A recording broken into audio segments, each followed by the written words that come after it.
Chapter 45.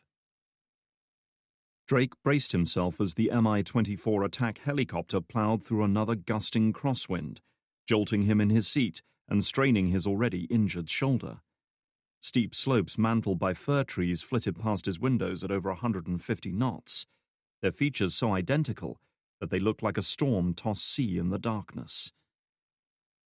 They were contouring one of the many river valleys that ran through the area, using the steep tree-covered slopes both to hide the chopper from sight and to mask the considerable noise of its engines as they approached their target. Mi-24s were best known by their NATO code name, Hind, but they had also been endowed with a rather more flattering nickname of Flying Tanks by their pilots, and one look at them was enough to see why. 57 feet long and half as wide, bristling with guns and rockets, and protected by a belt of armor able to withstand 20mm cannon shells, they were massive, imposing machines of war. Acting as both heavily armed gunships and troop transports, Hinds had no equivalent anywhere in the Western arsenal. They had given the Mujahideen a few headaches in Afghanistan back in the 80s and remained formidable aircraft 20 years later. He had never been inside one himself until today, but he supposed there was a first time for everything. As he'd hoped, Frost had once again come through for them. One of the agency's newest Block 4 KH-11 spy satellites had been passing over the FSB compound at the time of the attack, allowing the technical specialists to track the vehicle used to abduct Mazalski. The trail had led her to an abandoned military airfield north of Grozny, before the KH-11's orbit had carried it beyond the horizon, preventing further observation until the next pass. From what Miranova had been able to learn, the airfield had once belonged to the Russian Air Force, used to house MiG fighter bombers before being decommissioned after the Cold War. The years of conflict in Chechnya had destroyed what little infrastructure remained, putting it permanently out of use. And now here they were, roaring through the darkened skies over Chechnya in a desperate race to find Mazalski before his captors executed him. For Drake, however, this race had a far more personal goal. He was after Anya, and nothing else. She had crossed the line today. If she wanted to play rough, then so be it. He was coming for her, and nothing and no one was going to get in his way. As the chopper banked hard right, Drake was suddenly very conscious that one slip-up could see them plow straight into the side of a mountain. The airframe shuddered under the strain as gravity fought against its 26,000 pounds of armor, fuel, and engines. "Are you all right?" Miranova asked over the intercom, her face illuminated by the red glow of the aircraft's dim internal lighting. "Helicopters and I don't mix," he said tersely, memories of being shot out of the sky by a Stinger missile in Afghanistan still fresh in his mind. "How long until we get there?" She raised an eyebrow, but wisely decided not to pursue the matter further. "We are close. Only a couple of minutes." Drake clenched his fists. A lot could happen in a couple of minutes. "Ground teams have sealed off all nearby roads, and one of our unmanned drones has been vectored in. We have the entire area covered by thermal imaging. If anyone tries to leave, we will see them." He wished he shared her confidence. Anya had already proven herself more than capable of both second-guessing and outwitting them. Next to her, he felt like a rank amateur, even with the formidable resources of the FSB to call upon. "So what's the assault plan?" he asked, trying to focus on the task ahead of them. "We will fast rope down, secure the airfield, and recover Mazalski. The helicopter will provide close air support if we need it." Drake hadn't missed the "we" in her statement. Clearly she intended to go in with the assault team. "When was the last time you did this?" "More recently than you, I think." She paused for a moment, head cocked, as she listened to an incoming transmission. "Stand by," Miranova warned as the chopper's nose flared upwards, rotors beating the air as they clawed their way out of the river valley that had carried them almost all the way to their target. 30 seconds! The speed of the full-power descent caught even Drake by surprise, and he felt himself pushed down into his seat by the acceleration. He felt as if he'd left his stomach behind. Chancing a glance out the window, he could just make out the dark shapes of trees skimming by, frighteningly close. Cresting the lip of the valley, their flight path at last began to even out as the hind swung right, coming in for its final approach to the target. 10 seconds! Pushkin, the FSB tactical agent who had been with them during the raid on Glazov's farm, rose to his feet, gripping a safety strap to steady himself, as the pilots fought to keep the aircraft steady. The nose was rising again to bleed off speed and bring them in to hover over the target. Drake glanced over at Mason, who had remained more or less silent for most of the flight. Whatever their disagreements earlier, both of them knew better than to hold a grudge while their lives might be on the line. Good to go? Mason looked at him, and contrary to his usual wisecracking style, merely nodded. Drake could guess why he was on edge. Fast rope descents required a lot of upper body strength, as one's entire weight was placed on the arms. Descending a rope from a swaying helicopter in freezing weather conditions was difficult enough for a fit and healthy adult. Never mind someone like Mason, who was coming back from a long spell of inactivity. If you're not feeling up to this, I'm fine for Christ's sake, Mason snapped, anger flaring in his eyes. Just worry about yourself, Ryan. Drake never got a chance to make a comeback.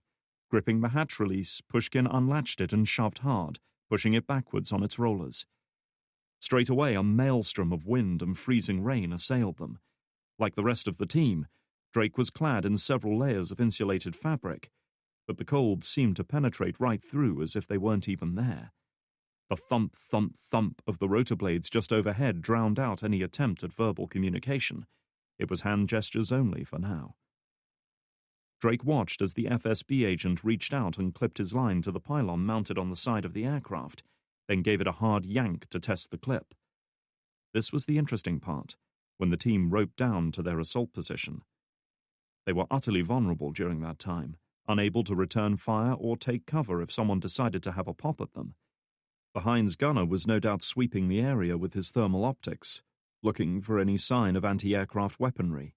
The aircraft, too, was vulnerable while they waited for the team to deploy. With his line checked, Pushkin grabbed the thick nylon rope and disappeared over the edge. The next agent followed a few seconds later, and the next, until the entire tactical team had descended in short order. Miranova, like her male comrades, paused at the hatch just long enough to get a good grip of the rope, then pushed herself off the deck and vanished into the darkness. Now it was Drake's turn. There was no great technicality to fast roping. In essence, it involved gripping the rope with thick padded gloves, loosening it a little, and allowing gravity to do the rest. It was simple and quick, the only downside being that there was no descent harness, no backup line, no safeguards. If you slipped or lost your grip, it was game over. Wrapping his fingers around the rope to get a good grip and trying not to think about the sickening fall that would result if he fucked this up, Drake pushed himself off from the chopper's deck and relaxed his grip a little to start his descent. He didn't wrap his boots around the rope, even though it would have given him extra grip and taken some of the strain off his arms. Boot polish from the leather could rub off onto the descent line, making it dangerously slick. The downwash from the main rotors was immense, jerking the rope from side to side despite his considerable weight. He felt like a kid on a rope swing, swaying uncontrolled and clinging on for dear life. The frigid air clawed his throat, rain whipping into his eyes, while pain burned outwards from his injured shoulder. He was going too slowly. He felt as if he was still 100 feet in the air. Easing off his grip even more, he felt the tiny nylon braids slipping through his fingers, accompanied by rapidly building heat from the resulting friction. Then, almost out of nowhere, the ground rushed up to meet him. He braced himself as he landed hard, rolling to lessen the impact and releasing his grip on the line. It wasn't the most graceful landing ever, but at least he was down. And he'd managed to take the weight off his shoulder, much to his relief. Drawing his automatic, he picked himself up and rushed forwards, eager to get clear of the landing zone. Not only would it keep them spread out and prevent a single burst of fire from wiping out the whole team, but it would also ensure Mason didn't land right on top of him. No sooner had this thought crossed his mind than Mason abruptly released his grip and fell the remaining 15 feet or so, landing in an awkward sprawl mere feet away. Fortunately for him, the deep mud had at least served to cushion his fall, if not his pride. As the hind peeled away to begin circling the target area, Drake turned to his friend, who was struggling to extricate himself from the mud. Hurrying forward, Drake grabbed him by the arm and applied more than enough pressure to get his attention. "What the fuck was that?" Drake hissed. "You trying to fly in?" "Not now, man," Mason growled, shoving him away. He was making a show of being angry, but nonetheless, Drake could tell the descent had taken a heavy toll on him. The other agents were already spreading out to form a perimeter, moving in pairs to cover each other, and bent low to present smaller targets. Up ahead stood the first major structure Drake had seen in the facility, an air control tower overlooking the overgrown wilderness that had once been the runway. It was obvious the building hadn't been used in a long time. All of the upper windows, which must once have offered a panoramic view of the airfield and runway, were long gone. The big radar array on top was a rusting, decrepit wreck, with one entire panel missing and broken cables hanging down the side of the tower like vines. "Come on," Drake hissed, pulling Mason to his feet. "Get the fuck up." Gripping his automatic tight in his gloved hands, he hurried over to join Miranova at the base of the control tower, with Mason right behind him. Despite the freezing air, he was already sweating through his BDUs with a combination of exertion and nervous energy.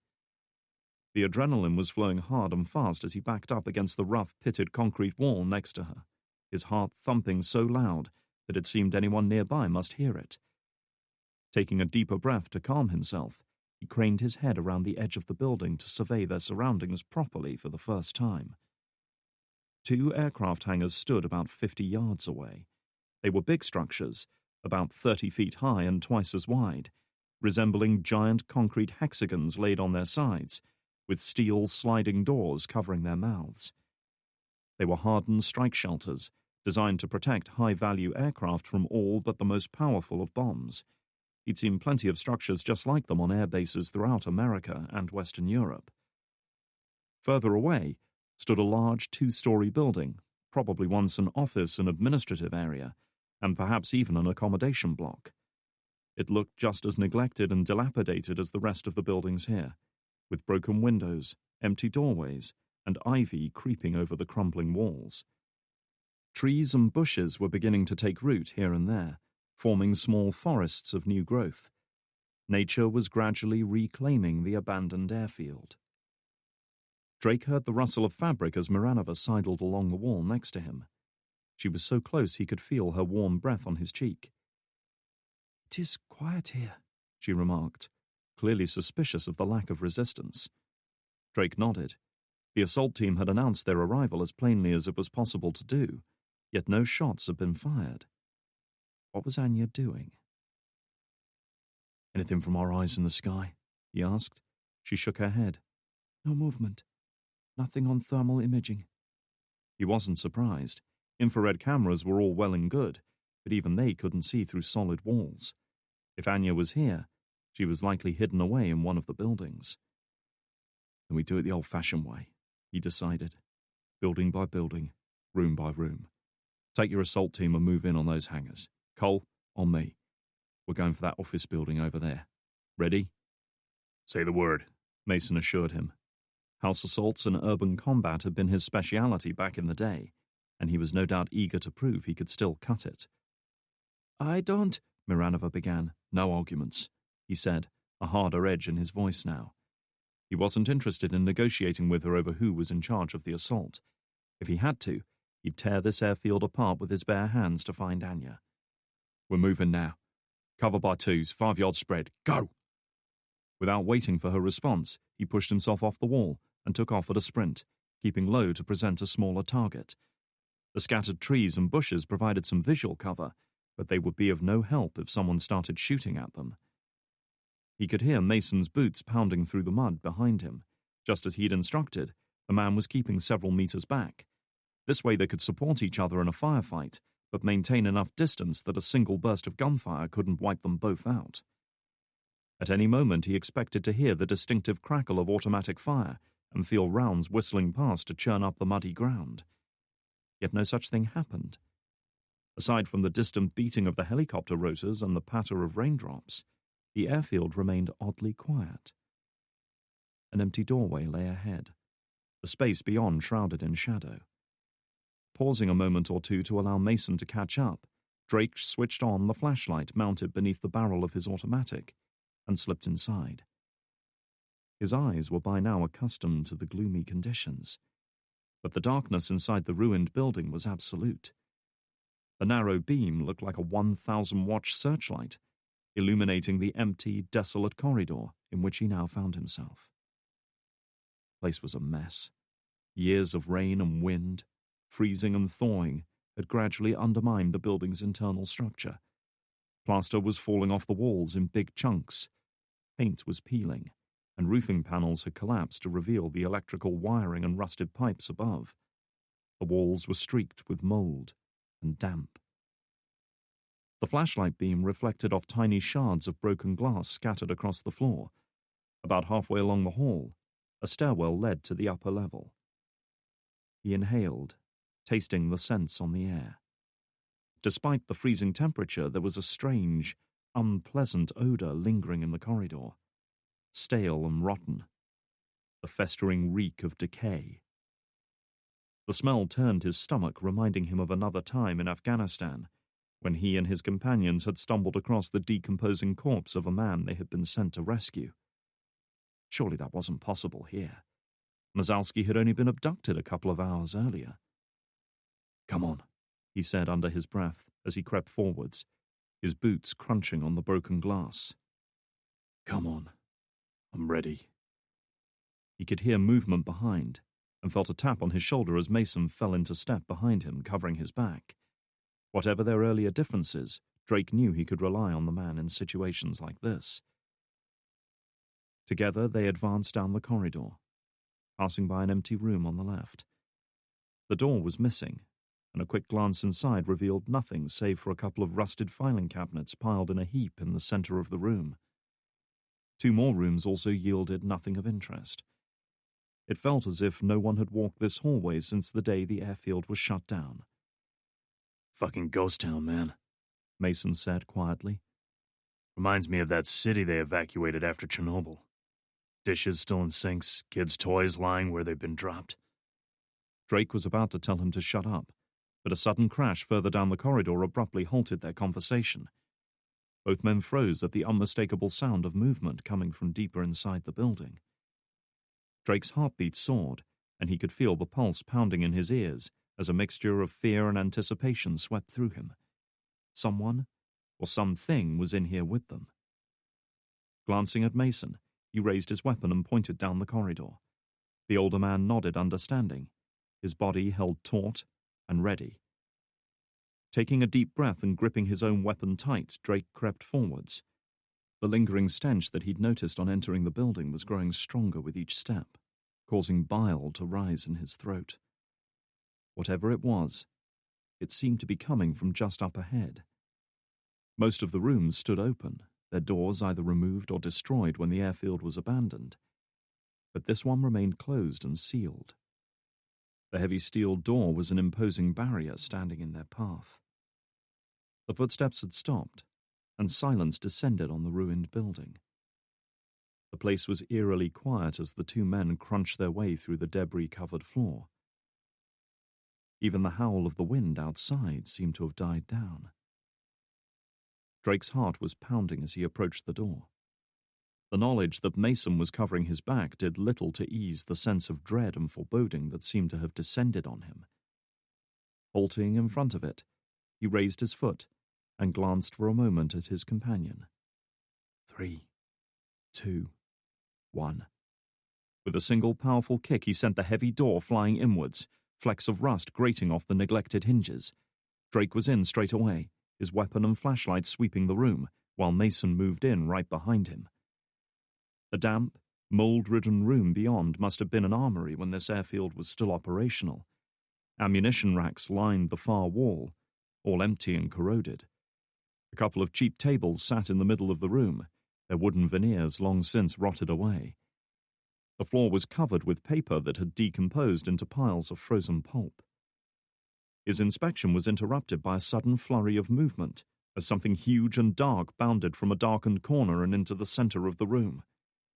Drake's heart surged with a burst of adrenaline, and instinctively his finger tightened on the trigger as he brought the weapon up to fire. But at the last moment, He stopped himself. Of all the enemies Drake had faced in his career, never before had he encountered a wolf. This one, however, was a monster, topping the scales at 120 pounds or more. Broad, shaggy shoulders gave way to long, powerful legs, and wide clawed feet splayed out for extra purchase on the decaying floor. Its thick, grey-white pelt, able to resist the cold far better than their own clothing, seemed to ripple as the muscles beneath bunched and coiled. Sleek, powerful, and agile, it was perfectly adapted to the environment that it called home. Its vicious, predatory eyes were fixed on the two humans who had been foolish enough to wander into its territory, lips drawn back to reveal rows of wicked-looking teeth. That explained the source of the smell, Drake thought. It had never occurred to him that with humans gone, the indigenous wildlife would have stepped in to fill the void. This wolf had made the office block its territory, and would likely defend it to the death. There was no telling how many more were lurking in the darkened rooms and corridors. Mason was apparently entertaining similar thoughts. This is not a good place to be. Easy, mate, Drake whispered. Let's back off, yeah? No sudden movements. Covering the deadly predator with his weapon, Drake took a step back, then another, slowly retreating down the corridor. The wolf watched them go, hackles raised, teeth bared, ready to strike the moment it sensed a threat. Behind him, Mason took another step, eager to get out of there. Drake heard the faint rattle as he disturbed something, then winced inwardly as a rusted section of the ammunition rack gave way, landing on the floor with a horrific, metallic clang that echoed down the corridor. The uneasy standoff was broken. In an instant, the wolf launched itself forwards, loping towards them with powerful bounds, jaws already opening wide to tear into flesh. The report of the gunshot in the confined space was deafening, causing Drake to flinch aside. He heard a frightened yelp, and suddenly the wolf crashed to the ground, its momentum causing it to skid and roll several feet before finally coming to rest at their feet. Spinning round, Drake saw Mason standing beside them, wisps of smoke trailing from the barrel of his weapon. "What the fuck were you doing?" he demanded, angry both at the needless death he'd just witnessed and the gunshot that had just given away their position. Saving your life, you asshole, Mason replied, lowering the gun. Or would you rather I let that thing kill you? Drake opened his mouth to retort, but before he could say a word, his radio unit crackled into life, Miranova's urgent voice resounding in his ears. "Ryan! Come in! Report!" Still watching Mason, Drake hit the transmit button at his throat. "We're fine," he said, an edge of anger still in his voice. "Just local wildlife. There's nothing here." She was silent for a moment. "Then you need to come to the hangar." He frowned, struck by the tone of her voice. "What have you got?" "We have found Mazalski," she said simply. "He's dead." Chapter 46. Anya once again found herself alone, this time picking her way northwards through quiet woodland towards the border with neighbouring Dagestan. As before, she and her unlikely comrades had separated for the journey to their next location, minimizing the chances of the group being compromised. Anya had chosen this route specifically because there were no border checkpoints here. It was little more than a winding forest trail, seldom used except by the occasional hunter or logging company. She had abandoned her car some distance back, knowing it was useless in the heavily forested terrain. She was going to have to hike across the border on foot. It made for a long walk in poor weather, but she had endured far worse. She didn't doubt that the FSB would be out hunting for her and the others, but the Chechen border was hundreds of miles long and largely unmarked by either natural or man-made barriers. It was impossible for them to cover every avenue. So far she had encountered nothing since leaving the main road, and had no reason to believe her way was guarded. Still, she remained wary and unhappy, particularly with the FSB's rapid advance on the airfield. Despite Atayev's apparent calm, the group had been forced to clear out of there much faster than they'd originally intended. Only a prompt warning had saved them from capture. Temporarily absorbed in her dark thoughts, she allowed her normally acute awareness of her surroundings to slip. Thus, it took her a moment or two to heed the increasingly urgent warnings being ferried by her subconscious mind. Only when she felt a chill of foreboding ripple through her did she realize something was wrong. She was being watched. Cursing her carelessness, she reached for the weapon at her back. "Forget it, Mako," Goran's familiar voice warned her, coming from perhaps 20 yards away. "I've got you covered." Anya closed her eyes and let out a sigh of disappointment, angry with herself for not seeing this sooner. Worse, she should have detected him following her long before this. Perhaps he was a better soldier than she'd given him credit for. Or perhaps she had allowed herself to grow complacent. "Are you here to kill me, Goran?" she asked without turning around. "Depends on what you do next. Take your weapon out by the barrel and drop it." To resist now would be foolish.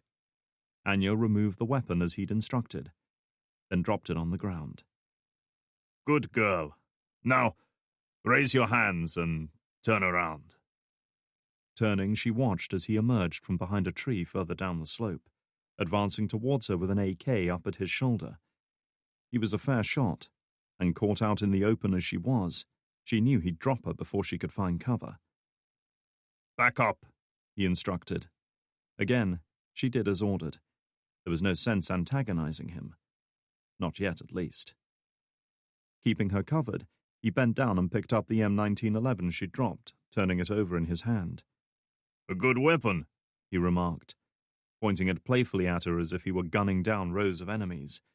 "Like Dirty Harry, huh?" Anya said nothing. Only her eyes reflected the depth of her contempt. He grinned, undaunted by her anger now. "You just keep staring at me with those pretty blue eyes of yours, Mako. Maybe I'll take one as a souvenir. Would you like that?" She didn't dignify that with an answer. "What do you want?" "You, as it happens. We're going for a walk together." He flicked the barrel of the gun towards the path. "Come on, move!" Miranova was right. They had indeed found Mazalski. In this case, he'd been left in one of the small storage rooms at the back of the abandoned aircraft hangar. Much like Demichev before him, the senior FSB leader had been stripped to the waist, beaten and tortured, before being executed, though in this case the coup de grace had come via a single gunshot to the forehead. The other gory details were, however, almost identical. The bolt cutters, the severed digits, the single word in Cyrillic carved into his chest. Drake didn't need to be an expert in Russian to recognize the word. Guilty. Drake knelt down in front of the body to examine something else lying on the floor, looking absurdly out of place in such gruesome surroundings. Black and gleaming, carved with great care by hand. It was a knight from a chess set. First a rook, then a knight. Whoever was doing this was clearly moving up through the ranks, and again they had managed to slip away before their pursuers could close the net. "Jesus," Mason breathed, surveying the scene with his arms folded. "Someone really had it in for this guy." It wasn't Anya, that much he was certain of. There could be no doubt any longer that she was heavily involved in this, that her skills had formed the cutting edge of each attack so far. But the kind of sadistic torture on display here, the chess pieces, the cryptic messages, none of that was her style. She was a soldier, not a sadist. He looked over at Miranova, realizing how crushing this failure must have been for her. "I'm sorry, Annika." There was no response from her. Only her eyes reflected the depth of her feelings at seeing another FSB agent dead. Another comrade she had failed to protect. Another link in the chain. "I must say, I was impressed," Goran admitted as he and Anya picked their way through the darkened woods. He was careful to keep her a safe distance ahead in case she tried anything. "The way you broke into that place, and brought Mazalski to us.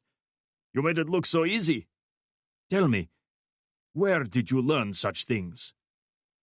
Anya allowed herself a wry smile. I could tell you, but then I'd have to kill you. He chuckled at that.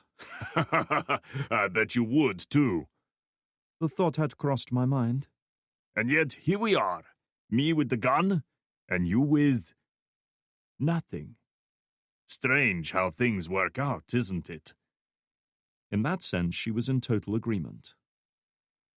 So after we cross the border, what then? Then I take you to some friends of mine.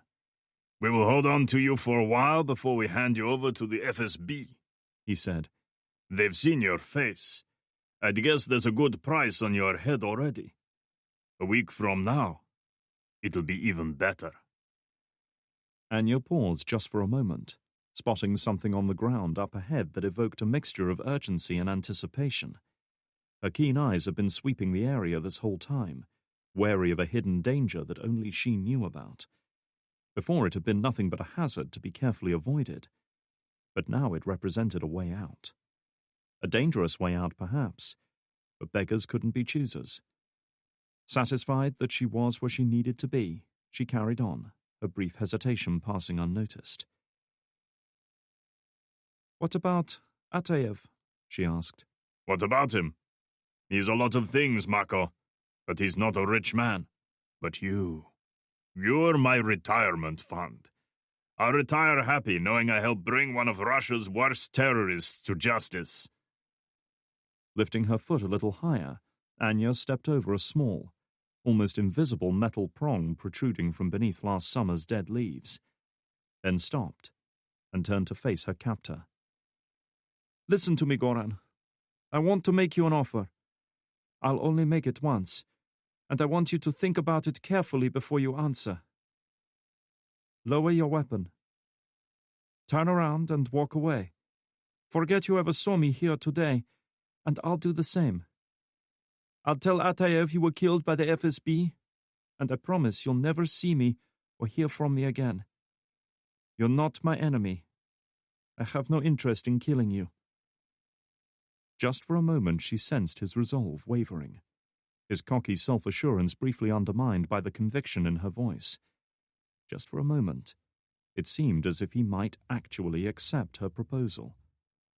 And then, in an instant, his doubt vanished, and his smile returned. A tempting offer, he said with a sardonic grin.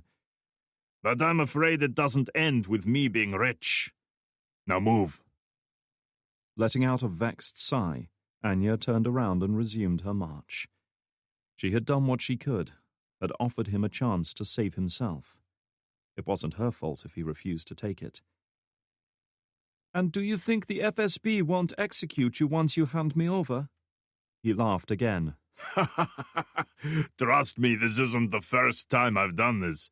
I have plenty of friends who can make the exchange for... His sentence was interrupted by a muted thump that seemed to come from within the ground at his feet, followed by a hiss as something leapt up into the air right in front of him. Having been waiting for just such a noise, Anya reacted instinctively, throwing herself into a shallow depression and curling into a ball, just as a far louder bang echoed through the woods, almost drowning out Goran's scream of pain and shock. With her ears ringing, Anya opened her eyes and looked around, slowly uncurling her limbs and checking that everything still worked. Much to her relief, she seemed to have avoided the blast and the deadly hail of shrapnel that had scythed through the air right above her head. The same couldn't be said of Goran. The man was lying sprawled on the ground several yards away, jerking and gurgling while blood pumped from the countless wounds torn across his chest and stomach.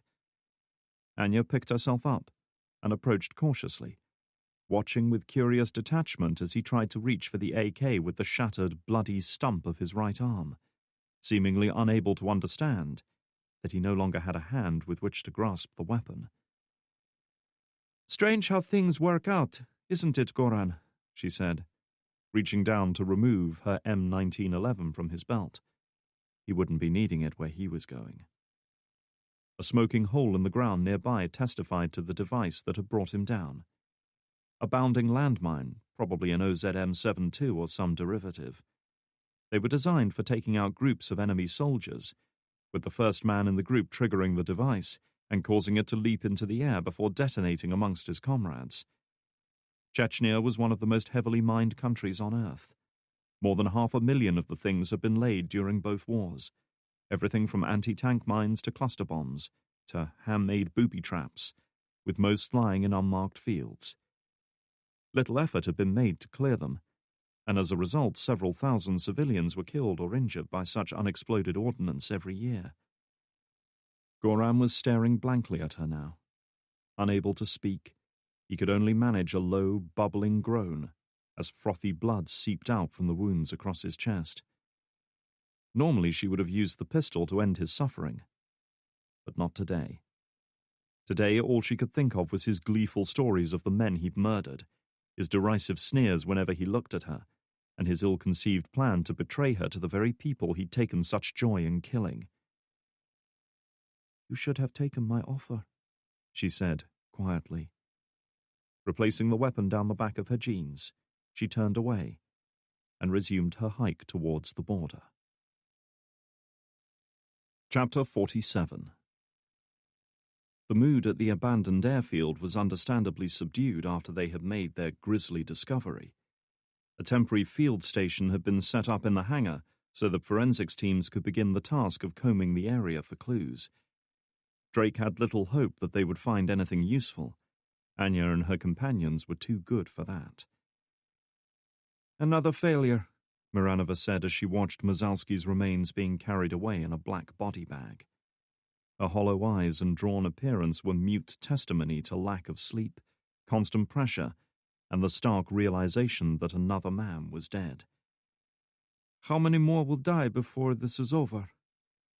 For that, Drake had no answer. "We should focus on what we can do for the living," he said, trying to salvage something from the situation, though his own outlook was scarcely better than hers. "As hard as it is to accept, Mazalski's death might have given us exactly what we need." The woman looked up at him. "And what is that?" "A pattern. Each of these killings is a link in the chain. If we want to know where it leads, we need to find whatever it is that connects Demichev and Mazalski. We find that, and we might finally have an advantage." Miranova sniffed and nodded agreement, rallying her flagging energy. "You're right. Can we get access to their personnel records?"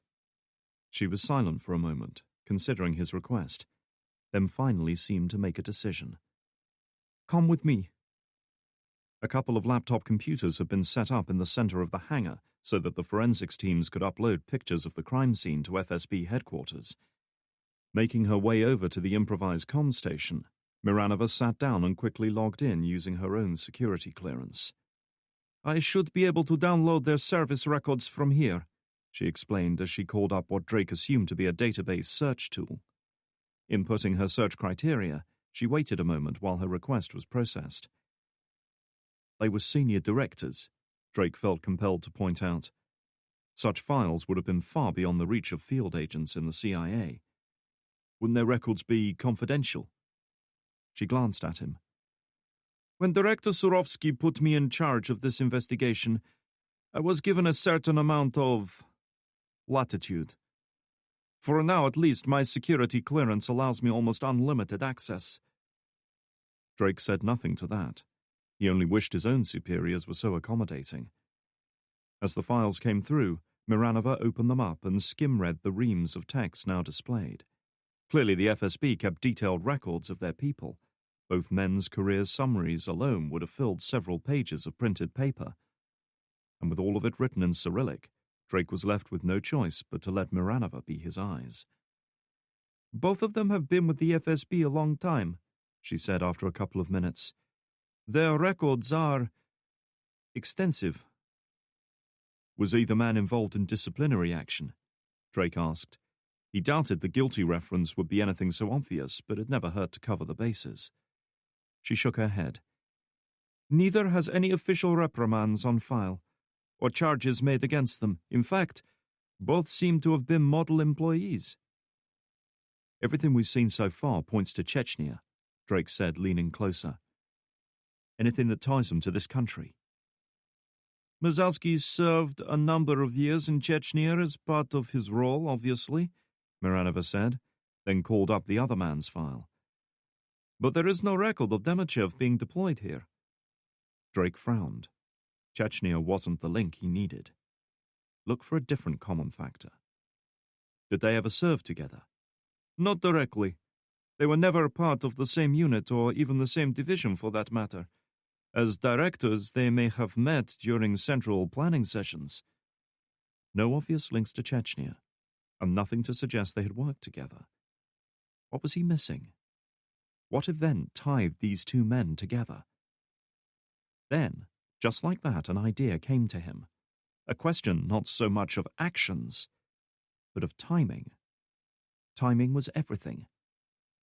When did Demichev become director of counterterrorism? It was late 2004. And Mrzalski? She was silent for a few moments, scrolling through the man's list of official postings. Her eyes opened a little wider when she found what she was looking for. The same time. Both men were promoted in November 2004, part of a shakeup of the FSB's leadership after the Beslan crisis. That name was enough to trigger a reaction. Drake knew the grim story from the scattered news reports he'd read. Chechen terrorists had seized control of the school at Beslan and demanded immediate Russian withdrawal from Chechnya. The Russians had refused, and after a 2-day standoff, the shooting had started. Massacre was the perfect word to describe what happened next. The school was all but flattened after hours of heavy fighting and artillery bombardment.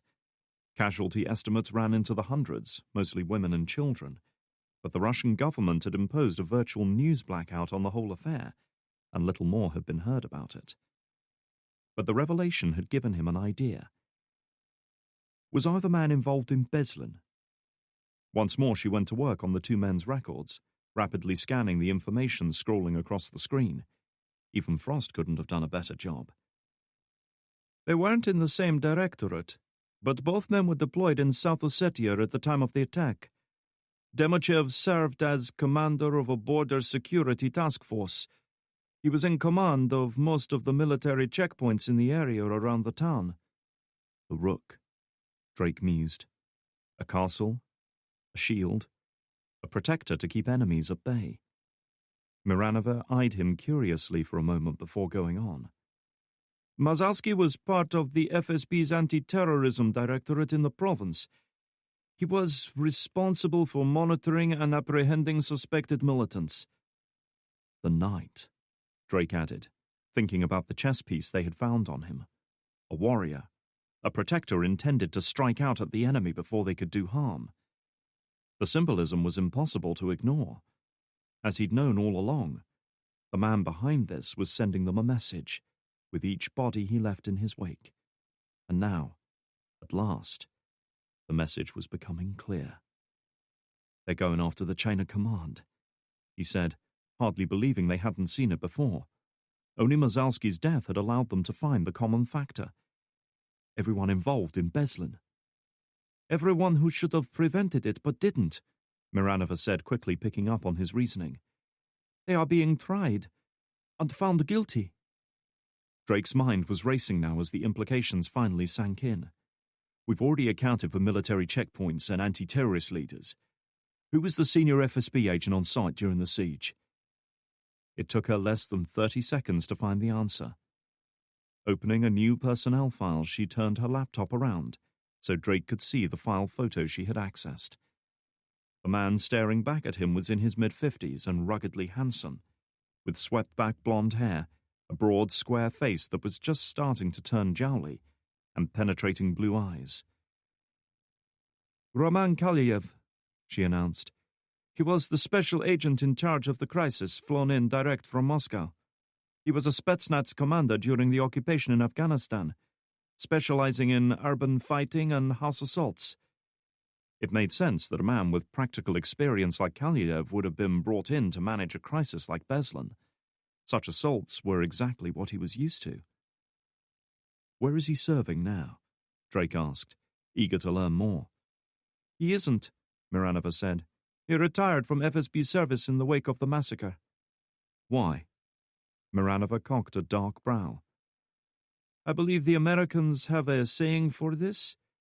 Carrying the can. If I had to guess, I would say that a lot of the blame was placed on his shoulders. He was likely pressured into resigning. So Demichev and Mazowski get promoted, while Kalyev takes the fall for Beslin, Drake mused. Now we've got a man who's angry, bitter, well acquainted with the FSB's protocols and probably still has contacts on the inside. A man who could give our mystery woman the secure ID card she needed to access the compound in Grozny. A man who could have found out the route your convoy planned to take through DC. The scattered clues and fragments of information seemed to be coalescing in his mind, with every passing moment, the pieces coming together at last, forming a conclusion that was so real, so solid, that he couldn't believe he'd failed to see it before. Miranova had heard enough. Whether he is a suspect or victim, Kalyev must be our priority, she said, reaching for her cell phone. We must find him. Physical surveillance teams would take time to arrange, but Kalyev's emails and phone calls could be tapped within a matter of minutes. Soon, everything he said and did electronically would be tagged, logged, and analyzed by a team of experts trained to look for anything out of the ordinary. Chapter 48. Moscow, Russia. Good evening, sir, the security guard said, giving Roman Kalyev a polite nod as he swept past. He received no acknowledgement. Kalyev's mind was on other matters tonight. As usual, his BMW had been started up and driven to the front door, the engine ticking over for a few minutes to give the heaters time to warm up. It was a courtesy afforded to most of the senior executives of Novosibirsk Engineering. It wasn't a particularly cold night in Moscow, the temperature hovering close to freezing, but Kalyev angrily pulled up the collar of his overcoat anyway as he stomped towards the waiting vehicle. Slumping into the padded leather driver's seat, he let out a long sigh, reached up, and loosened his tie. It had been a difficult week, and not because of anything work-related. Rather, his unease stemmed from the email he'd received several days earlier. Deceptively innocuous, tucked in amongst the spam and the work chatter and personal correspondence, was a message entitled simply, Information. He must have read its contents a dozen times, his mind endlessly chewing over the brief missive that had so shattered the comfortable prosperity of his new life. Dear Mr. Kalyev, I have information relating to events of September 2004 that I believe will be of interest to you. We should talk about this. I wouldn't wish for the wrong people to learn what I know. Please reply to this email when you're ready to speak. He had done no such thing, of course. To reply, to acknowledge it in any way would make it real, would give its author the desired proof. So, less than 20 minutes after receiving it, he had deleted the email and done his best to forget it had ever happened. It was amazing what a man was capable of forgetting, if he tried hard enough. But simply forgetting wasn't enough, because the next morning, another email was waiting for him, this time with a distinctly harder edge. The sender had informed him in no uncertain terms that unless he acknowledged the email, he or she would take the evidence to the world's news media, that Kalyev would be ruined publicly, and that he would spend the rest of his life behind bars. Faced with such a threat, he had finally bowed to the inevitable and replied, asking what his mysterious stalker wanted in return for silence. Within an hour, he'd received a simple reply. €500,000, cash. I'll contact you with more information soon. That had been 3 days ago, and as yet, he had not been contacted again. With a frustrated sigh, he reached out and switched on the CD player, pulling away from his office with Tchaikovsky's Fourth Symphony playing through the car's powerful speaker system. The soothing rhythms of the composition, his favorite of the great composer's works, always helped relax him after a stressful day, and this evening he needed it more than most. Pulling out onto the main drag that ran parallel to the dark waters of the river Moskva, he tapped a cigarette from the pack in his jacket pocket. He used the car's lighter to get it going, taking a long, slow draw as he eased his way through the evening traffic.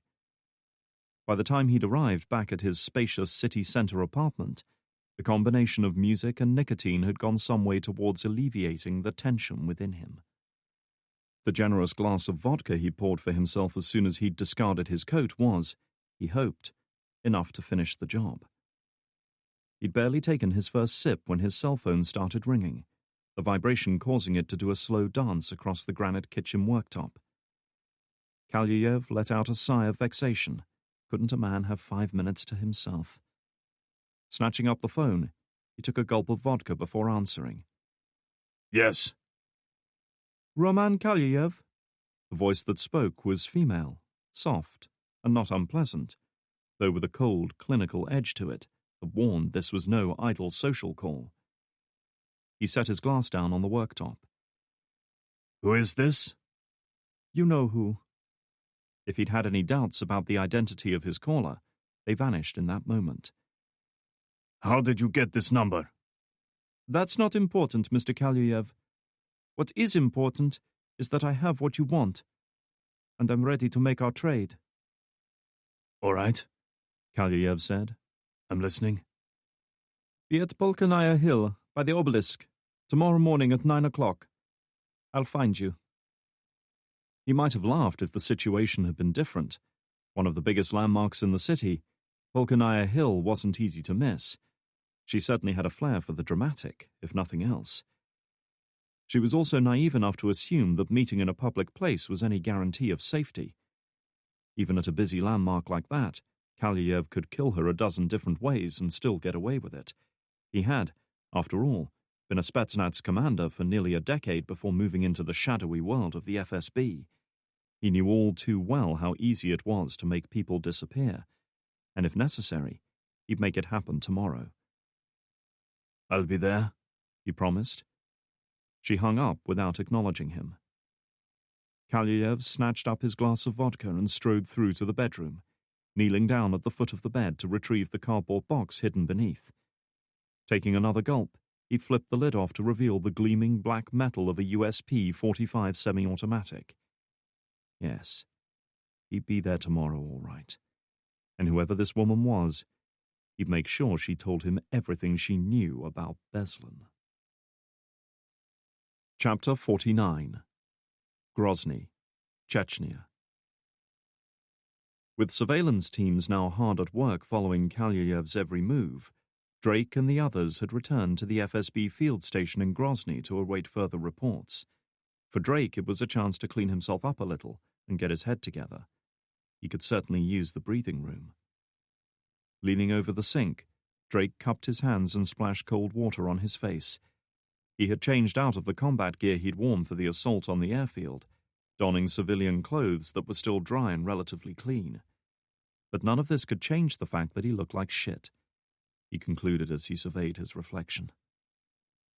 His face was drawn and haggard, marked by cuts and bruises from his recent confrontation with Anya, his eyes circled by dark rings of fatigue, his hair disheveled and sticking up at all angles. He couldn't recall the last time he'd slept properly, only that it had been a couple of days and many time zones ago.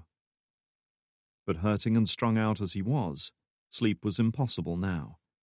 His mind continued to race, endlessly churning over everything that had happened in the past couple of days.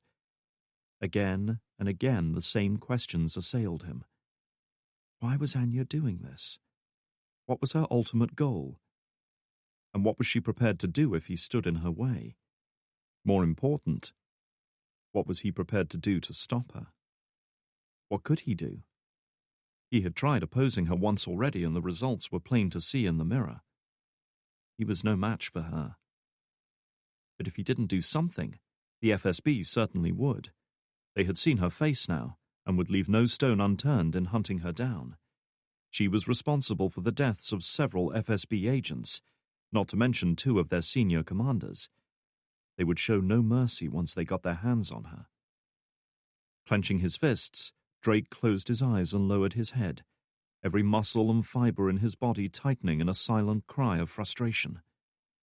Over the past few days he had lied, manipulated, sacrificed innocent lives and put people he cared about at risk. all for a woman he barely even knew. How much further would he go? How many more people would he betray for Anya? Stop this, he whispered to himself. Get it together, Ryan. Looking up once more, he turned away and made for the locker where he'd stowed his rucksack. But no sooner had he pulled the locker door open than the contents tumbled out onto the floor. He recognized Mason's distinctive Berghaus kit bag straight away. Fuck, he mumbled, realizing he'd opened his friend's locker by mistake. Stooping down, he snatched up the bag to stuff it in the locker, then hesitated when he saw something lying amongst the spare clothes and cell phone chargers. A small plastic bottle filled with red pills. He didn't want to pry into his friend's affairs, yet something about the bottle set alarm bells ringing in his head. Before he could stop himself, he reached down and snatched it up, turning it over to read the label. The moment he realized what he was holding, his face darkened with anger. He hadn't quite put the pieces together the last time he'd walked in on Mason popping pills, and had allowed the man's unusual behavior to slide rather than push a confrontation. Not this time. Clutching the bottle tight, he turned and strode out of the locker room. He found his friend in the ops center watching Miranova and the other FSB agents while he sipped a cup of coffee. Even as he raised the cup to his lips, Drake noticed his hand shaking a little. He glanced up as Drake approached, noting the younger man's expression. Hey, what's up? I need to talk to you, Drake said, keeping his voice low. The things he had to say to Mason were best said in private. Now. It didn't take a genius to see this wasn't heading in a good direction. Nonetheless, Mason knew better than to start an argument in front of their Russian companions. Saying nothing, he followed Drake out of the room. A couple of minutes later, the two of them were outside in the parking lot nestled between two wings of the office block. It was a cold and breezy night, with flurries of snow carried on the fitful breeze. Still, the one advantage of the unpleasant conditions was the measure of privacy it afforded them. I assume there's a reason I'm freezing my ass off out here, Mason remarked without much humor. Let's hear it. Drake wasted no time. Reaching into his pocket, he held up the bottle of pills for Mason to see. What are these, Cole? Mason froze, clearly shocked by what he was seeing. Where did you get those? I could ask you the same question. This is pethidine, for fuck's sake. Pethidine, a powerful opiate with properties similar to morphine, was often prescribed to combat chronic pain found in patients with terminal cancer or severe injuries. They were only legally available on prescription, and Mason's medical report had mentioned no such prescription. Wherever he'd got hold of them, it hadn't been from a doctor. When were you planning on telling me? Drake asked, torn between anger and pity. Or were you just hoping I wouldn't find out? Mason at least had the good grace to blush. Of course he couldn't have told Drake about this. The CIA would never employ field operatives who needed to be doped up on pain meds just to get through each day. You don't understand. No, you don't understand, Drake hissed, struggling to hold his anger in check. You think this is a game? You almost got yourself killed fast roping from that chopper tonight. What if we got into a real firefight? I can still do my job, Mason said defiantly. Bollocks you can, Drake bit back. I saw what happened earlier. You couldn't even lace up your boots properly on the way to Glazov's place. Now I know why. He shook his head, angry with Mason, but even angrier with himself for bringing him into this. Forget it, Cole. You're done. Mason's eyes flared with anger. Like hell I am. We have a deal. Had a deal, Drake corrected him. You lied to me. If I'd known how fucked up you were, I never would have brought you along. Mason stared back at him, his gaze holding a mixture of indignation, disbelief, and above all, desperation. You want to talk about fucked up, Ryan? Okay, let's talk. How about coming into work each day stinking of drink? How about being so loaded when we went into that Russian prison last year that I could smell it coming out of your pores? How about being so jacked up that I could see your hands shaking? The look of shock in Drake's eyes encouraged him to press on. Not that he needed much encouragement.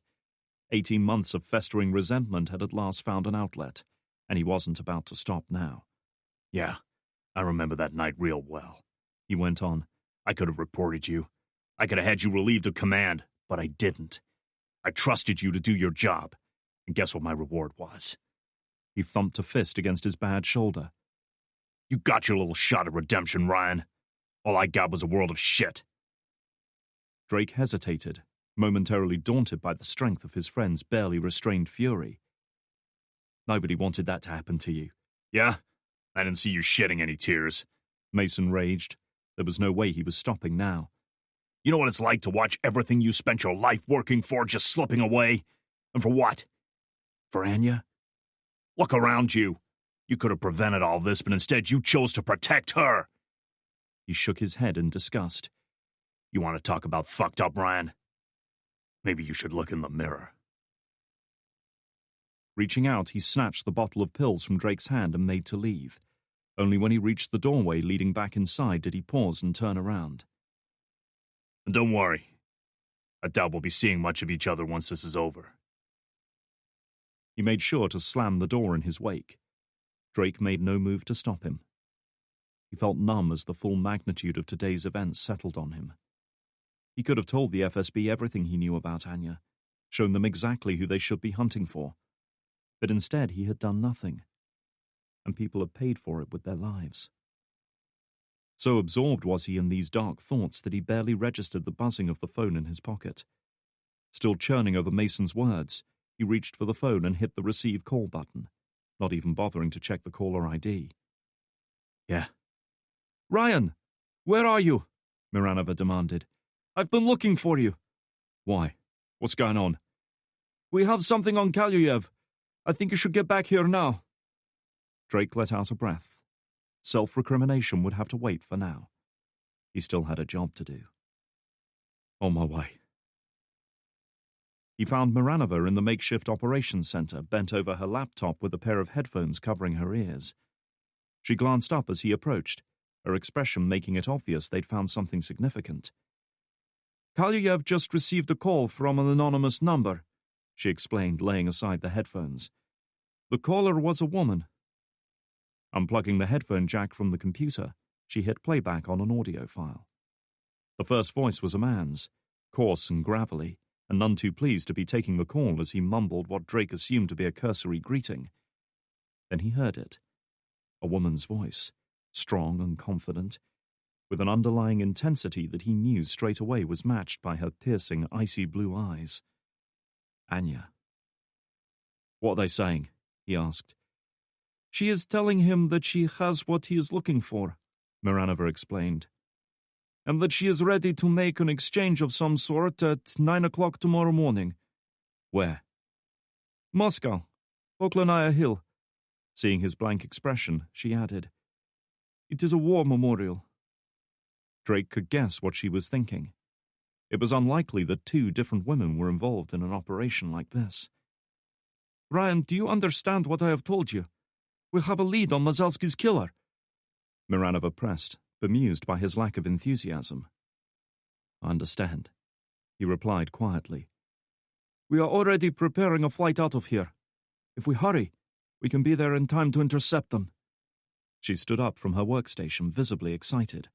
When Kaluyev and this woman meet tomorrow, we will be ready. Drake couldn't bring himself to say anything. Far from being elated at such a dramatic breakthrough, he knew the true implications. Anya was walking right into a trap. Part 3. Intervention. In the nationwide crackdown following the Beslan massacre, more than 10,000 people were arrested and detained by Russian police. It was the biggest operation of its kind since the Cold War. Chapter 50. Afghanistan, 2nd of November 1988. The floor of the cell was freezing. Nothing but bare concrete through which the relentless cold slowly seeped into her body. There was no heating, no bed, nothing. She lay there shivering, breathing in small gasps, each movement bringing a fresh stab of pain deep inside. Her only item of clothing was a man's shirt that barely reached halfway down her thighs. Her back was a mass of wounds, some old and slowly healing over, with pink scar tissue, others still painfully raw and bloody. The clotted blood had soaked into the rough fabric of her shirt, so that every movement tore the fresh scabs away and reopened the cuts.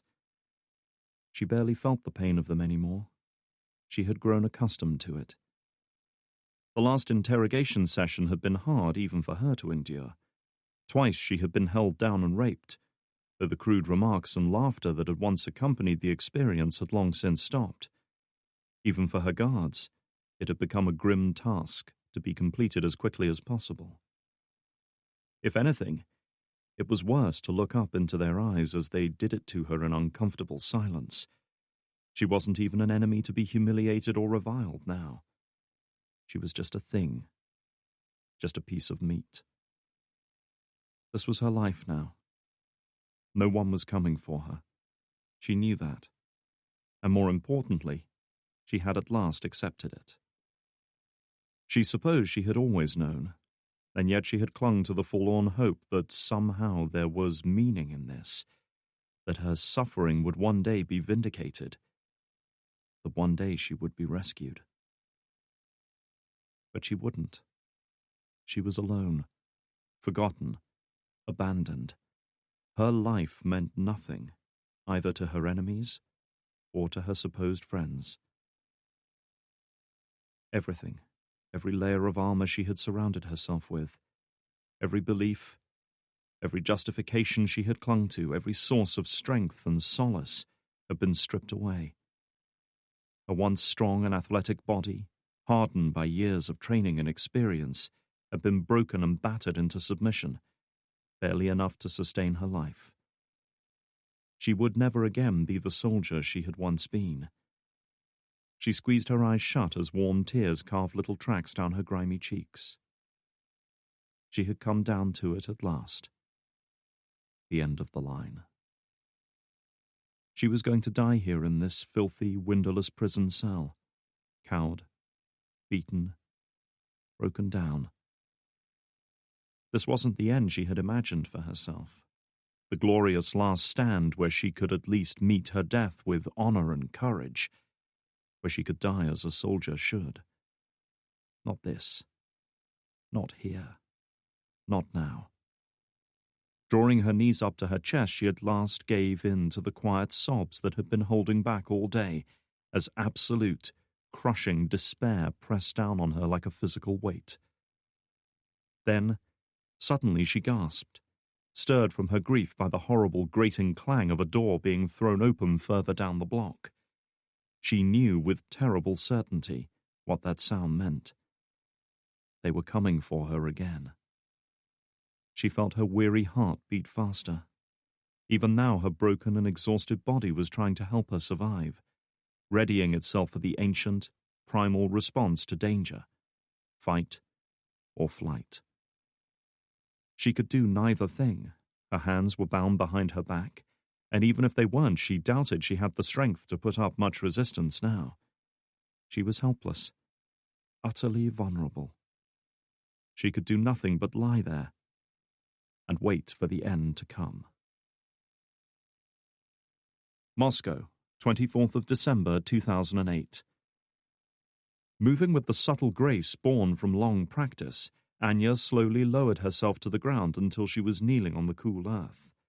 She reached out with both hands, allowing her fingers to gently brush the dew-covered grass stalks that swayed all around her, then bent down and wiped her hands across her face.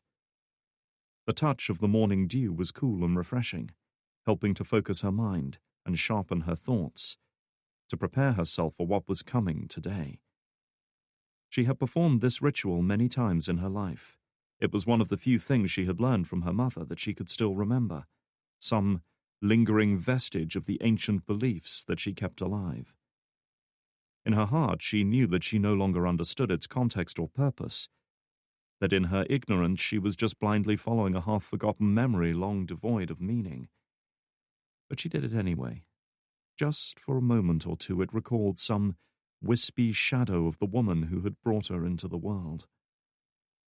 Anya had often caught herself wondering what her mother would have thought of such a ritual being used before going into battle, whether she could ever have foreseen the future that lay ahead for her young daughter all those years ago. She had lost count of the number of actions she had fought, the number of men she had killed, the number of times she should have died, but hadn't. Almost everyone she had ever cared about, everyone she had trusted and tried to protect, was gone now. But somehow she remained in this life, old, damaged and worn down. She defiantly stood when all the others had fallen. And once again she was going into the fray, risking her life to fight enemies she didn't hate, serving a master she didn't love. She had killed innocent men, betrayed those who trusted her, made herself a criminal and a terrorist. But it would all be worth it, she told herself, to reach her final goal. It would all be worth it. The ritual complete, she lifted her head up, opened her eyes, and took her first breath of the chill morning air. She was renewed, reborn, ready. "Forgive me," a soft voice said. "I didn't want to interrupt." Anya glanced over her shoulder to see Atayev standing a short distance away. She had been aware of a presence nearby, had heard the soft rustle of footsteps in the grass, and known someone was watching her. But she had allowed it to pass. She had also known it would be him. This was their prearranged meeting spot, and at this early hour the chances of a random encounter were practically nil. "I'm finished," she said, rising up from the ground. The man looked uncharacteristically subdued and pensive, as if her actions had awoken a long-buried memory in him. "Who do you pray to?" To a casual observer it must have seemed as if she were praying, prostrating herself before the god of Islam or some other deity. Anya had never known such faith, and certainly had no need of it now. "I don't," she replied flatly. "We live, or we die. Prayer won't change that." "Spoken like a true soldier," he remarked, then paused for a moment as if considering his next words. "I used to pray to him every night. Can you believe that? Asking God to keep my wife and child safe, to give me the strength to protect them and provide for them. I used to believe that would be enough." She saw the flicker of a grim smile cross his face. "When I realized how wrong I was, when I realized he didn't care about me or anyone else, it was the most liberating moment of my life. It freed me to do what I had to without fear, without conscience or remorse." As he spoke, a change seemed to come over him. She saw that same cold, hard, remorseless look in his eyes that she'd seen when he emerged from Mazalski's torture room. It was the same look she'd seen in the eyes of many soldiers over the years, men who had witnessed such suffering and horror that it simply ceased to make an impression. The man standing before her, small and overweight and untrained, no longer cared about living or dying, and that made him more powerful and dangerous than the men he had pitted himself against. "When this is over, and I'm dead, what do you suppose they'll say about me?" he asked. "That I was a murderer? A terrorist? A sadist?" He wasn't asking for reassurance, or justification or comfort. His was a question born from idle curiosity, a man contemplating the end of his life, and how it would be weighed up in the final analysis. "It doesn't really matter now, does it?" Anya replied. "What people say about you won't change what you did, or why you did it. That's what is important." "I suppose so," he conceded. "Is it the same for you?" Anya met his searching gaze without hesitation. Perhaps more than anyone she'd ever met, she felt as if she could be honest with him. He wouldn't judge her, no matter what he said. "We each do what we have to, Boran. I can live with the choices I've made. That's all I have to say." She knew now why he had sought her out this morning, why he wanted to speak privately with her. He had come to say goodbye, in his own way. In all likelihood, they would never see each other after today. The others are waiting for us, he said, assuming a more businesslike air now. All except Goran. I haven't heard from him since last night. You won't, Anya promised him. He turned against us. I had to deal with him. I see. There was no emotion, no regret over the man's death, and no question over how it had come about. Do you think he has compromised us? She had asked herself the same question many times since last night. Unfortunately, they would only find out for sure when they put their plan into effect. Would it make any difference? Ataev shook his head. Like her, he was committed now. The only choice for either of them was to see this through. We should leave. We don't have much time. Anya nodded, rallying herself for this last effort. One more move, and her part in this game would be over. Her only hope was that Drake wouldn't cross her path again.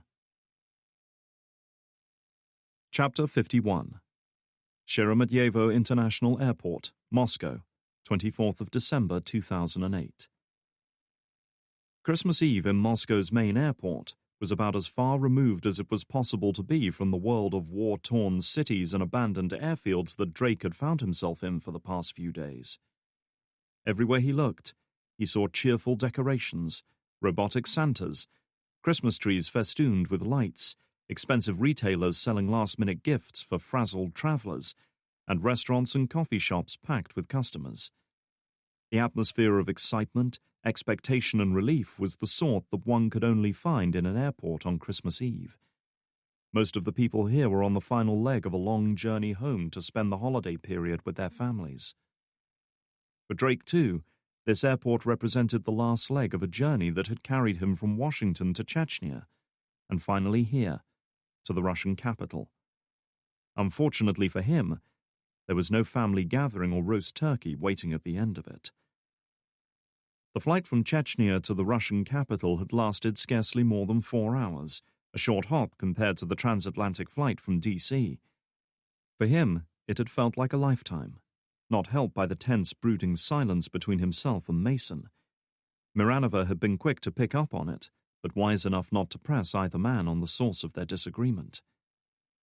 "What's the setup?" Drake asked as they strode through the arrivals area, doing his best to get his head back in the game.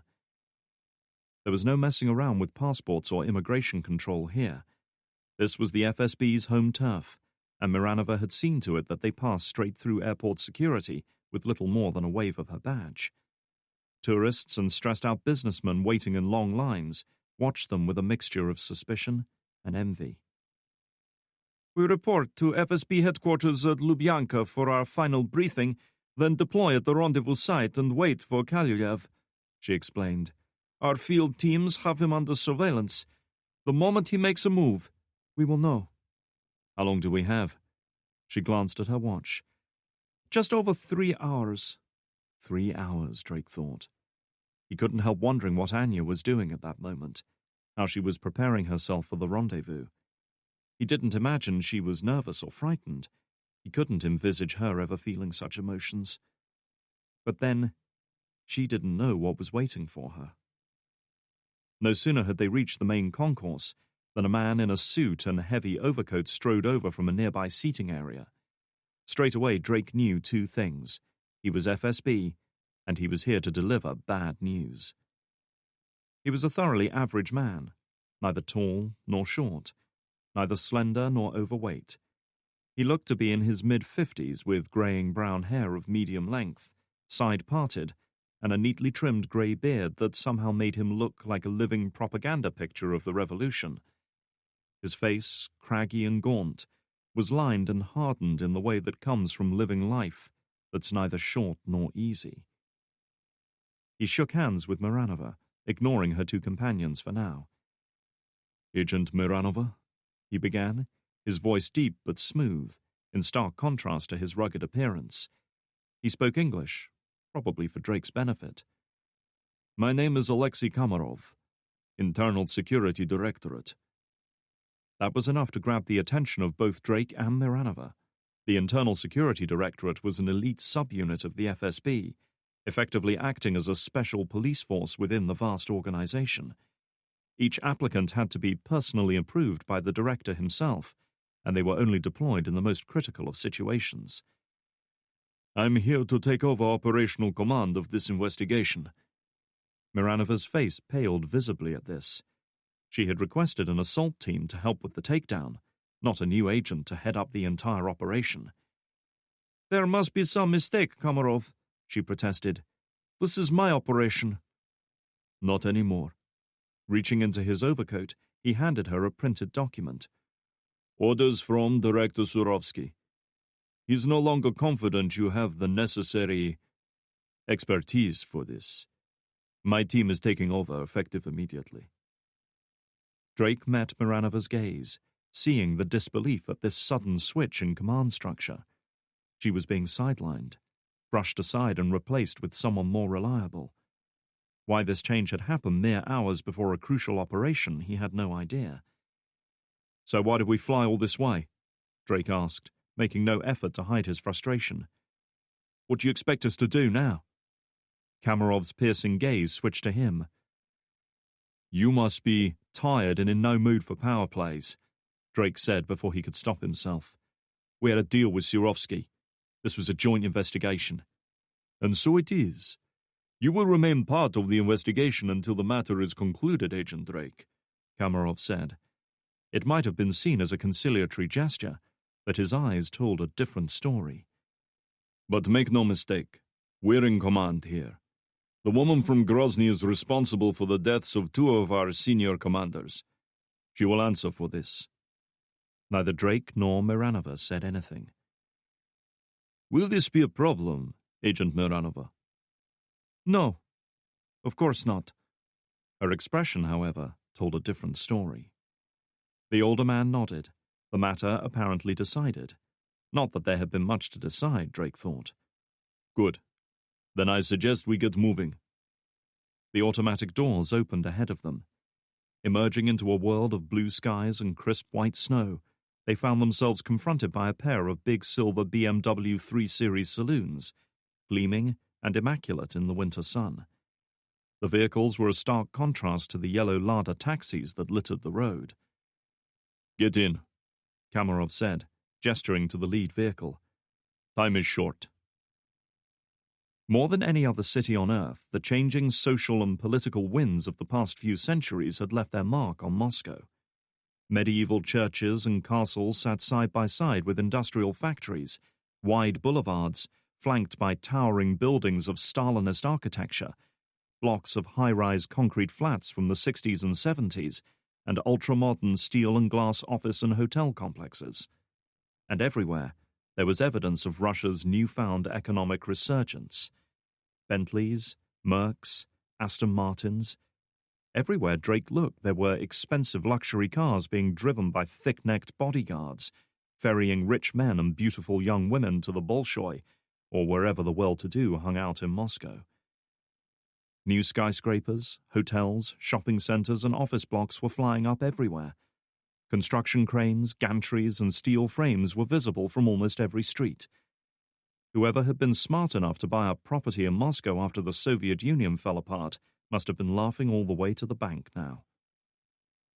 The city's road system was designed like the spokes of a wheel, with motorways radiating outwards in all directions and a concentric series of ring roads circling the Kremlin, the spiritual and literal heart of the city. Their course southeast from the airport took them more or less right past the walls of the ancient fortress. When they stopped for a moment at the intersection of Tverskia and Okhotny, Drake was just able to make out the vast sweep of Red Square backed by the Kremlin's towering outer walls. The place was packed with tourists, most of them in big coach groups with guides busy spouting off about the history of the place. Others were milling around Lenin's mausoleum, probably annoyed that they had missed the brief period each day when it opened its doors to the public. Impressive, isn't it? Miranova remarked. Drake didn't reply.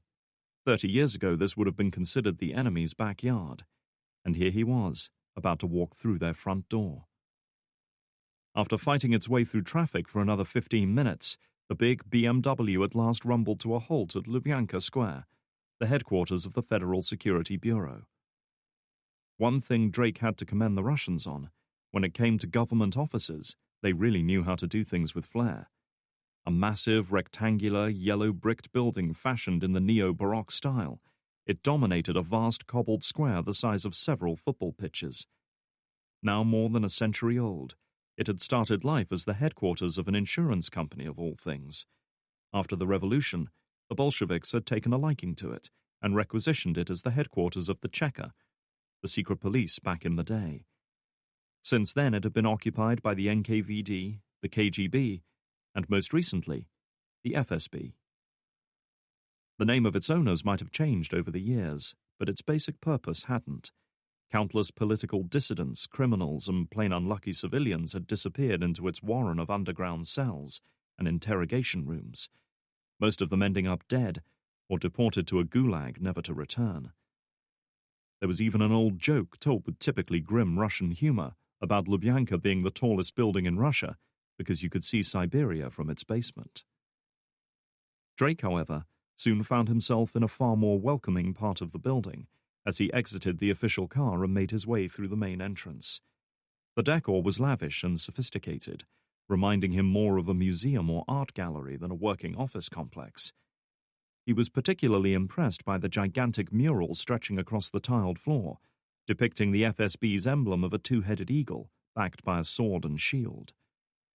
Another agent was waiting to receive them and exchanged a few hushed words with Miranova as they hurried over to a bank of elevators at the rear of the lobby. Stony-faced security guards with automatic weapons watched them every step of the way. Arriving at the nearest elevator, Kamarov hit the call button, and a few seconds later the doors slid open with barely a sound. "Nice place you've got here," Mason remarked as they whirred their way up. Beyond the elevator's glass walls, the inner courtyard of the building stretched out beneath them.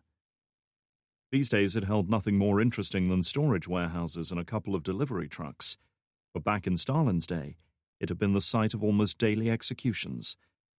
To cover up the sound of gunshots, car engines had been run and allowed to backfire. The female FSB agent nodded agreement.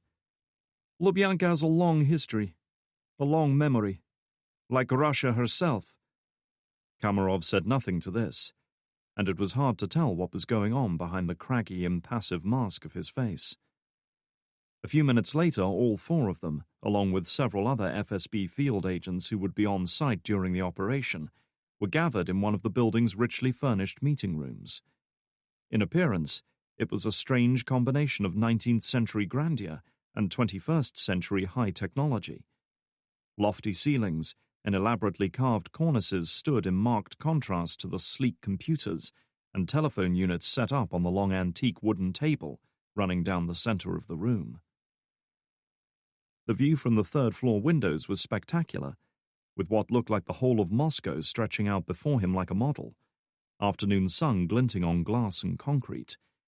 About a mile away, he could make out the towering spires of St. Basil's Cathedral and the ancient red-brick walls of the Kremlin. Kamarov kicked the briefing off without preamble. "Kalulev's rendezvous is scheduled to happen here, on Poklanaya Hill," he began, indicating a map of the monument complex pinned to the whiteboard behind him. "According to our phone intercepts, his contact has requested to meet at the base of the obelisk in the center of the complex. We will deploy to intercept once they make contact with him." He paused a moment to survey the agents gathered around the table. "Our on-site task force will be divided into two teams, Anna and Boris." Drake nodded, understanding. The Russians used a different writing system and therefore a different phonetic alphabet from that of their Western counterparts. It took a little getting used to, but the principle was the same. In any case, Drake had heard all sorts of weird and wonderful radio call signs over the years. "We will also have an armed tactical team on standby in the parking lot to the north.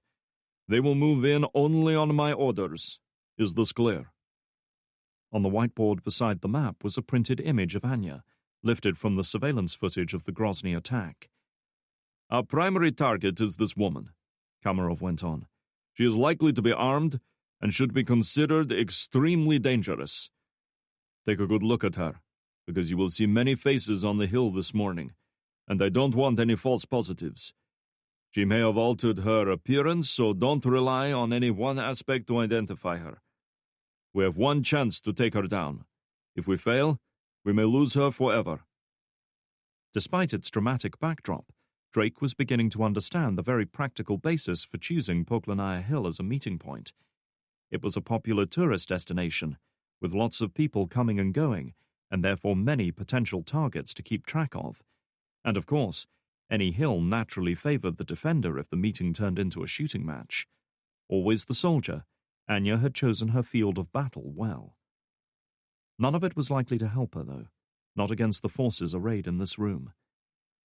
Kamarov turned his attention back to the map and gestured to a group of buildings to the southwest of the hill. "Our spotter team, call sign Olga, will set up here. There is a telecommunications mast here that should provide a perfect field of fire over most of the hill." "Nobody said anything about snipers," Drake interrupted, rising from his seat. "I thought our objective was to capture the target alive." Kamarov was smart enough to keep his expression carefully neutral. "And so it is, Agent Drake. But as your friends at Langley are fond of saying, I prefer to keep my bases covered. We don't know what kind of force she may bring with her. She may even have snipers of her own in the area." Drake glanced at the map again, seeking a counter-argument. "That tower's got to be almost a mile from the hill," he said, making a rough estimate based on the scale. "You'd be lucky to hit a barn door from that range. And you said yourself there'll be civilians everywhere." "My men are good shots," Kamarov assured him tersely. I bet they are, Drake thought. Kamarov's sudden arrival at such a crucial stage in the investigation, his seemingly unlimited authority that came straight from Surovsky himself, and his fixation on taking down Anya, made it obvious that he hadn't been sent here just to assume control of a failing investigation. Kamarov was part of a kill team. "I think Agent Drake has a point," Miranova said, jumping into the discussion before it turned into something more serious. "Even the best sniper in the world would struggle to make an accurate kill from that range. The risk of collateral damage would be high." "Then let's hope we don't have to use it," Kamarov remarked, before turning his attention to the wider gathering. "With so many eyes on the hill, there is no way she can approach Kalilev unseen. Once we have a confirmed sighting, Anya and Boris will move in to surround her and take her down. All other actions are at my discretion. Questions?" Drake had one for him. "Where will I be in all this?" The senior FSB agent regarded him irritably. "You will be here, at Lubyanka." "That's unacceptable." "It is also unacceptable that two of our most senior officers have been tortured to death," Kamarov reminded him. "Yet still it has happened." "I want to be there," Drake persisted. "What you want is irrelevant. This operation is FSB only. Consider yourself fortunate to even be in Moscow." Beneath the table, Drake clenched his fists. "You wouldn't even know about this rendezvous if it wasn't for me." Kamarov's eyes flared with anger, but before he could reply, Miranova jumped in. "Agent Drake does have a point. He has been useful to this investigation so far, and his judgment has been sound. We would do well to have him on hand." Kamarov held Drake's gaze a moment longer, looking as though he wanted nothing more than to introduce him to some of Lubyanka's less pleasant areas. "Our command and control unit will be set up a short distance from the meeting point," he said at length. "You can remain on standby there, but no closer. Do we understand each other?" Drake unclenched his fists. "Perfectly." He spared Miranova a fleeting glance. They had eye contact only for a second or two, but it was enough to convey the gratitude he felt. Satisfied, if not pleased, Kamarov nodded. "All right. Get ready. We leave in 5 minutes." As the brief gathering broke up, Drake turned away and walked over to the window, bowing his head as the full weight of what was about to happen settled on him. Anya was going to die today, and the only person who could do anything about it was him. Nobody else could help him now. Nobody else could make this choice for him. Give up Anya's life, or risk giving up his own? There was no choice to make. and he knew it. Swallowing, he nodded to himself as if to solidify the decision in his mind, then turned back to the room and caught Mason's eye, beckoned him over. His friend approached warily, the memory of their earlier confrontation no doubt still fresh in his mind. What is it? There was no trace of his former camaraderie now. Over here, mate, Drake said quietly, steering him to a corner of the room where they could speak with some semblance of privacy. Listen, I need you to do something for me. Cole, it's important. Mason cocked an eyebrow. This ought to be good. Drake sighed and looked him hard in the eye. I need you to get out of here. Ryan, This isn't about what happened earlier, Drake interrupted. Whatever our difference is, it doesn't matter now. You were right, mate. I put you and the others at risk by going after Anya. I'm sorry about that. In fact, I'm sorry about a lot of things. But I'm not going to put anyone else at risk. Mason frowned, taken aback. So what do you want from me? He paused just for a moment. An instant of hesitation. A reality check. This was it. His last chance to back out. To give up this foolish notion before it ruined him. If he did this, there would be no going back. An instant, and then it was gone. I need you to get out of here. Out of the city, out of the country. Make an excuse, say you've been recalled to Langley, whatever. Get your ass to the US Embassy. I'll direct Sam and Kira to meet you there. One of the benefits of being a Shepherd team member was their ability to claim diplomatic asylum, no questions asked. Rocking up to an embassy building without a passport and demanding to be let in was hardly the height of professionalism, but if the situation called for it, they could nonetheless take such an extreme measure. Once all three of his companions were safely back on US soil, Drake could act without fear of reprisals against them. At least, that was what he told himself. Great. What are you going to do? Mason asked. Drake shook his head. Better you don't know. It didn't take a genius to see that he was planning something very dangerous and very stupid. Sabotaging an FSB operation. Mason moved a step closer, keeping his voice low. Are you out of your fucking mind? They'll throw your ass in jail if you try to screw with this. I have to do something. Drake looked at his friend again, seeking acknowledgement, seeking understanding. They're going to kill her, Cole. Mason was unmoved. Tell me she'd do the same for you. Drake had seen that one coming, but it still wasn't easy to hear. I don't have all the answers, he admitted. But I know Anya's part of something. Something bigger than terrorist attacks and kidnappings and all this shit we've been chasing here.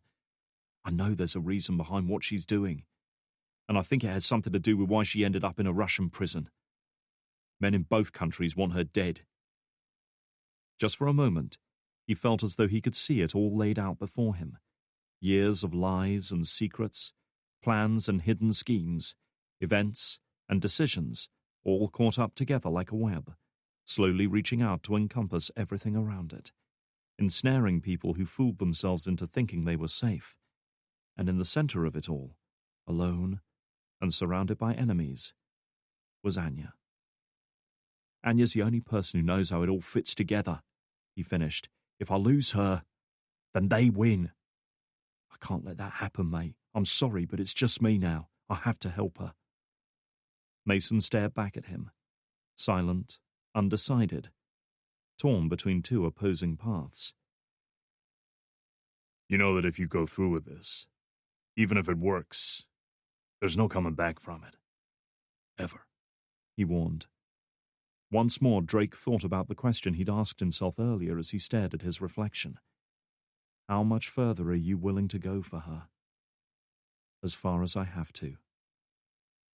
I know. It's your call, Mason said at last. I can't stop you. But God help you if you're wrong about her. Drake said nothing to that. If he was wrong about Anya, then he deserved everything that was coming to him.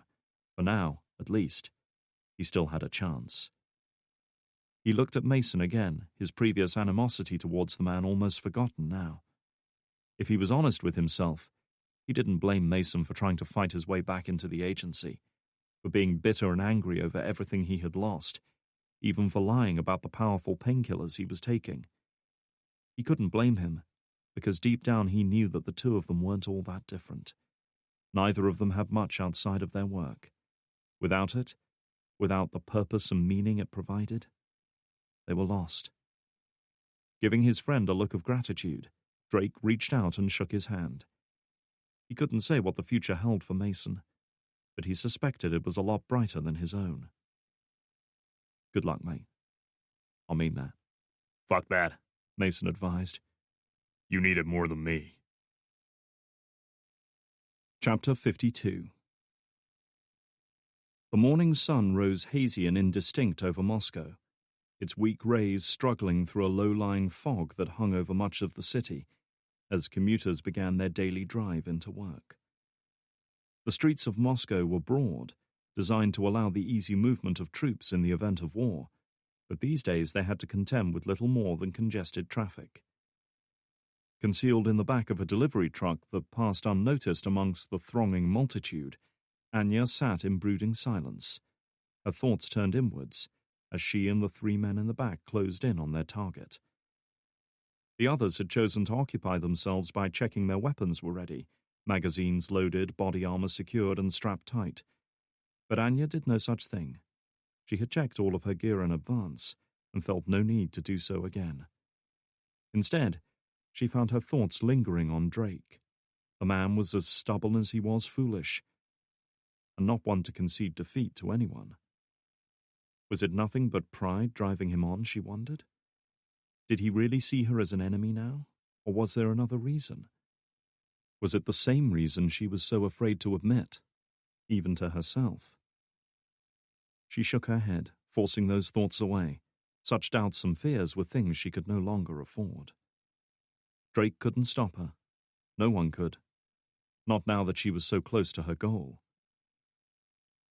Unbidden, the old words that had been hammered into her years earlier resurfaced once more, like the echo of a drumbeat, still felt long after it had ceased. Weakness will not be in my heart. Fear will not be in my creed. I will show no mercy. I will never hesitate. I will never surrender. Anya clenched her fists as the van jolted over a bump in the road, drawing strength and resolve from the old words that had sustained her through some of her darkest hours. Once more she felt the anticipation and heightened awareness that always came to her at times like this, felt her heartbeat quicken and the blood rush into her muscles. They were close now. They would not fail. Drake had staged operations from some odd locations over the years, but this was the first time he'd worked inside a foundry. The FSB had requisitioned the old building, lying in an industrial park perhaps half a mile from the meeting point, to use as their base of operations and on-site communications hub. The floor was nothing but bare stone, except for the area around the old furnace where the ground had been laid with tempered bricks to resist the extreme heat. The smelting trays, metal grinders, lathes, and other pieces of ancient forging equipment scattered about the room stood in marked contrast to the ultra-modern laptops, encrypted radio units, and satellite uplinks that had been hastily set up. A team of 3 technicians were attached to the makeshift field station, each busy manning their own terminal. One even had access to the video feeds from an unmanned drone that was circling the target area. Drake couldn't see them, but he knew that a couple of armed guards had been stationed outside to ward off curious bystanders, and, perhaps more importantly, to keep him from venturing outside.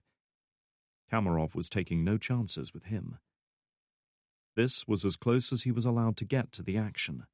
Here, in a dingy, unused old workshop, he was forced to sit and watch Anya meet her end.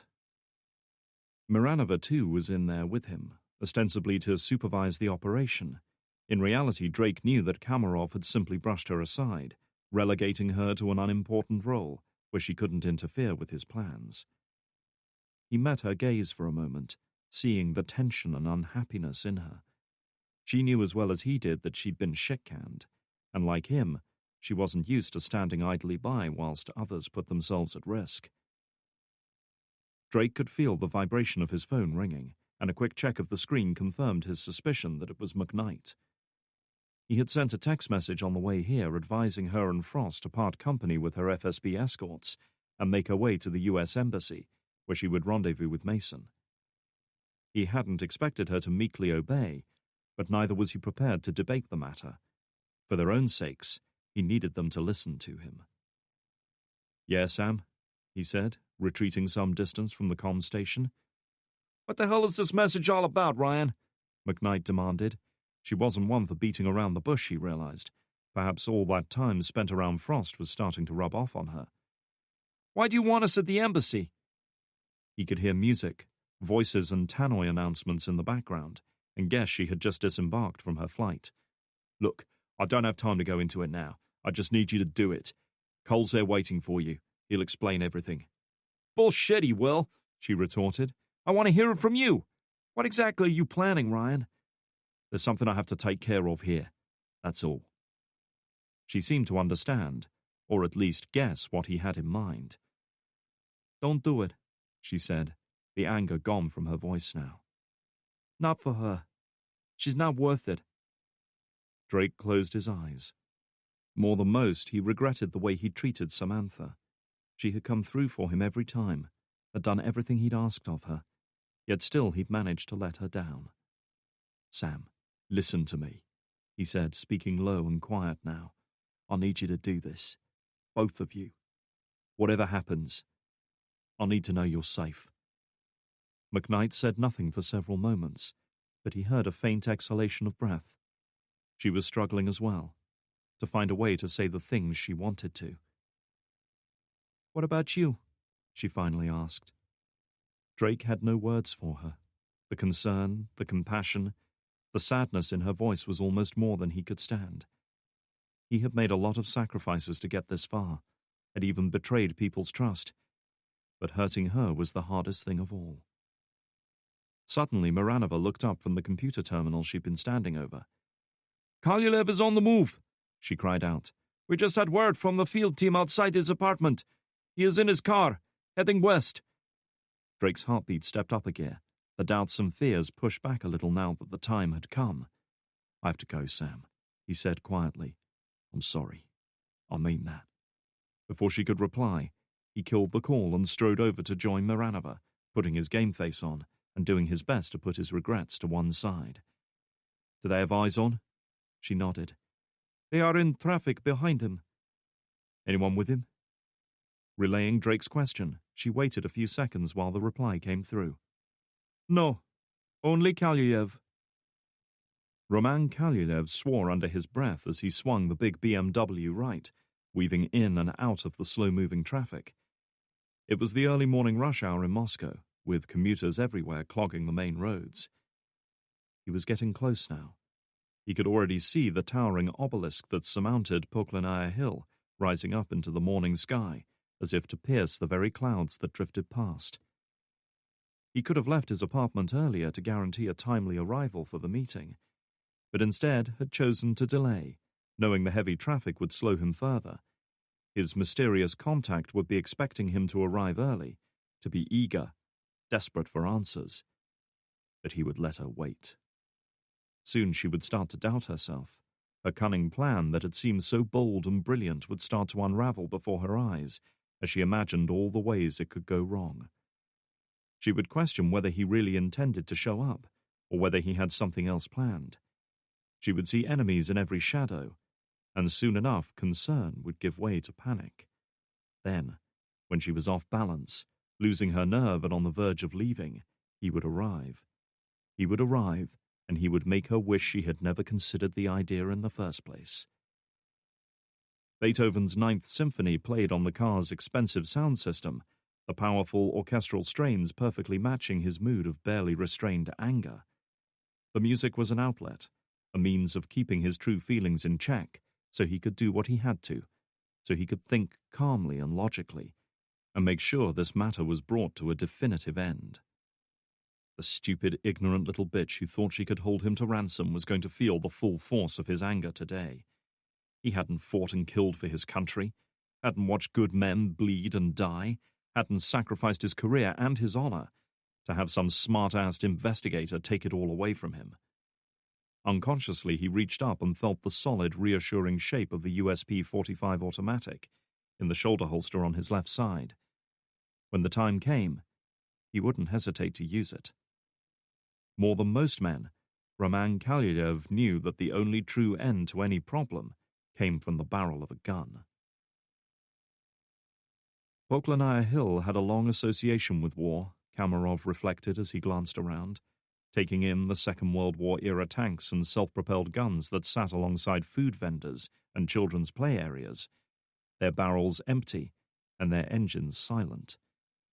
It was here, almost at this very spot, that Napoleon Bonaparte had assembled his Grand Army, believing such a display of force would prompt the Russians to surrender Moscow.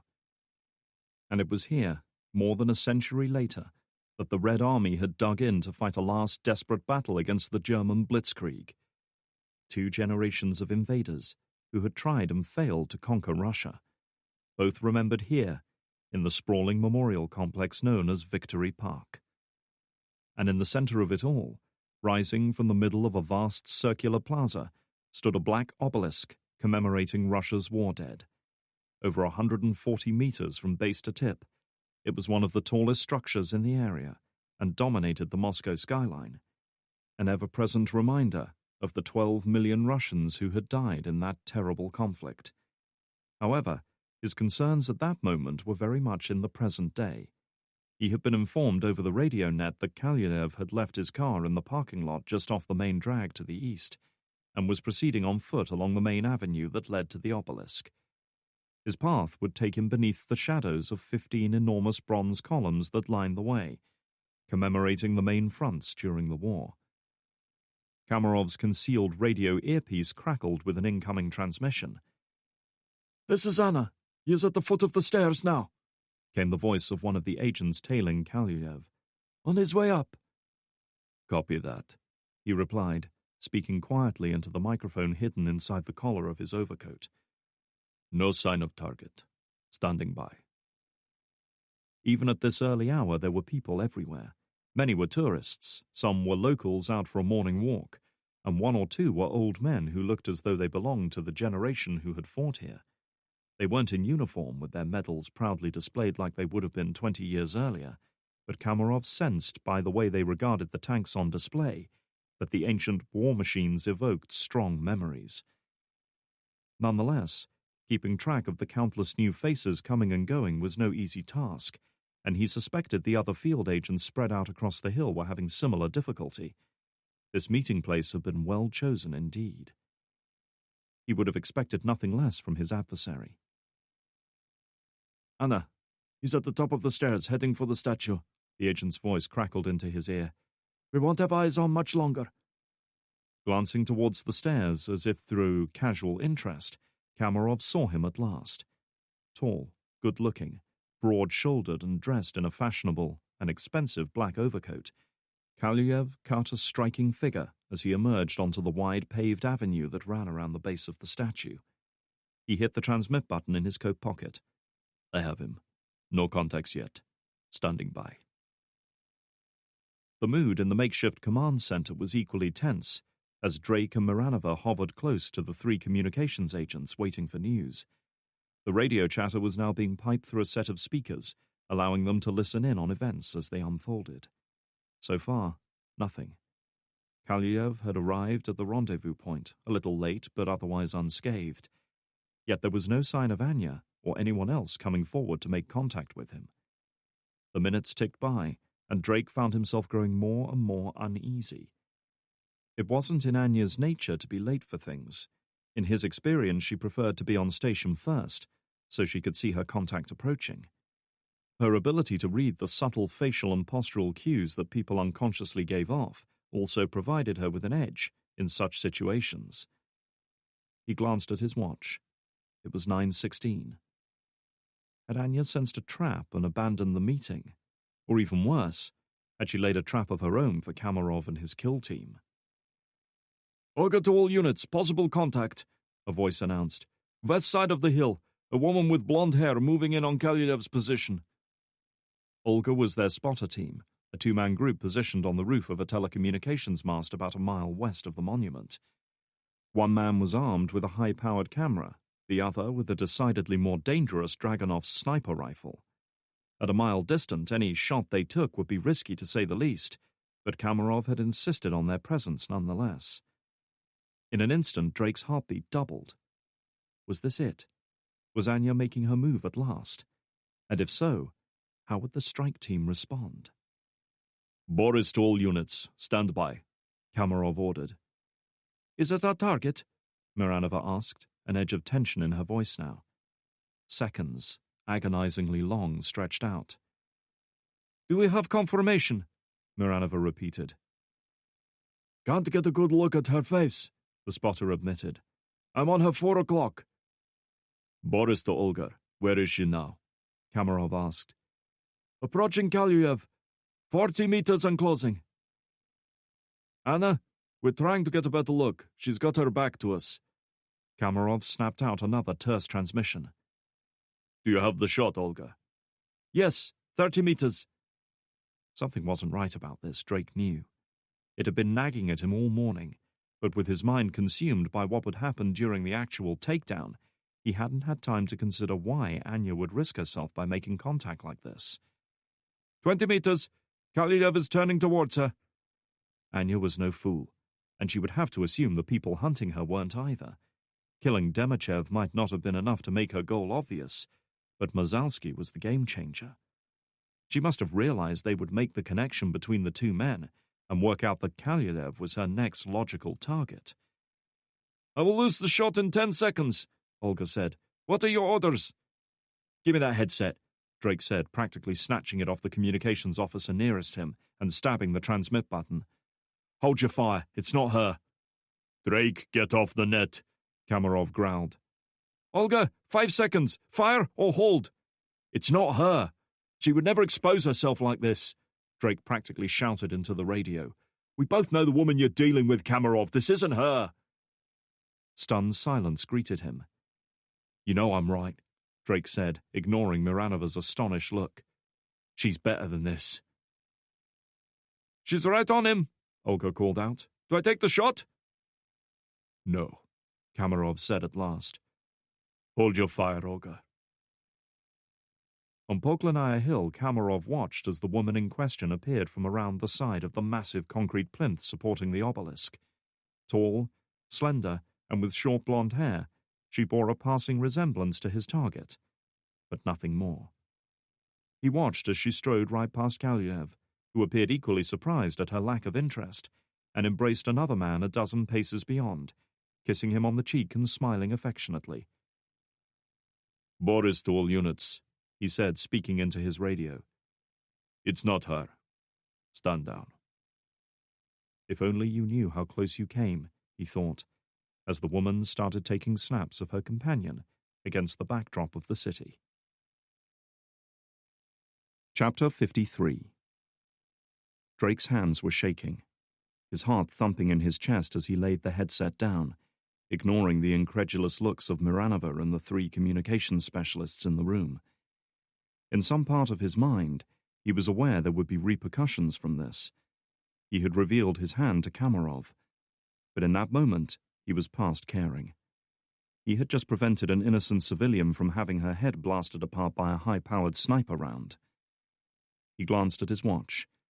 9:20 a.m. You have some explaining to do, Ryan, Miranova warned, her dark eyes smoldering. She wouldn't have figured it all out yet, but she would know there was more to his presence here than he was letting on. His cover was blown. He was well and truly in the shit now, and unless he wanted to spend the rest of his life in a prison like the one he'd rescued Anya from, he knew it was time to part company with his FSB comrades.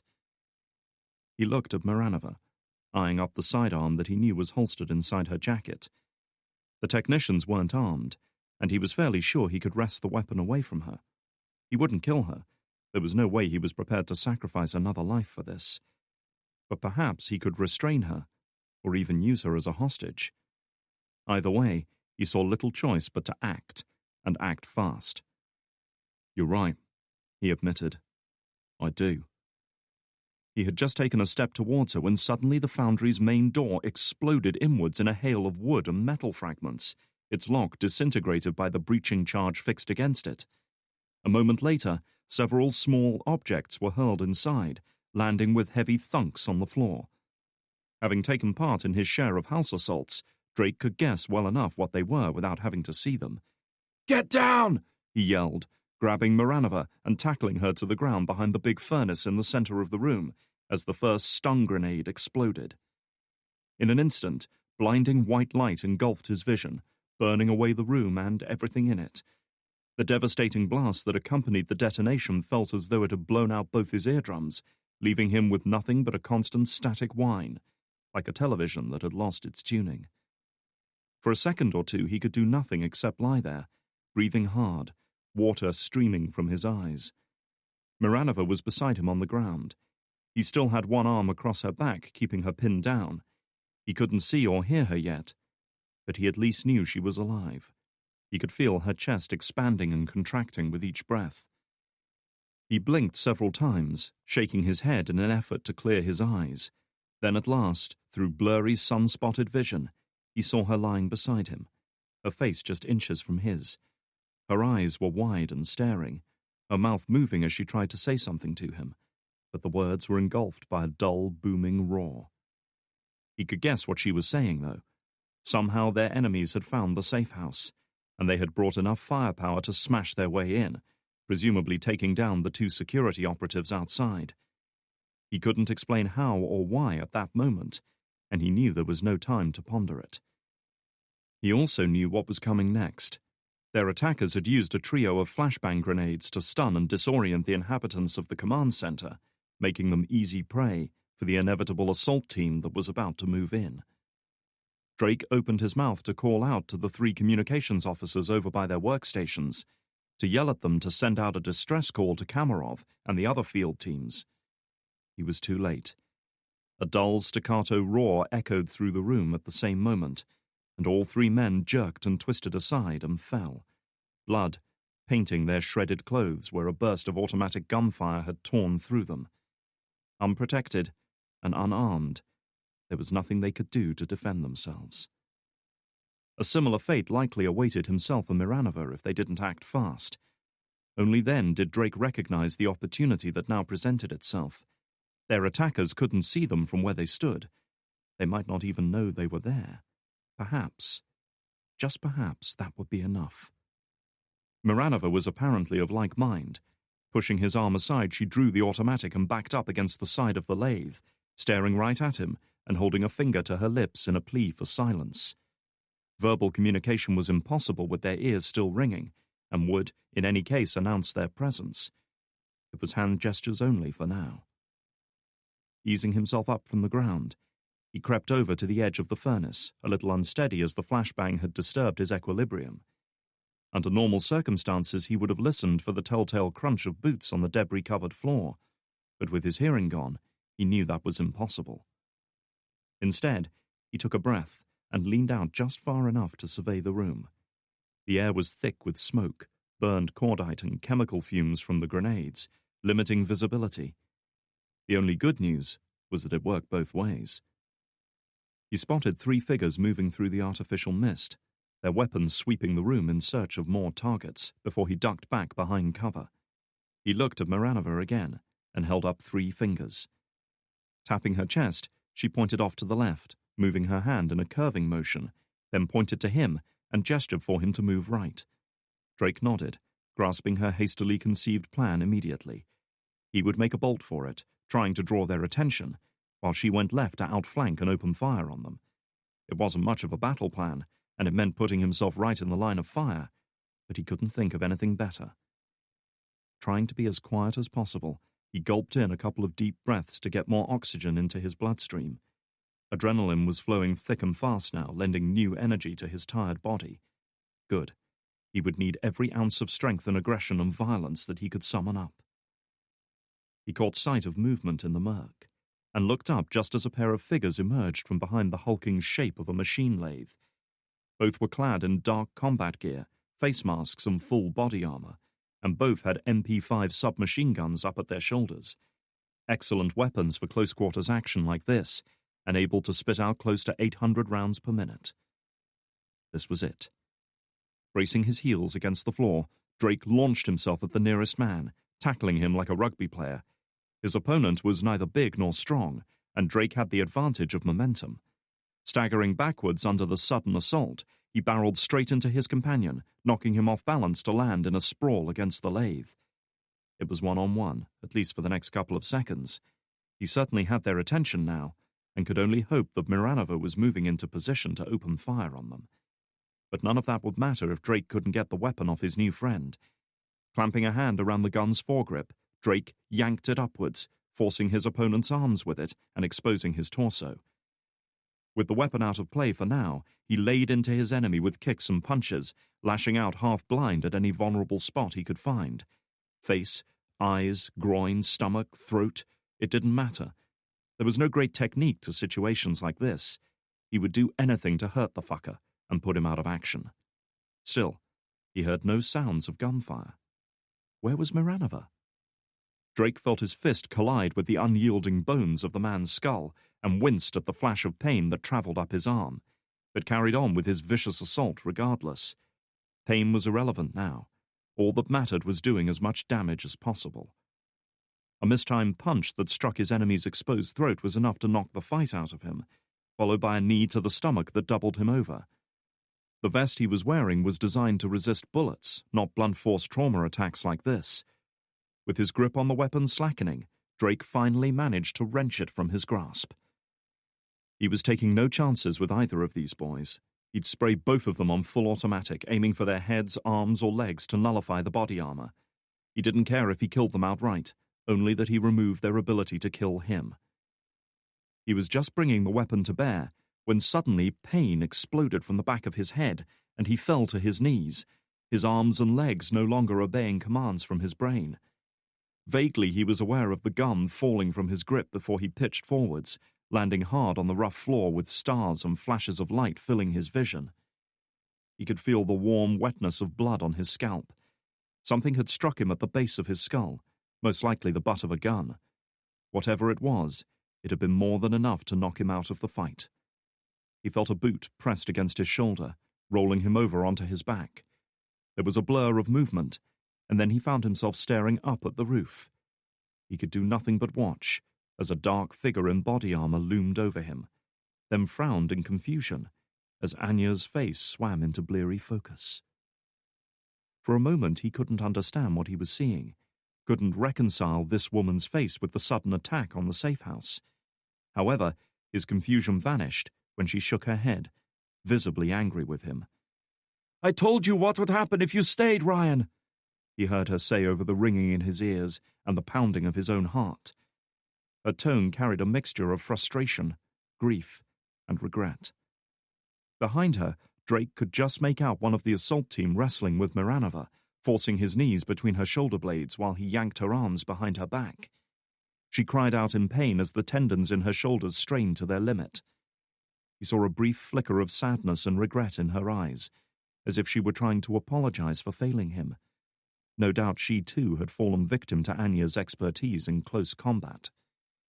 He tried to get up, tried to reach out to her, but Anya planted a boot firmly on his chest, preventing him from moving. Glancing away, she gave a single curt nod, then backed off as a second man moved in. Drake felt the coarse fabric of a sack being pulled over his head, and a moment later, the world went dark.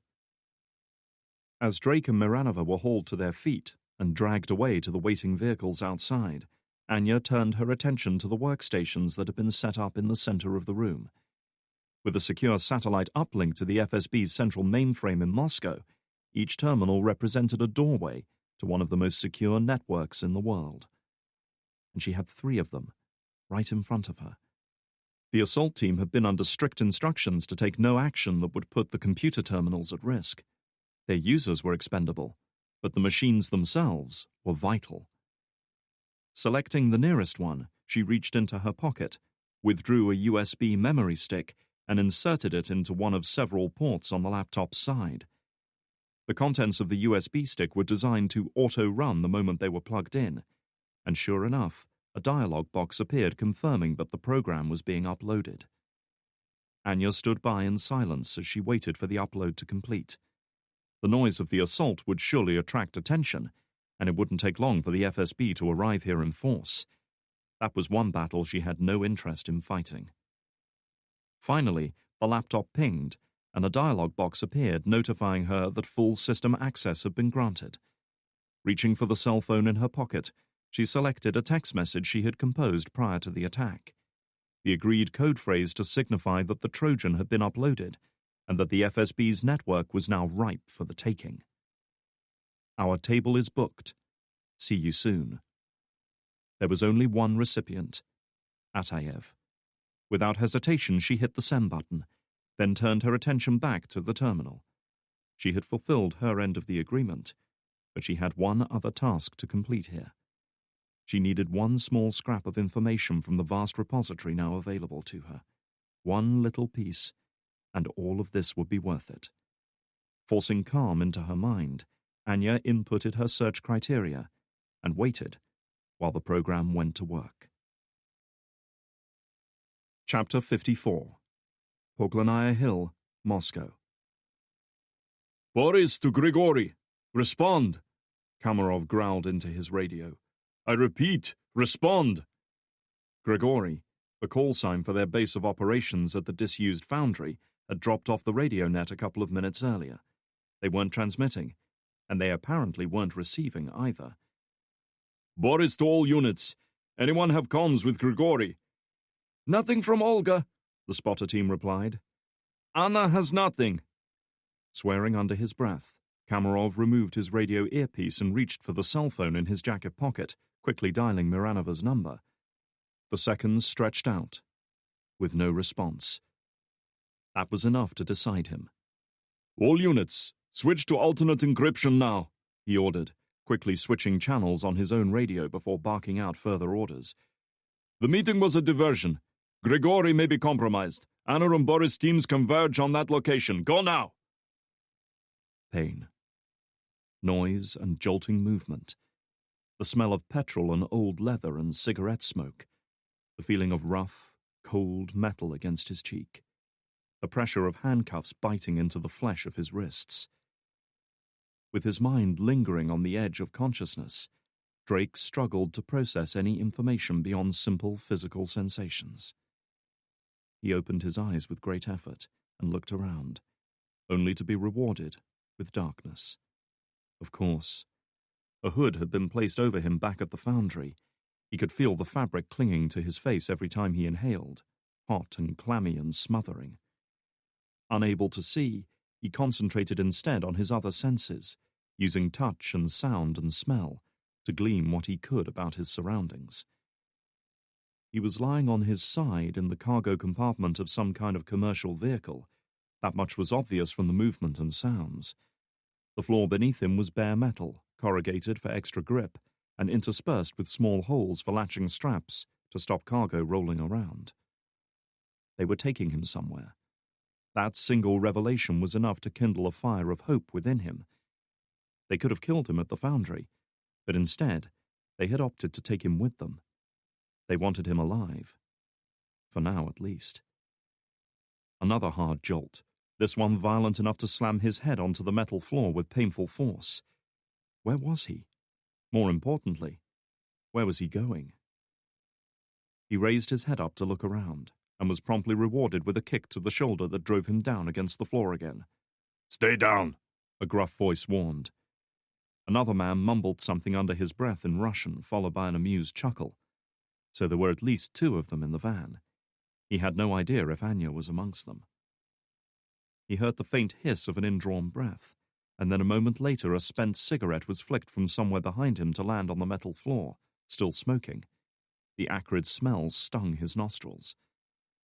With a final shuddering lurch, the van halted, the engine still ticking over. More urgent voices talking in Russian, and suddenly he felt strong hands grip his right arm, one at his elbow and the other at his wrist. Instinctively he began to struggle, trying to break out of the hold, but a sharp blow to the back of his head was enough to put paid to that idea. Don't move. You've been implanted with a tracking device. Anya hissed in his ear. So she was here after all. You know what I have to do. Don't move, or I will sever an artery. A moment later, Drake felt something sharp pressed into his forearm, the pressure increasing, until with a tear and a warm trickle of blood the skin parted and the blade made entry. Strangely, it didn't hurt as much as he'd expected. He was aware of the bleeding, but the sensation was more akin to a shaving cut. Perhaps his senses were still dulled by the injuries he'd taken earlier, he thought with a pang of hope. No such luck. The moment he felt the metal tweezers inserted into the newly opened wound, the pain hit him hard. He gritted his teeth, letting out an agonized groan as Anya pressed the tweezers in deeper, searching for the little tracking module nestled within the muscle tissue. At least she was familiar with procedures like this. He'd seen her perform one on herself during their escape from D.C. last year. That wasn't much comfort to him, as a fresh lightning bolt of pain shot down his arm. He couldn't tell if she'd touched a nerve during her probing. All he knew was that he felt as if his entire arm had been submerged in boiling oil. Unable to restrain himself, he let out a cry of pain as the tweezers closed around the module and, with a single hard yank, pulled it free. That's good, Ryan, he heard Anya whisper, her voice barely registering as he lay there on the dirty floor of the van, breathing hard, blood trickling from the wound at his arm. Just breathe. It is done. Several orders were exchanged in Russian. Then, with a roar from the engine, the van lurched forwards once more. Someone hit them hard and fast, Agent Pushkin concluded, as he grimly surveyed the scene of carnage within the foundry. They took out the 2 agents outside, breached the door, and came in with stun grenades and automatic weapons. The technicians here didn't stand a chance. Kamarov said nothing as he picked his way through the spent shell casings and bloodstains, taking in the grisly results of the attack. It was easy to see why they had lost comms so suddenly. The 3 technicians in charge of the radio net were lying sprawled on the floor in pools of blood. Burn marks on the ground indicated the spots where flashbang grenades had detonated. He almost felt a moment of respect for his adversary. Anya had left a trail for them to follow after the attack in Grozny, had lured them out here with the promise of an easy takedown, so she could hit them where they were vulnerable. It was a bold and audacious move, and he had fallen for it. "What about Drake and Miranova?" he asked, glancing up at the younger man. Pushkin's expression darkened further. We swept the building. There's no sign. Wasting no more time here, Kamarov turned away, reaching for his cell phone, and dialed a number in Moscow. Director Surovsky had seen to it that any calls from his phone were given highest priority. "Access code, please," came the crisp greeting of an FSB signals technician a few moments later.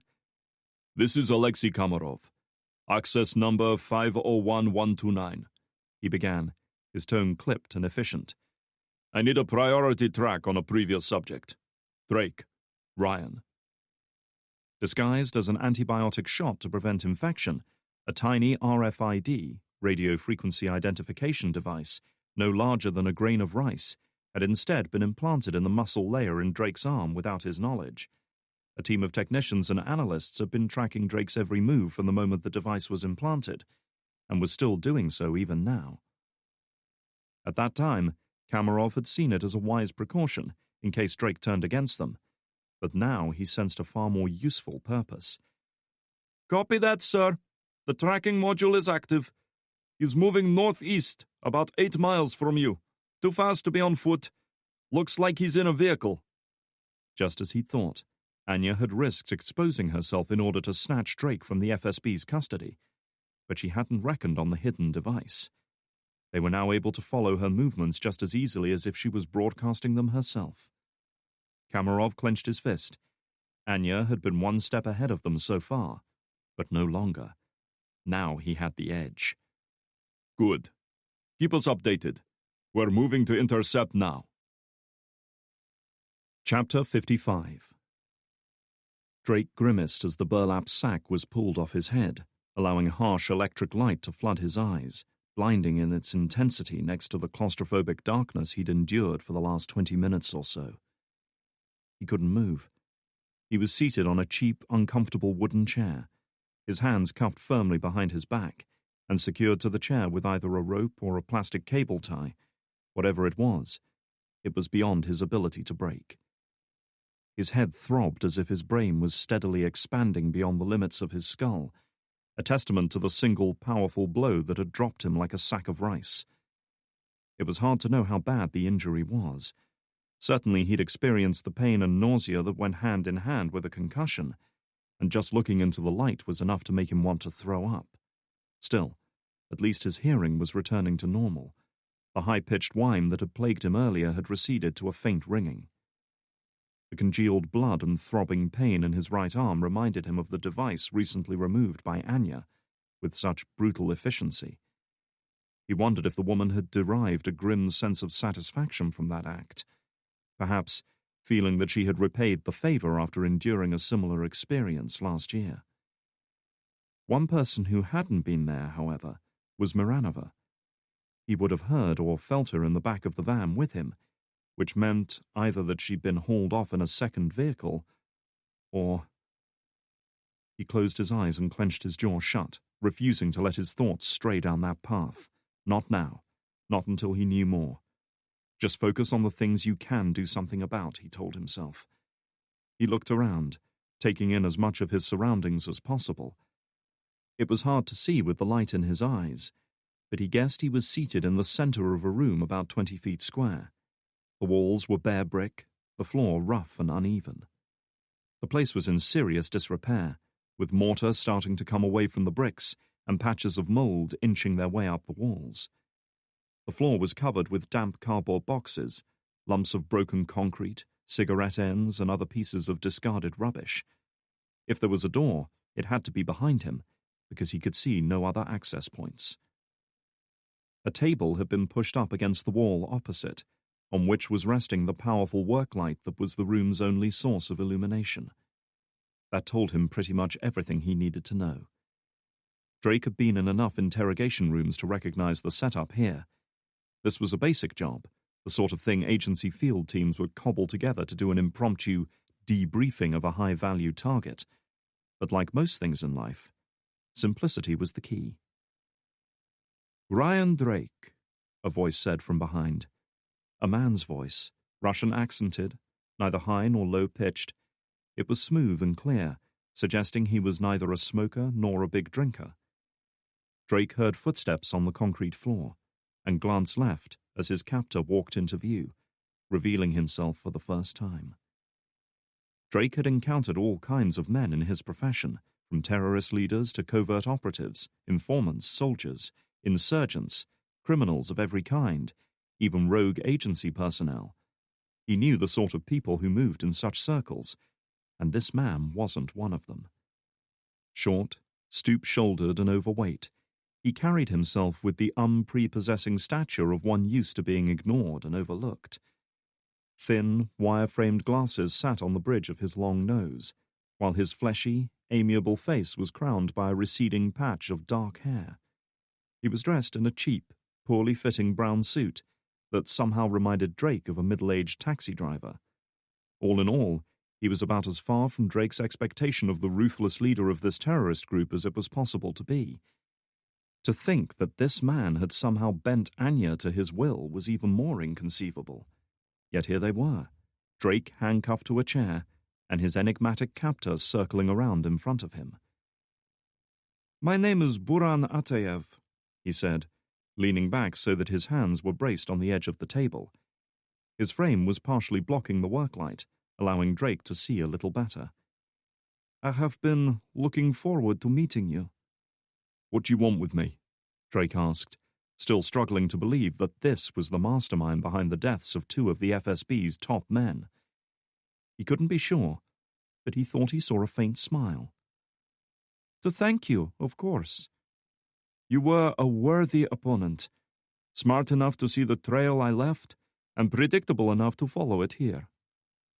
Drake had already suspected as much by now, but to have it confirmed in such an offhand manner only served to underline his own failure. "When you realized Kalyev was the next target, you chose to use him as bait rather than protecting him, He raised a finger and wagged it from side to side as if to chide Drake for his error. A risky strategy. He's safe, Drake reminded him. Again, that flicker of a smile. For now. You, however, are not. Drake could see the way this conversation was heading, and knew he had to do something now if he didn't want to end up like Demichev and Mazalsky. He had to give the man a reason not to kill him. I know why you're doing this. That seemed to intrigue Ataev. Do you? You said yourself that I made the connection between your targets. It's Beslin, Demichev, Mazalsky, and Kalyudev. All three men were involved that day. They all fucked up. They all failed to stop it from happening. That's what they're guilty of, isn't it? At this, Ataev shook his head, letting out a chuckle of grim amusement. Like I said, you are smart enough to see the obvious, but the deeper meaning is lost on you. None of those men fucked up, as you put it. They all played their parts to perfection. Drake frowned, failing to understand. What do you mean? Ataev settled down on the edge of the table, making himself a little more comfortable. Let me tell you a story, Mr. Drake, he said, with the exaggerated enthusiasm of a teacher addressing a reluctant classroom. It begins 20 years ago, with an ambitious young KGB agent who made a name for himself during the Afghan War. He was, as you would put it, a firefighter, a man sent where the need was greatest, to deal with threats that others could not. His ambition was matched only by his complete disregard for human life, and he soon became one of the most feared KGB operatives in the country. But time was against him, and after the collapse of the Soviet Union, he found himself cast adrift, just another relic of the Cold War, in a world that no longer needed him. In a flash, Drake's earlier phone conversation with Frost leapt into his mind once more. A former KGB agent who operated in Afghanistan with brutal efficiency, who now had a vested interest in tracking down the men behind the attack in Washington. Instantly the pieces assembled in his head, like a puzzle, whose solutions suddenly became obvious. Surovsky. Viktor Surovsky, the golden boy in Russia's war against terrorism and organized crime, the hard-line but nonetheless brilliant leader who had brought order from chaos, who had remade the FSB into an intelligence organization to rival the best in the world. Another faint smile, this time one of grudging respect. Indeed. But such a life did not suit our ambitious friend Victor. He began looking for other ways to advance himself, until at last his attention came to rest on Chechnya. This was a place with many enemies to be overcome, just like Afghanistan. But how is a man to make a name for himself there? It is at this time in his life that a second man enters our story, a comrade of Victor's from the old days, a former Spetsnaz operative, now working for the FSB's counter-terrorist division. Another piece of the puzzle fell into place. Roman Kalyudev. It was Kalyudev who suggested that it was fear, not accomplishments, that brought men to power. Like St. George and the dragon, he needed only to create a monster, and then slay it. Victor, blinded by his own ambition, agreed immediately with this idea. 3 separate targets were chosen to maximize civilian casualties: an apartment complex in Moscow, a pair of airliners, and last of all, a school. Drake could hardly believe what he was hearing. Frost's earlier summary of Surovsky's career replayed in his mind. Russia got hit by a bunch of terrorist attacks from Chechen separatists. They blew up an apartment complex in Moscow, downed a couple of airliners, and shot up a school in Beslin. The first 2 attacks were merely opening moves, designed to draw attention. Beslin was his masterstroke, Ataev went on. Only an attack of that scale would give him the springboard he needed to launch himself into power. Using undercover agents, Viktor and Kalyudev were able to convince Chechen militants that a major hostage crisis would be enough to bring Russia to the negotiating table.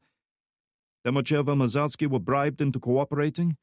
Mazalsky was ordered to cease FSB surveillance of known Chechen insurgents in the weeks leading up to the attack, while Demochev made sure that the armed group was able to reach the school unchallenged. Demochev served as a commander of a border security task force. He was in command of most of the military checkpoints in the area around the town. Miranova's words from the briefing earlier seemed like a mockery of Drake's own incompetence now. Mazalsky was part of the FSB's anti-terrorism directorate in the province. He was responsible for monitoring and apprehending suspected militants. Demochev and Mazalsky, two men who had been mysteriously promoted to divisional leader positions instead of punished for their failures. Only now did Drake understand why. Only now did he perceive the pattern that had been in front of him the whole time. When the crisis unfolded, Kaluyev, the anti-terrorist expert, was flown in from Moscow to coordinate a rescue operation, but the rescue was the last thing on his mind. His orders were to storm the school and make sure every one of the hostage-takers was killed. Viktor wanted no one left to speak out against him.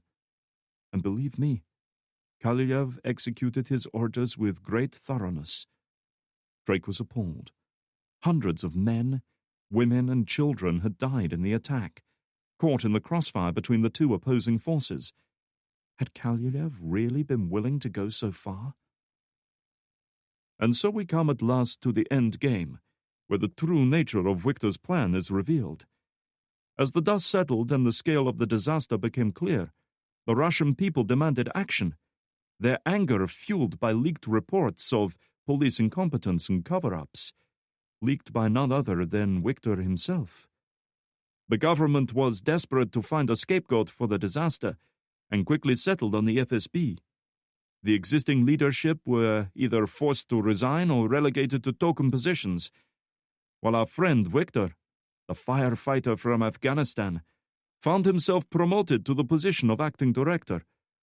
Kaluyev, meanwhile, took much of the blame for the failed rescue operation and retired, several $1 million richer, of course.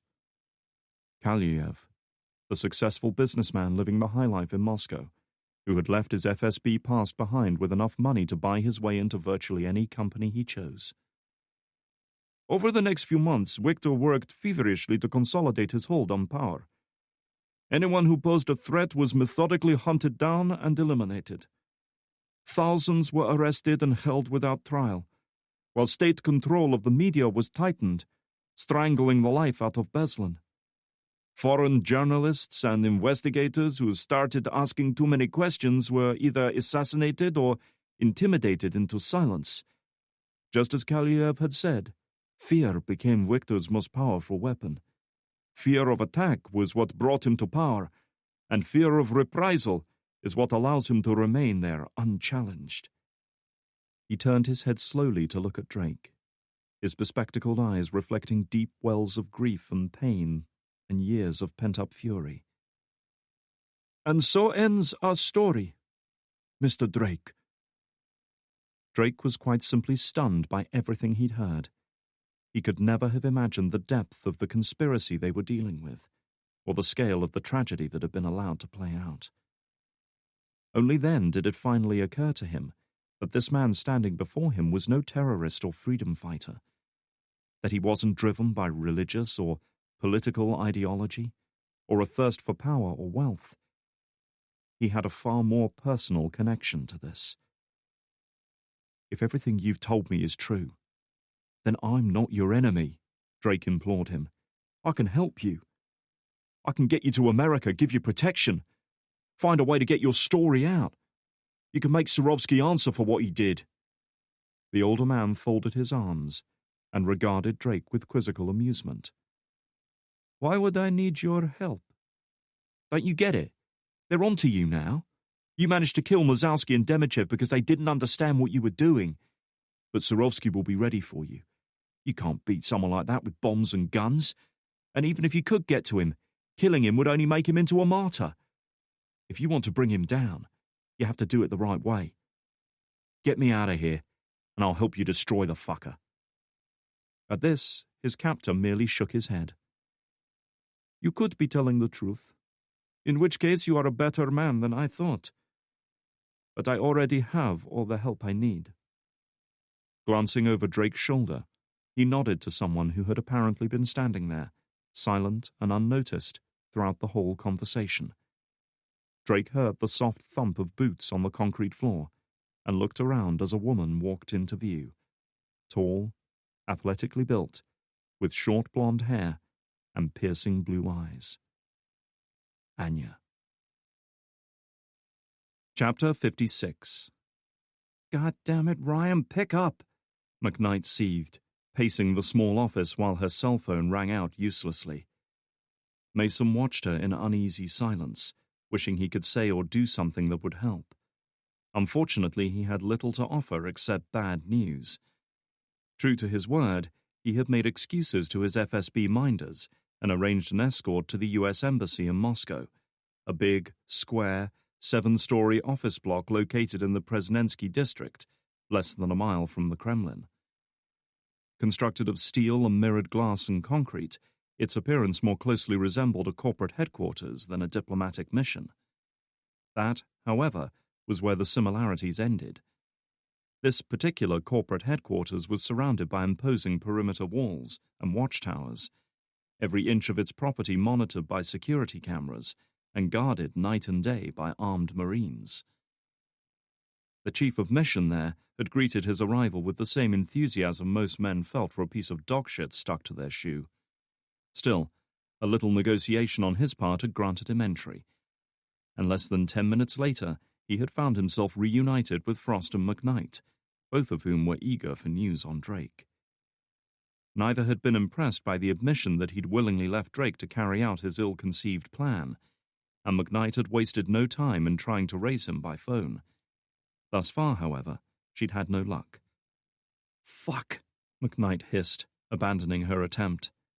"Nothing." "He won't answer," Mason said gently. "He'll know why you're calling."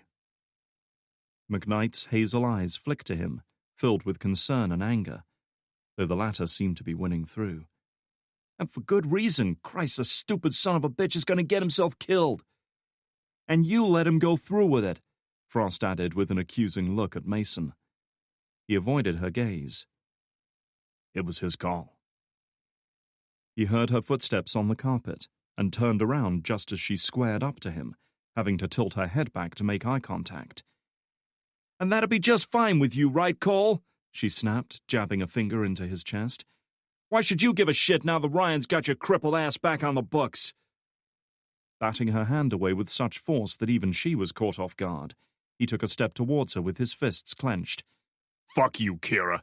If you were a man, I swear to God I'd hammer you into the floor." After everything he'd gone through, everything he'd lost since that disastrous night last year, how dare she even think to question his loyalty? Another person might have backed off, might have been intimidated by his rage, but not her. She stood her ground, flashing a fierce grimace that might have been called a smile. "Don't let that stop you," she said. "Come on, champ, take a shot. See where it gets you." "Both of you stop this!" McKnight shouted, forcing herself between the two. "You're field operatives, so start acting like it." Mason let out a breath, calming a little. "We all want to help Ryan. Knocking the shit out of each other isn't going to cut it." McKnight lowered her arms, keeping her eye on Mason, who she no doubt considered the bigger danger. "Kira, go get some air."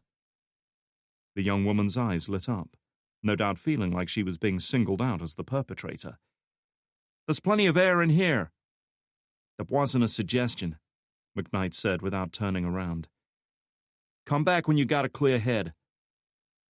Both McKnight and Frost were feeling the strain of having been isolated from unfolding events for so long. The frustration of being unable to directly help their teammates had taken its toll on both of them. But this wasn't the way to deal with it. Glowering at Mason a moment longer, Frost turned away and strode out of the room, making sure to slam the door shut behind her. "Thanks," Mason said, relaxing a little. "Save it," the woman advised. "You fucked up by letting Ryan go through with this, but pointing the finger and yelling won't undo it." Mason said nothing to that. He admired her pragmatism, if not her manners. She was just raising her phone again when suddenly the door flew open and one of the embassy staff hurried in. Mid-40s, bespectacled, and with his shirt straining to contain his overhanging beer gut, it was obvious he wasn't part of the security detail here. He was a signals technician, responsible for monitoring and reporting on the vast amount of data and communications that the embassy was able to intercept each day. This might have been a diplomatic mission on the outside, but like any embassy in the world, it was also an intelligence-gathering hub. "We have a problem," he began, out of breath having run here from wherever his own office was. "NSA just intercepted a flash warning across a Russian radio net. Looks like one of their field units was hit." Mason felt an icy knot of fear twist his stomach. Where? Kutuzovsky Prospect, near Poklonaya Hill. They're scrambling TAC teams in the area. He paused for a moment, taking a breath. "There's talk of agents missing in action." McKnight let out a breath, paling visibly at the news. "Ryan." Chapter 57. Anya surveyed the bruised and bloodied man handcuffed to the chair before her, with cold, clinical detachment. Ryan Drake, the man who had freed her from the hell she'd been imprisoned in for 4 long years, who had given her back her life, who had helped her regain some vestige of humanity. Only she had the power to liberate him now. "As I said, I owe you my thanks," Ataev said. "Without you, this woman never would have found me, and without her, none of this would have been possible." Drake paid no heed to Ataev's words now. All his attention was focused on Anya. "Why, Anya?" he demanded, his voice icy cold despite the fire in his eyes. "Just answer me that. Why?" He didn't understand. Of course he didn't understand. How could he? "You should have taken my advice, Ryan," she admonished him. "I warned you what would happen if you tried to stop me. Why couldn't you have listened?" She saw him waver just a little, saw the doubt growing within him as another piece of his faith and trust crumbled away. But still he held on. Still he refused to believe it. "Anya, this isn't you," he implored her. "I know you. You're better than this." Anya shook her head, looking at him with pity in her eyes. "You don't know me. You never did. You only saw what you wanted to see. What you needed to see." She spread her arms, gesturing at their surroundings. "Tell me, what do you see now?" It was too much for him. He had clung to the belief that there was something to this whole thing he wasn't seeing. Some deeper truth that would justify her actions. Only now did he realize it didn't exist. Only now did the knowledge settle on him that he had put his faith in something that was never real. "I protected you. I risked my life for you," he spat, straining against the cuffs that held him securely in place. "Kira was right all along. We should have left you to rot in prison." He was livid with rage, his muscles trembling with barely suppressed fury, his green eyes boring into her. But beneath it all, Anya sensed something far worse. Pain. The pain of betrayal. Anya knew better than most how it felt to put faith and belief in someone, to risk her life for them only to realize it was all for nothing. And here she was, visiting that same betrayal on a man who had shown her nothing but loyalty. She couldn't carry on this conversation, couldn't see her actions reflected in him any longer. Taking a step forwards, she drew back her fist and slammed it into Drake's face, snapping his head back with the force of the impact. He opened his eyes slowly, struggling to focus as blood dripped from his mouth. "There's something you need to know," he whispered. "It's important." Anya leaned forward a little. "Tell me." "You hit like a girl," he said, forcing a bloody smile. That was all the incentive she needed. Moving with slow and deliberate care, Anya circled around behind him. bound to the chair and unable to turn, he was forced to remain there, heart pounding against the walls of his chest. She could almost feel his fear. He had no idea what she was about to do, but he sensed it was going to hurt. His suspicion was proved horribly correct a moment later as she seized the little finger of his left hand. "You're still a good man, Ryan," she whispered in his ear. "In a bad world." As Anya began to bend his finger backwards, he closed his eyes and braced himself, knowing what was coming. The joint held for a moment against the pressure, bone and sinew strained beyond their limits. Then suddenly there was an audible pop, and a starburst of agony exploded through Drake's brain as the joint finally gave way. He gritted his teeth, groaning in anguish, but stubbornly refusing to cry out. He wouldn't give her that satisfaction. Anya had done what she had to do here. Standing up, she backed away and glanced at Ataev.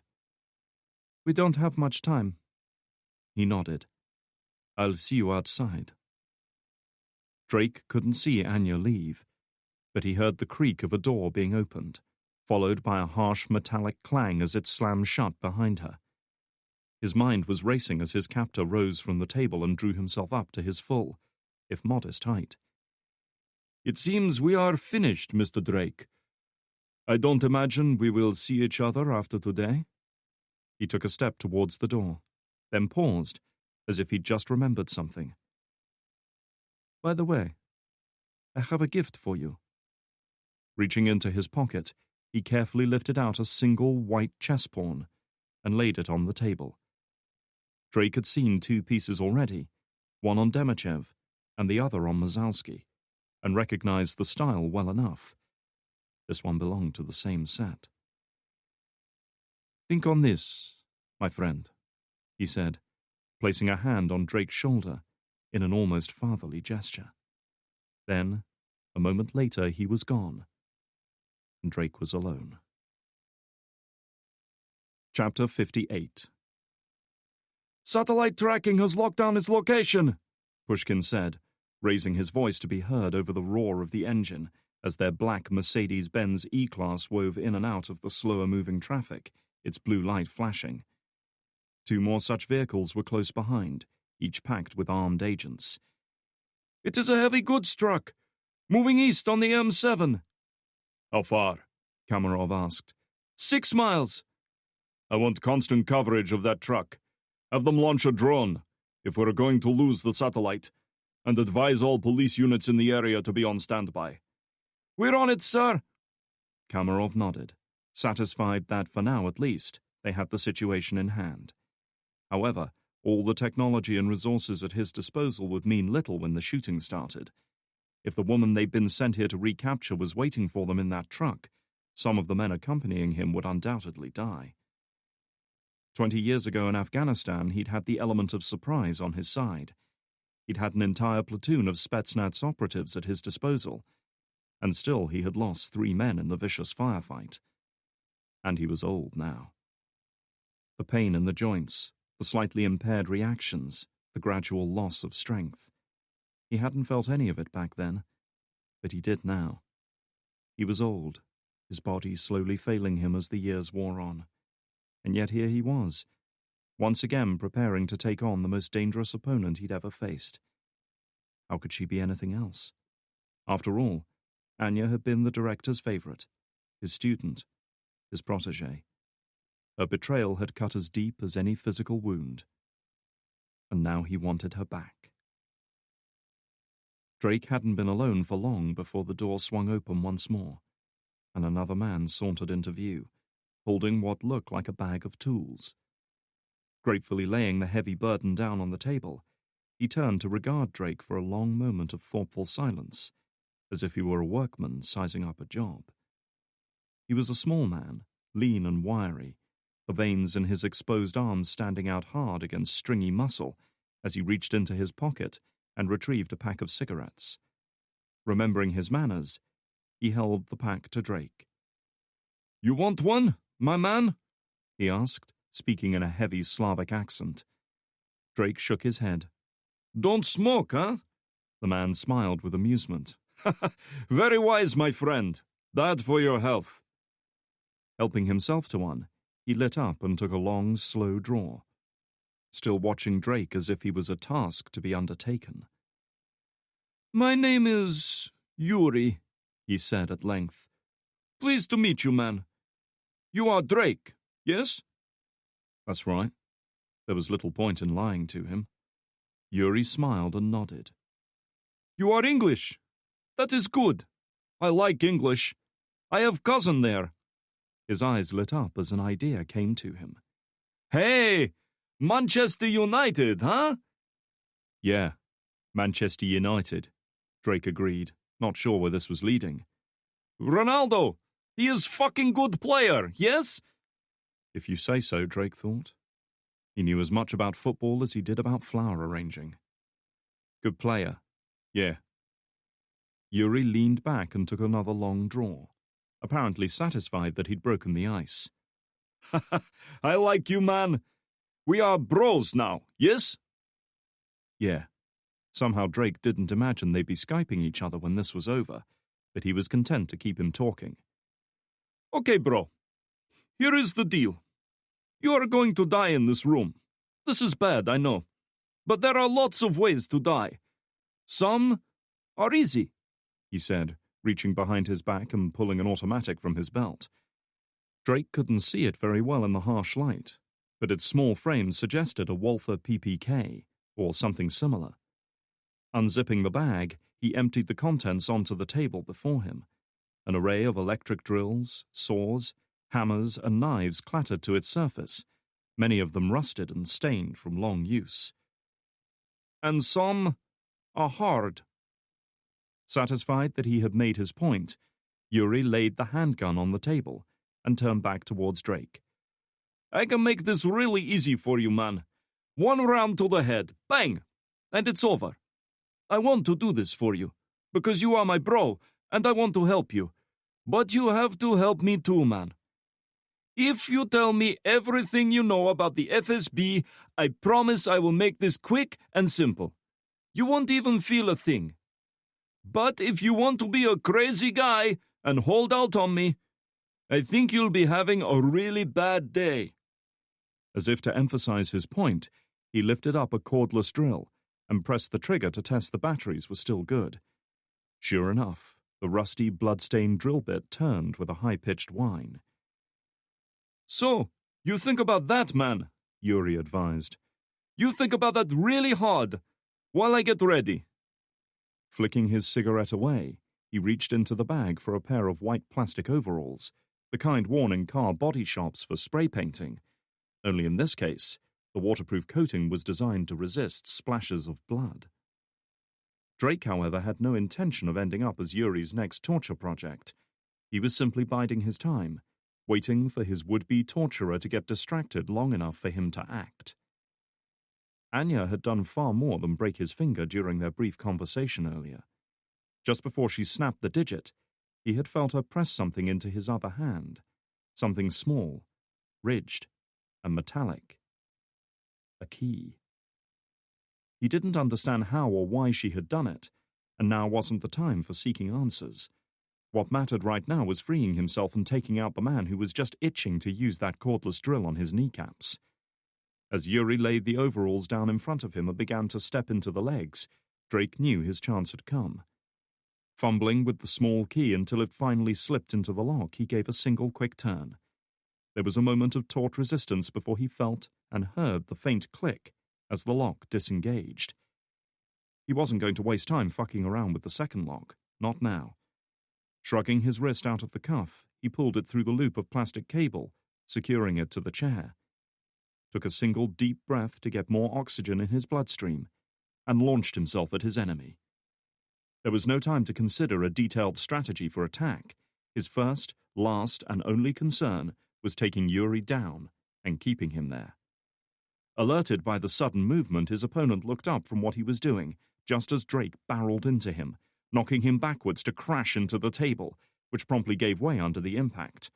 Tools, knives, and other instruments clattered off the tabletop to land all around them, while the worklight, the only source of illumination, fell sideways and shattered against the floor, plunging the room into darkness.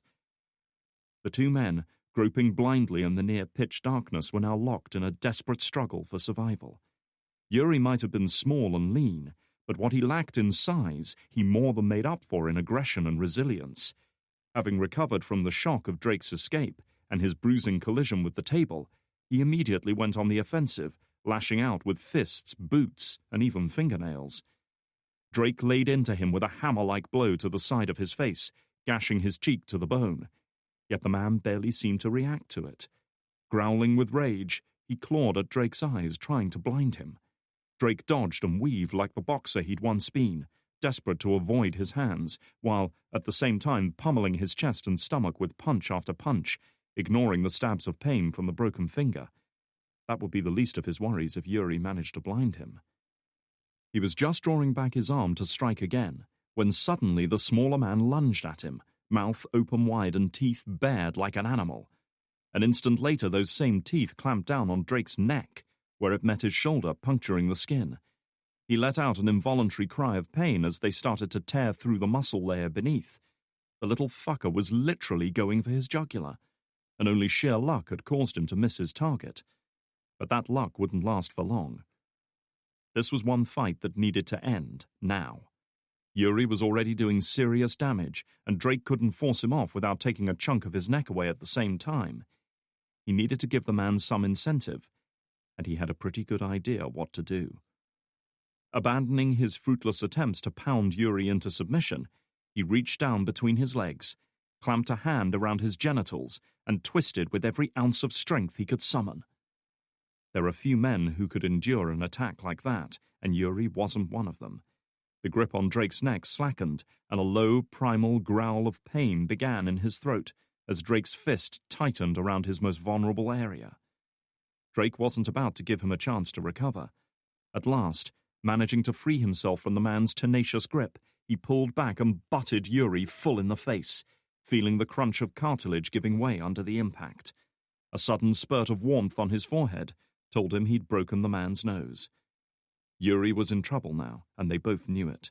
Clutching at his nose, he threw himself backwards and tried to kick and scramble away from Drake, while snarling something in his own language. Drake knew he had to silence the man before his cries warned the others.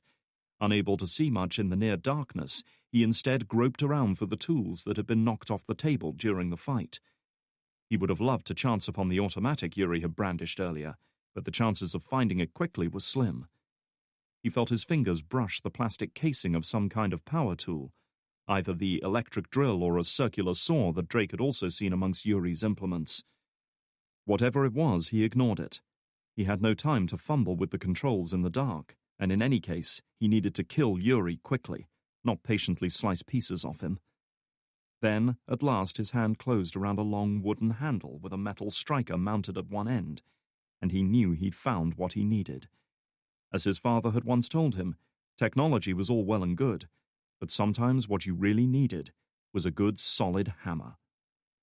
Snatching up the instrument with his good hand, he closed in on Yuri, following the curses and groans of pain, took aim, and brought the hammer down on the top of his head.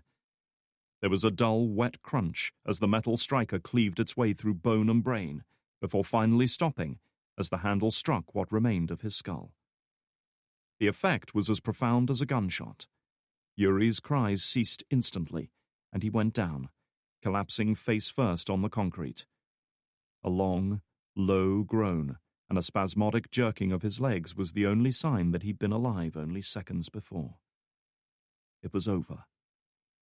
Breathing hard, Drake let go of the hammer and reached up to touch the bite mark on his neck. His hand came away slick with blood. He couldn't tell how bad the injury was, but he could still turn his head despite the growing pain as the damaged muscles started to seize up. If he'd severed an artery, he would already have been dead. As for the rest of him, the picture was less rosy.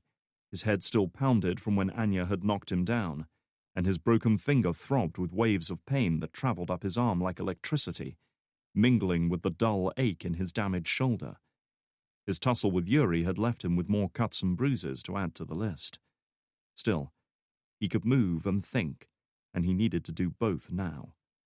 Reaching out, he rolled the dead man over to search him, quickly locating the petrol lighter he'd used to spark up his cigarette. A small, dancing orange flame leapt up on his first attempt, allowing Drake a proper look at his immediate surroundings for the first time. If there had been any doubt that Yuri was dead, one look was enough to confirm it. The hammer still protruded from the top of his head, the metal striker deeply embedded in his skull. A sticky pool of blood, brain matter and pieces of shattered bone gleamed in the light of the flame, while his eyes stared blankly up at the ceiling, now dull and unfocused. A quick check of his pockets revealed a couple of spare magazines for whatever automatic he'd brandished during the torture session, a packet of cigarettes that were of no use to Drake, and a cell phone in his back pocket. "Thanks, bro," Drake whispered, helping himself to the phone. Closing his eyes for a moment and searching his frantically racing mind for the right number, he punched it in and waited in anxious silence for the call to connect. Like most major American embassies, the Moscow branch featured an extensive communications suite, allowing it to stay in secure contact with Washington and other diplomatic missions around the world. The fact that such a suite also allowed the staff there to monitor transmissions in their host nation was a natural byproduct, and for this reason, most embassies had a contingent of agency personnel. "What more do we know?" McKnight asked, barely able to contain her impatience as several technicians worked to uncover more details of the incident that seemed to have Moscow's law enforcement unit shitting bricks. "Details are still sketchy," one of them warned. "It takes time to decode their transmissions." "Any word on survivors?" she persisted. "Or even where the FSB are directing their field teams?" "We're working on it." "God damn it, one of our operatives is out there!" she snapped, causing a momentary silence to fall on the room. "While you're working on it, he could be dying." Mason winced, surprised to see her lose her cool so soon after quelling the argument between himself and Frost. He sympathized with her and even shared her frustration, but shouting at these men would achieve nothing except to have them removed from the room. "Sam, take it easy, okay?" he said, gently steering her away from the bustling communications center. "I know you're worried about Ryan, but you've got to let these guys do their job." "That's not all I'm worried about." She looked at him, her gaze betraying doubt and uncertainty. "What if he's not a hostage, Cole?" "What do you mean?" "He said he was going to protect Anya, right?" She lowered her voice. "What if Ryan's the one responsible for this incident?" Mason hesitated, not sure what to say. He found it hard to believe Drake would go that far, but neither could he definitively deny it. When it came to Anya, all bets were off. His thoughts were interrupted when McKnight's phone started ringing. Snatching it up, she frowned at the unknown number before hitting the receive call button. "Who is this?" "Sam, it's me," a low, urgent voice said. A British voice. Drake's voice. Her eyes lit up, and she raised her free hand to snap her fingers several times, getting the attention of every agent in the room. "Ryan! Jesus Christ, what's happening? Where are you?" "The safe house was hit. I'm in some kind of basement, don't know where. You need to trace this call." There was an urgency in his voice, but it was also heavy with pain. He was hurt. McKnight jerked a figure at the nearest technician. "Have someone trace the call on my cell right now, and stop recording the conversation. Move!" As they went to work, she turned her attention back to the call. "Talk to me. What's your situation?" "I'm alive. I don't know about Moranova," he evaded. "Listen, I might not have much time.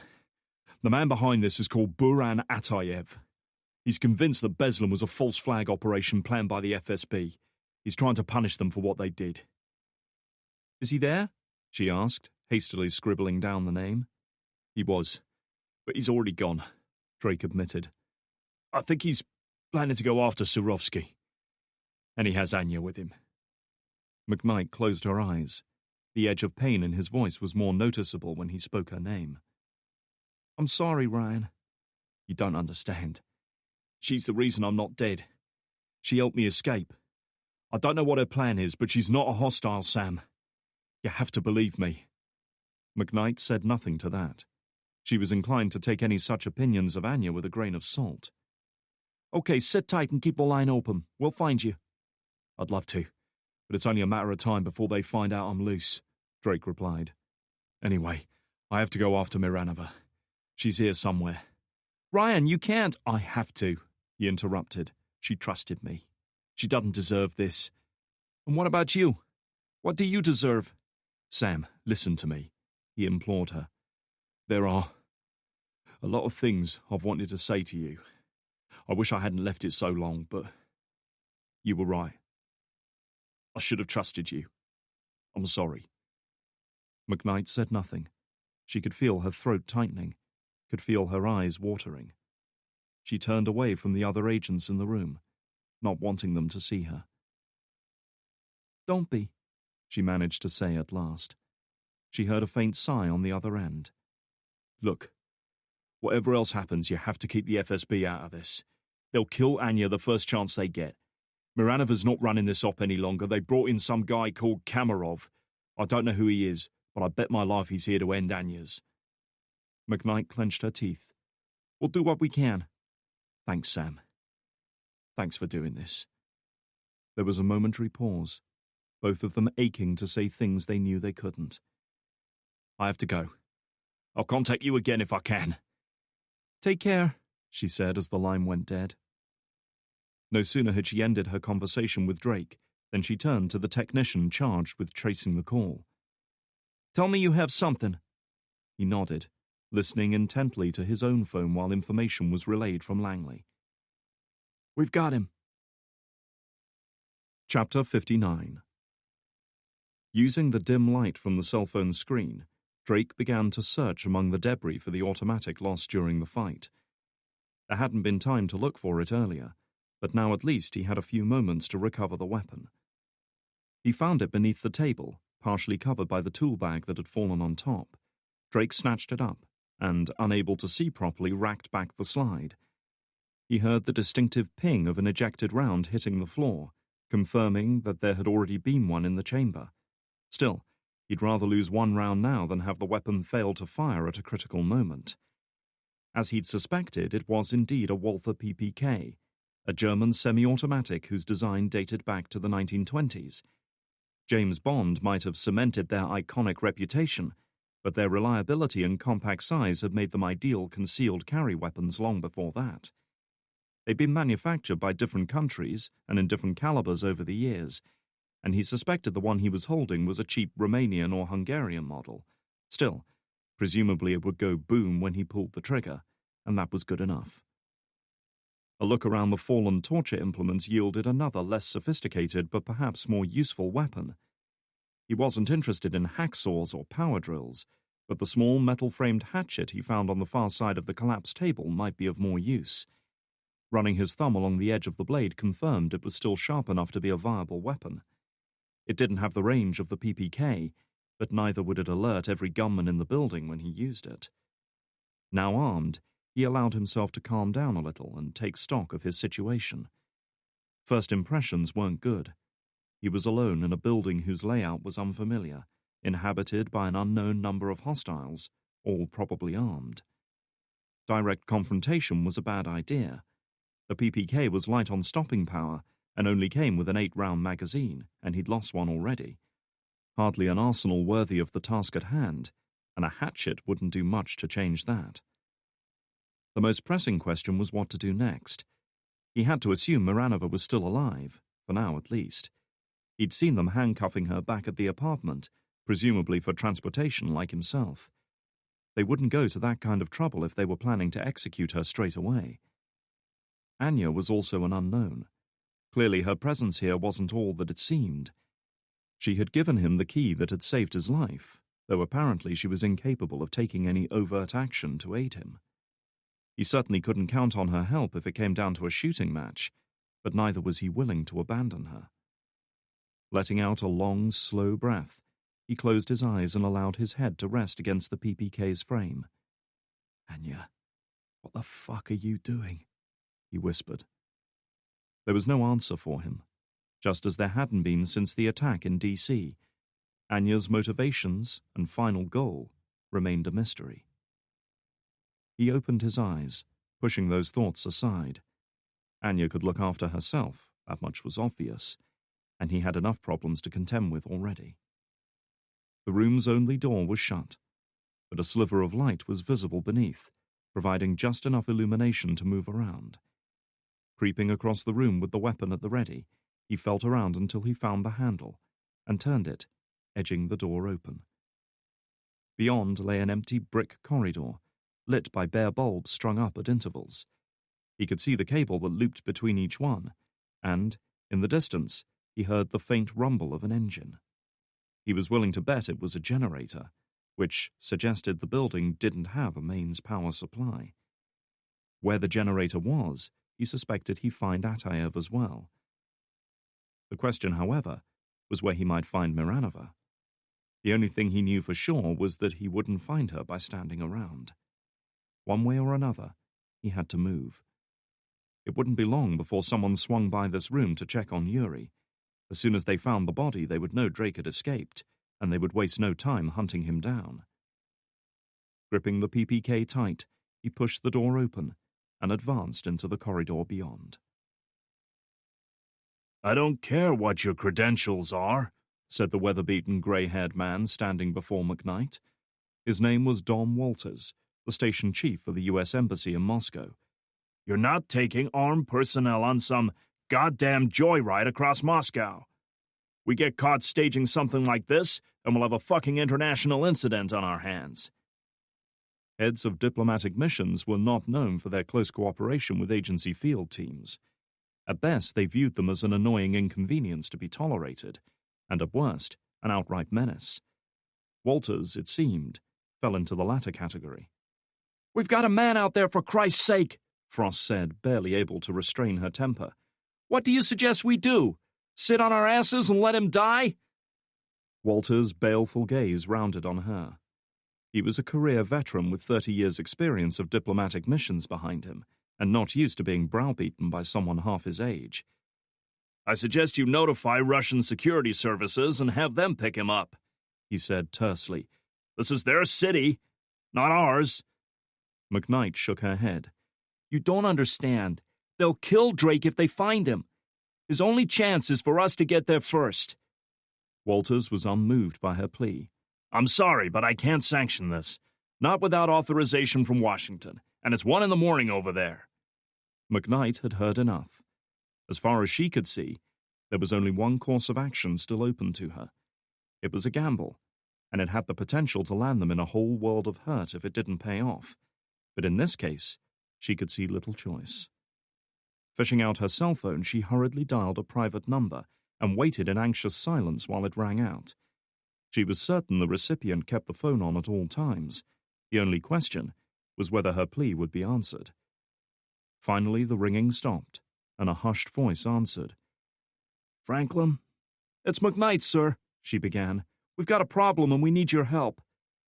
For the next 30 seconds, Franklin listened while she poured out everything that had happened in the past couple of hours, her voice growing more strained with each passing moment. "Ryan needs our help," she finished. "We have to get to him before it's too late." "Jesus," Franklin breathed, stunned by everything he'd heard. "You know you're asking a lot, McKnight. If you get caught—" "We're running out of time, sir," she interrupted, unwilling to delay further. "If we don't do something now, he's as good as dead. Will you help us?" This was the moment when her gamble would be decided. Franklin would be well within his rights to order their arrest by embassy security after everything they had done. All McKnight could do was hope that his friendship and loyalty to Drake were stronger than that. The leader of Special Activities Division was silent for a long moment before finally replying. "Put Walters on the phone." Chapter 60. Afghanistan, 7th of November, 1988. Anya looked up, struggling to focus with her one remaining good eye. The other was swollen shut from the beating she had taken. Her whole body ached, covered in cuts and bruises where her captors had punched and kicked their bound and helpless captive without mercy, slowly breaking her down over the past 2 months. A chill wind blew across the rocky, desolate landscape, whipping dry snowflakes and locks of tangled, matted blonde hair into her face. With her body wasted away after months of near starvation, The cold penetrated through to her very core, starting her shivering right away. She ignored this, however, as she stared at the towering mountains around them, their caps mantled with snow, and the wide-open plains beyond. After looking at nothing but bare concrete walls for so long, she was almost moved to tears by the stark, raw beauty of the scene. "A good place to do this, don't you think?" a taunting voice asked. She glanced left as Viktor Surovsky walked into view, wrapped in a heavy fur coat and hat to ward off the winter chill. Unlike her, he was still robust and healthy, his ruggedly handsome Slavic features just as striking as the day she'd first met him. Further back, near the vehicle that had brought them out here, stood another man, Surovsky's bodyguard, his expression betraying no emotion as he stared back at her. She imagined men like him were used to seeing all kinds of things without really seeing them. "I wanted to give this to you, Anya," he explained. "You put up such a brave fight. It seemed only right that you be rewarded for it." Anya stared back at him, saying nothing, defiant to the end. And this certainly was the end. She was under no illusions about why she'd been brought out here to this remote mountain pass. "Such a shame it was, all for nothing." He sounded almost sympathetic as he said this, the victor offering comfort and consolation to the vanquished. "How do you think I was able to find you that day, after you'd evaded me for so long?" Anya was desperately trying not to listen, trying not to acknowledge his words, trying to ignore the twisting knot of fear that was tightening in her stomach with every passing moment. "Your new friends betrayed you, Anya. The Americans, the ones you fought so long and hard for. They gave you up to me, willingly, because they had no more use for you." Surovsky gestured to the mountains that surrounded them. "This war is ending. We are leaving Afghanistan. The Americans have their little victory. And now that you've served your purpose, they want rid of you." He took another drink and smiled. "Lucky for me." His words broke through the last barriers of inner strength and self-control she had desperately clung to. Just for a moment, her eyes wavered and shone wet with tears, soon whipped away by the chill wind. Surovsky could barely contain his triumph. After months of painstaking effort, it wasn't the torture that had finally broken her. It was a simple admission. "Come on now. You knew how this was going to end. Everyone outlives their usefulness sooner or later." She glared at him, wrists straining against the rope bonds, and for the first time since this whole ordeal began, she spoke. "And what will you do when you outlive yours, Victor?"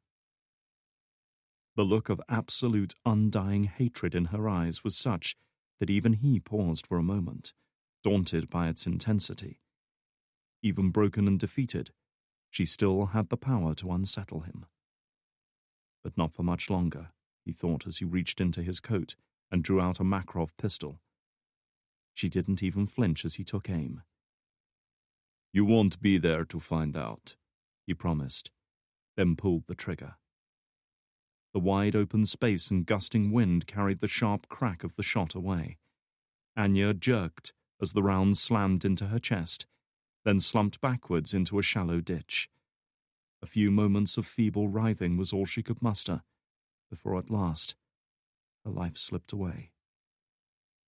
Surovsky handed the weapon to his bodyguard, hardly believing how easy it had been. "Get the car started," he instructed. He spared the young woman a final glance, still mystified as to why she had turned against him, why she had fought so hard to resist, for what cause she had been willing to sacrifice herself. He'd seen such potential in her, such untapped ability. they could have achieved so much together, if only she'd stayed loyal to him. He shook his head, dismissing the notion. As with so many things in life, he supposed he would never know. He shivered as another chilly gust whipped down from the nearby mountains. He'd lingered here long enough. Turning away, he started walking back to where the jeep was waiting. Nobody would ever find her in such a remote area. Anyway, a traitor like that didn't deserve a decent burial. Better to let the scavengers pick at her remains. The engine started up as he approached. Climbing inside, he closed the door, grateful to be warm once more. He withdrew the hip flask of vodka from his coat pocket and took a generous pull, relishing the fire it lit in his stomach. Let's go, Alexei. We're done here. In his office at FSB headquarters in Lubyanka Square, Viktor Surovsky sat at his desk, anxiously waiting for news on the operation to intercept Anya. Ground units were closing in on the truck she was trying to escape in with Drake, and air assets had been vectored in at his insistence. He wanted nothing left to chance. 20 years ago he had made a mistake. He had assumed Anya to be dead, had walked away and left her lying in an uncovered grave. Yet, somehow she had survived. Somehow she had crawled out of that hole in the ground. Broken, injured, and starving, she had clung tenaciously on to life, and somehow made it to safety. The little bitch was nothing if not determined. He had recaptured her 15 years later at great personal expense, intending to use her as insurance to guarantee cooperation from his friends on the other side of the Atlantic. But again she had given him the slip, and ever since her escape, he had been living in fear, consumed by the threat she now posed to him. Anya alone possessed the ability to destroy everything he'd worked so hard to achieve. She had to be stopped, for good. Today he had a chance to end this, to rid himself of her once and for all. There would be no thought of imprisoning or interrogating her now. He wanted her dead, plain and simple. He had his best man heading up the operation. Kamarov, always the loyal soldier, had never failed him in his 2 decades of service. Surovsky knew he wouldn't let him down now. He reached for the glass of vodka on his desk and gulped a mouthful, tensing as his body rebelled against it. His doctor had warned him that another stomach ulcer was brewing, that he should stay away from alcohol. But he needed it today. All of it. All the years of struggle, of fear and doubt and betrayal. It all came down to what happened in the next few minutes. Chapter 61. With blood still oozing from the wound at his neck, Drake picked his way down a narrow corridor. Heavy steel doors ran along both sides at regular intervals, and the ceiling was low and vaulted, the brick walls showing signs of damp and decay. There were no windows, no natural light at all, in fact. 2 bare light bulbs hastily strung up with duct tape cast his surroundings in an eerie half-light that provided just enough illumination to move around. What the hell was this place? It looked like a wine cellar or an underground storage space, though clearly it hadn't been in use for some time. The damp, heavy, musty air suggested he was underground and close to the water table. Much like the room he'd just left, the place was completely dilapidated. The floor was covered with broken glass, yellowed and burning sheets of paper, chunks of masonry, and cables and steel pipes that had either fallen or been ripped down from the ceiling. Cyrillic writing had been crudely scrawled across one wall with white paint, though Drake had no idea what the slogan meant. Some of the doors were standing open, their rusted frames protruding out into the corridor, but 1 or 2 were still latched shut. Edging closer to the nearest one, Drake reached out and tried the bolt holding it closed. It was rusted solid, and a few experimental tugs failed to dislodge it. A good hard blow with the hammer would probably be enough to free it up, though he saw little point. Clearly it hadn't been used in a long time. The sound of voices behind drew his thoughts back to the present, and as he whirled around, he saw a pair of shadows dancing across the floor at the far end of the corridor, figures moving past one of the electric lights, at least two of them coming his way. Drake backed up into one of the empty storage rooms clutching the PPK. Hidden behind the doorway as he was, it was unlikely he'd be spotted unless his new friends entered the room. Still, if they were headed for the torture chamber, they'd spot Yuri's body and know right away what had happened. They were getting close now. Drake strained to hear them above the thumping of his own heart. They were speaking in Russian as he'd expected, so the content of their conversation was unknown. Their voices were fast and urgent, but not necessarily alarmed. They sounded more like men gearing up for something, working against a tight schedule. He had to act now. He couldn't afford to let them find Yuri, or to have a go at torturing Miranova. His only choice was to go at them. He withdrew the hatchet from his jeans and tested the grip, trying to get a feel for the weight. The PPK was in his left hand. He wasn't a great shot left-handed, and the broken finger wouldn't help matters. But if things worked out the way he intended, then it wouldn't matter. However, he needed the hatchet in his undamaged right hand. What he had in mind was risky, messy, and violent, but sometimes all three things were needed in his line of work. He held his breath as the footsteps drew level with the door, closed his eyes for a moment, and tried to focus his thoughts, tried to imagine the correct sequence of events playing out in his mind, tried to imagine himself not getting killed. The two men carried on past without breaking stride. This was it. Gripping the hatchet, he rounded the doorway and advanced into the corridor beyond. As he'd thought, there were two of them, both dressed in civilian clothes, one in a leather jacket and jeans, the other in dark trousers and a fur-lined overcoat. Both were big men, about Drake's height, and heavier than him judging by their bulked-out frames. Heavier usually meant stronger, which wasn't good news in his current condition. Still, there was no time to contemplate this now.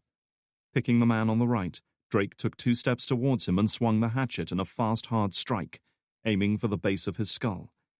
His aim was good, and the keen steel edge easily cut through the collar of his jacket, and the skin and muscle beneath, to shatter the vertebrae of his neck and sever his spinal cord.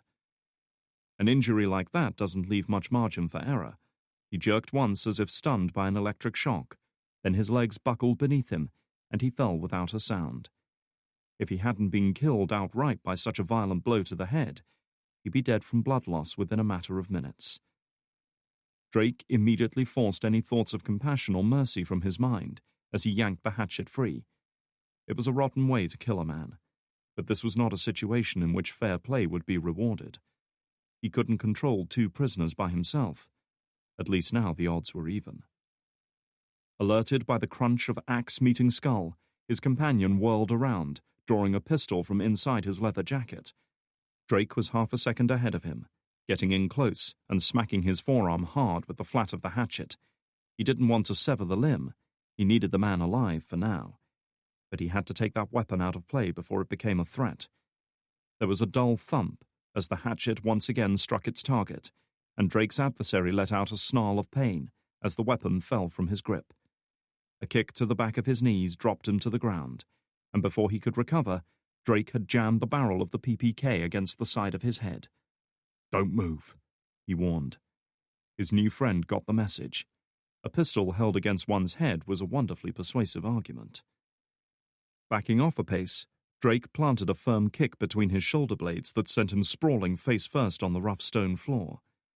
He knew better than to resist as Drake pulled his arms behind his back and used the cuffs that he'd only recently escaped from to secure his wrists.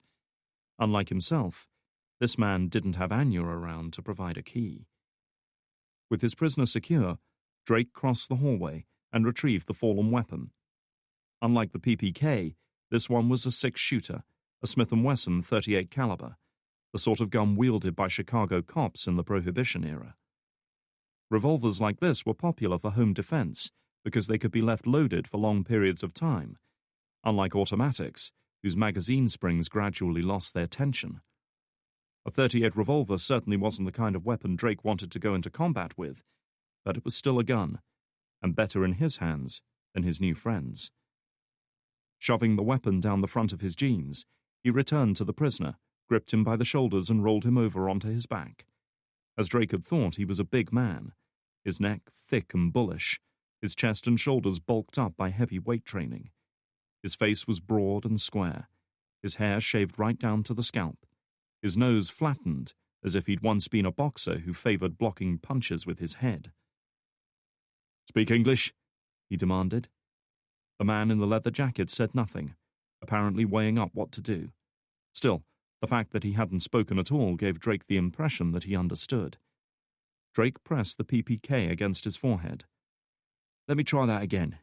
If you don't speak English, you're no good to me, and you end up like your mate on the floor there. Now, do you speak English?" He saw the broad face twist in disgust.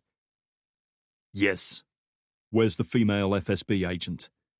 The big man nodded over Drake's shoulder. "That way." Hope surged up inside Drake, but he knew he couldn't allow it to override caution. His new best friend might be trying to lead him into a trap. "Here's the deal. Take me to her, and you get to stay alive. Sound good?" He was silent for a moment. "Yes." "Thought so," Drake remarked, hauling him upright. Miranova backed away from the door at the unmistakable sound of footsteps approaching. She had managed to loop her cuffed hands beneath her feet to get them in front of her, but otherwise she had little means of defending herself. The steps had halted outside her door. She backed up against the wall, listening to the gritty rasp as the bolt was withdrawn from the other side, followed by the squeal of stiff hinges. The door swung open, and she watched a squat, bulky figure stagger into the room, only to be struck from behind to fall forwards, landing face down on the concrete floor. It was then that she noticed his unnatural posture, the way his arms were pinned behind his back. Glancing down, she saw the metallic gleam of cuffs around his wrists. "Annika!" a voice hissed. Looking up, she let out a strangled gasp as she found herself face to face with Drake. One look at him was enough to confirm that, even though he was still very much alive, he'd been in the wars since their last encounter. His face was cut and bruised, his clothes filthy and torn, and it looked as though someone had bitten a chunk out of his neck. Blood gleamed in the wan light from the corridor. "Ryan, what happened to you?" she breathed. "How did you get out?" "A little help from a friend." Reaching into his pocket, he produced a key and set to work on her cuffs. "The woman in the surveillance footage from Grozny. She gave me this." "She helped you escape?" Drake nodded, though he avoided her gaze as he removed the cuffs and tossed them aside. Once more she thought about his words to Kamarov during the attempted ambush on Poglanaya Hill. Both men were somehow connected to this target. "You know her?" she said, phrasing it as the statement it was. "How?" "All I know is she helped me when she didn't have to. That counts for something in my book. The rest we can get into when this is over." Pulling a revolver from his jeans, he thrust it into her hand. "Here, a little Christmas present. I'd prefer if you didn't use it on me." She looked at him dubiously. "Not much firepower." "It's what you do with it that counts. Come on, we have to move." He glanced into the cell she'd been occupying. The big man who had led him here was lying face down on the floor, though his chest was still rising and falling. He'd have quite a headache when he woke up, but he'd live. Stepping aside, he swung the door back into place and pulled the bolt over to lock it shut. Their friend wasn't going anywhere. "What is our situation?" Miranova asked, glancing down the corridor with the snub-nosed revolver at the ready.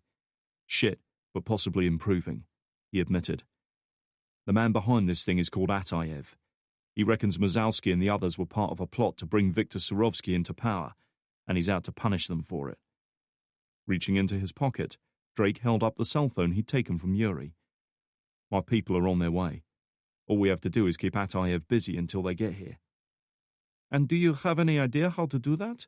"Fuck no. I'm making this up as I go along," he admitted. "Just stay close to me and keep your eyes open." "That is sound advice at any time." He grinned and nodded to the far end of the corridor. "Let's go." They were going up. If Atayev was still here, they had to keep him busy long enough for McKnight to get here. And somehow, Drake had to find a way to stop Anya getting killed in the crossfire. Chapter 62. "This is it!" Pushkin yelled, gesturing to a big 18-wheel heavy haulage truck rumbling along the main highway just ahead of them. Watery slush churned up by its passage, spraying across the roadside. "Force it over," Kamarov ordered. Accelerating hard, their driver brought them around in front of the massive vehicle and switched on his lights and sirens. A second car took up position on its left, while a third hovered close behind, boxing it in. The trailing car had orders to open fire on the truck's wheels if the driver attempted to ram them off the road. However, no such thing happened. Straight away, the truck driver hit his brakes and began to slow, veering right onto the loose gravel that lined the highway before coming to a complete halt. The moment they stopped, Pushkin and a second tactical agent in the car were out and moving, their submachine guns trained on the truck's cab and the terrified-looking driver inside. He had already killed the vehicle's massive engine and raised his hands to show he was unarmed. Drawing his sidearm, Kamarov hurried towards the rear of the vehicle, flanked by a pair of armed agents. Two more were converging on the big doors at the back, one of them already clambering up to secure a breaching charge to the locked door. Giving Kamarov a nod, he leapt down and retreated a few paces, while two of his companions lingered by the doors, ready to act when the time came. Kamarov held back, bracing himself for the blast. It came 2 seconds later, sounding more like a rifle crack than an explosive boom. The small breaching charge nonetheless did its job with ruthless efficiency, blasting apart the locking mechanism as if it were cardboard. Wasting no time, the two agents by the rear sprang into action, with one hauling open the smouldering remains of the door, while the second hurled a flashbang grenade inside. A second sharp crack echoed from within as the grenade detonated. "Move in," Kamarov ordered. Once again, the doors were hauled open, with a trio of submachine guns and flashlights now trained on the interior. It took Kamarov all of 3 seconds to realize they weren't going to find what they were looking for here. "God damn it," he said under his breath as he surveyed the empty cargo container. Turning aside, he strode back towards the vehicle's cab. The driver, a squat, balding man in his 60s, had been hauled out and now sat on his knees by the side of the road, shivering in the cold breeze. His gaze flicked from the pair of submachine guns covering him to the agent now approaching. "What is your name?" Kamarov demanded. "Oleg Rumin." "And where are you taking this truck?" "To Noginsk. I've just dropped off my load in Moscow."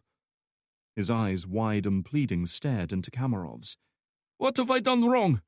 I have all my documents and licenses. I've broken no laws." This man was going to give him nothing.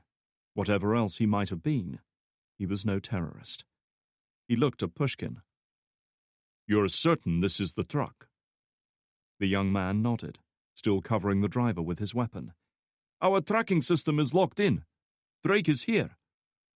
At a loss, Kamarov looked around him in search of answers. It wasn't until he saw the ladder fixed into the steel side of the cargo container that he began to get an inkling of what might have happened. Holstering his weapon, he strode over to it and clambered up.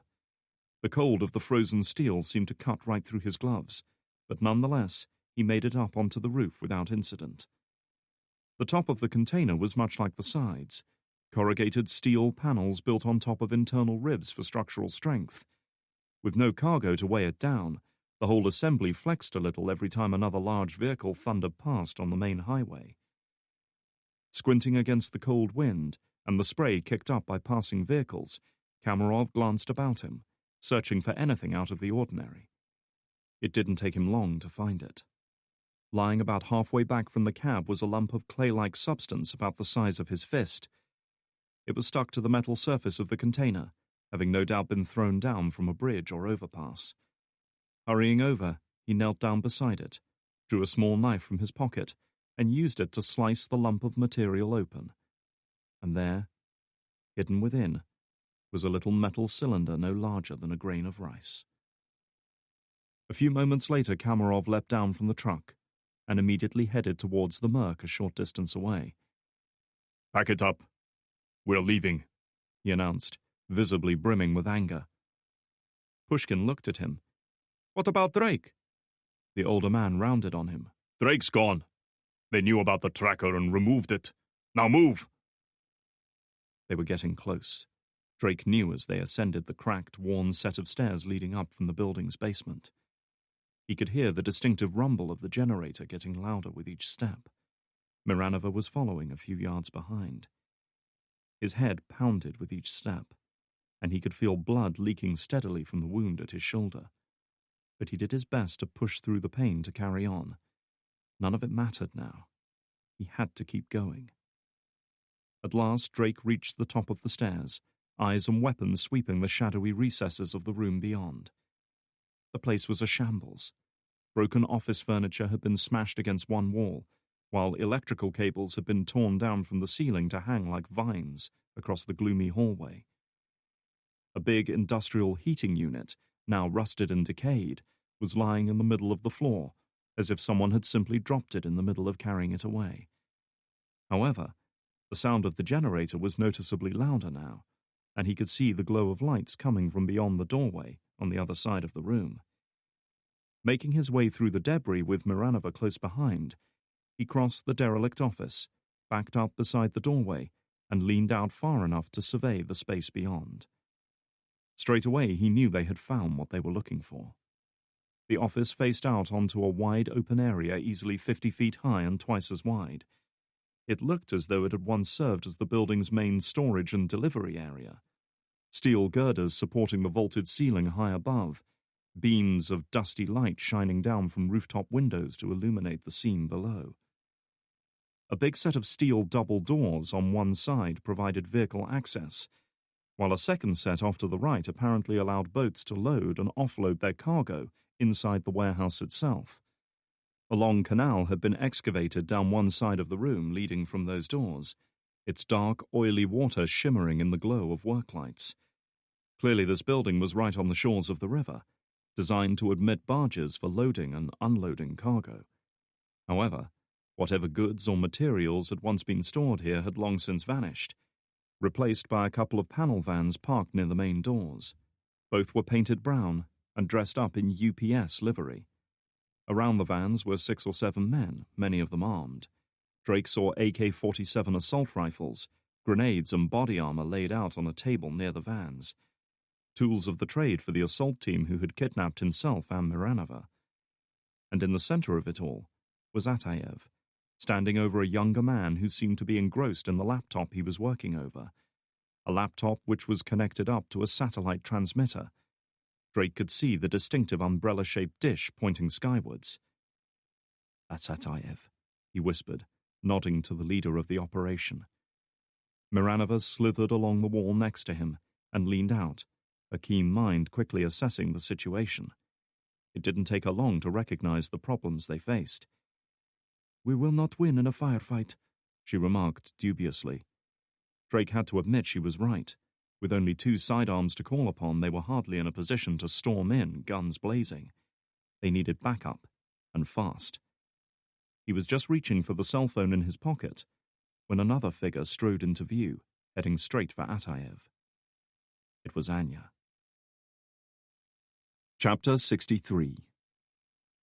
The warehouse was a hive of activity as Anya made her way across the wide open space, with armed men moving back and forth, packing away gear and loading it into the pair of trucks they would use to escape Moscow. They had both been painted brown and adorned with the UPS delivery service logo, providing an ideal cover for Ataev's men. Only one computer was still up and running, the master terminal on which a skinny, scruffy-looking young man with spiked hair and a face full of metal piercings was working. It was he who had designed the program she'd uploaded into the FSB's computer network less than an hour ago, providing a backdoor through their formidable security system that he could exploit. She had no idea where Ataev had recruited him from, but one look at him was enough to confirm that he didn't belong in her world. He was a cyber-terrorist for hire, more used to wielding a keyboard than a gun. There were many like him these days, particularly in Russia where competition amongst rival companies was fierce and ruthless.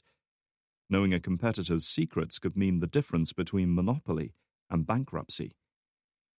"The program is working perfectly," Ataev announced, having been standing over the hacker's shoulder.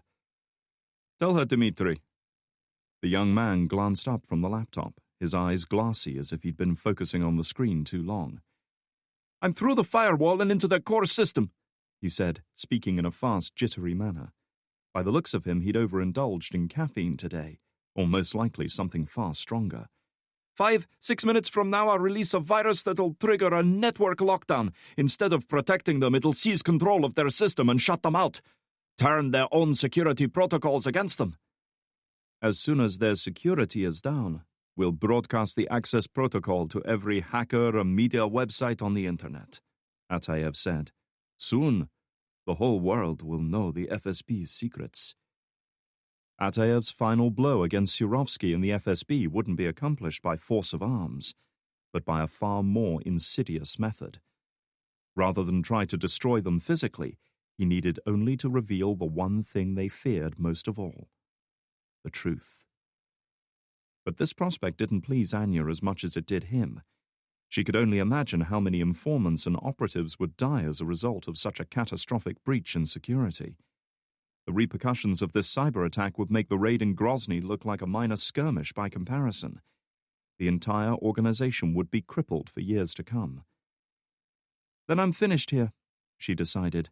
I came only to say goodbye. Of course. He offered a faint smile. I don't suppose you can tell me where you're going. Better that you don't know, she said honestly. The older man nodded and held out his hand. Goodbye, Anya. And good luck. Staring into his eyes, she caught herself wondering what was really going on behind them. Buran Ataev, the only one of them whose mind encompassed the entire plan, with all its interdependent elements, all its subtleties and misdirections. The only man whose intentions she could never quite read. Releasing her grip, she turned her back on him and walked away, knowing this would be the last time they spoke. She had what she needed now, and so did he. Whether it was worth all the sacrifices, all the risks and dangers and betrayals, only time would tell. As she walked away, Anya found her thoughts straying from Ataev and his lust for vengeance. Instead, she thought of Drake, the man who had been her savior, her protector, her redemption. Betraying his trust had been the hardest sacrifice of all. Anya was walking away from Ataev, her posture and body language suggesting that whatever business she had with the man, it had apparently concluded. A moment of hope rose within him. Perhaps she was putting all this behind her. Perhaps there was still a way out of this for both of them. And then it all changed. Staring in shocked disbelief, Drake watched as Ataev drew a pistol from his belt, calmly leveled it at Anya's back, and fired a single shot. The report of the gunshot echoed around the vast space like a thunderclap, so loud that even he started and recoiled from the doorway in horror. But still he could see the terrible scene playing out. Anya jerked once as the round impacted, then stumbled and fell forwards, landing face down in a pool of oily water. She struggled feebly, trying to rise, trying to force her body to work even as her life blood flowed out, turning the pool crimson. Always the soldier, she was trying to fight even now. Approaching with slow, measured deliberation, Ataev raised the weapon and fired a second shot into her, finally ending her struggle. Just like that, it was over. Anya was gone. Drake fell to his knees as if the round had blasted its way through his own chest, tearing apart everything in its path. His breath was coming in short gasps, his eyes wide and staring, his hands trembling as shock took hold. It wasn't possible. It was terrible, horrific. A nightmare made real. The world around him ceased to matter in that moment, everything else fading into darkness. All he could see was Anya's lifeless body sprawled in that pool of dirty water, and the man who had killed her.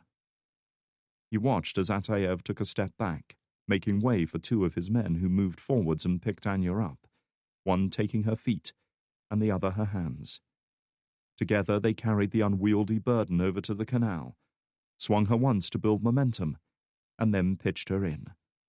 Drake heard the loud splash as her body impacted the water. Watching without emotion as Anya's body slipped beneath the surface, Ataev replaced his pistol in the holster at the small of his back. It wasn't a fitting departure for a woman of her worth, but Anya had served her purpose. He had no further need of her, and felt no regret at seeing her go. With the unpleasant task complete, he turned to address the others. "We're done here," he announced. "Pack everything up." The rest of his group moved with quick efficiency, tossing the body armor and remaining grenades into the canal. Just as with Anya, they had no further need of these instruments of war. They had all abandoned their assault gear now, instead donning civilian clothes to aid their escape. 2 of his men were dressed in brown jackets, shirts and trousers, playing the part of truck drivers. Details were important, and Ataev had always been a man who paid attention to detail. Both men now hurried towards their respective vehicles, clambered up into the cabs and fired up the engines, while another 2 strode over to the main doors and unlocked them. In a minute or 2, they would be out of here. Drake had seen enough. Shock and grief had given way to something else entirely now. Something far more dangerous and destructive. Cold, focused, absolute hatred. Raising the PPK, he pulled back the slide far enough to check that a round was chambered, then rose to his feet. He was no longer thinking of tactics or survival, or the practicalities of their situation. All he wanted was Ataev. No matter what happened to him, no way was that fucker getting out of this building alive. Abandoning his cover, he strode out through the door and towards the group now preparing to leave. He gave no thought to concealment or protection.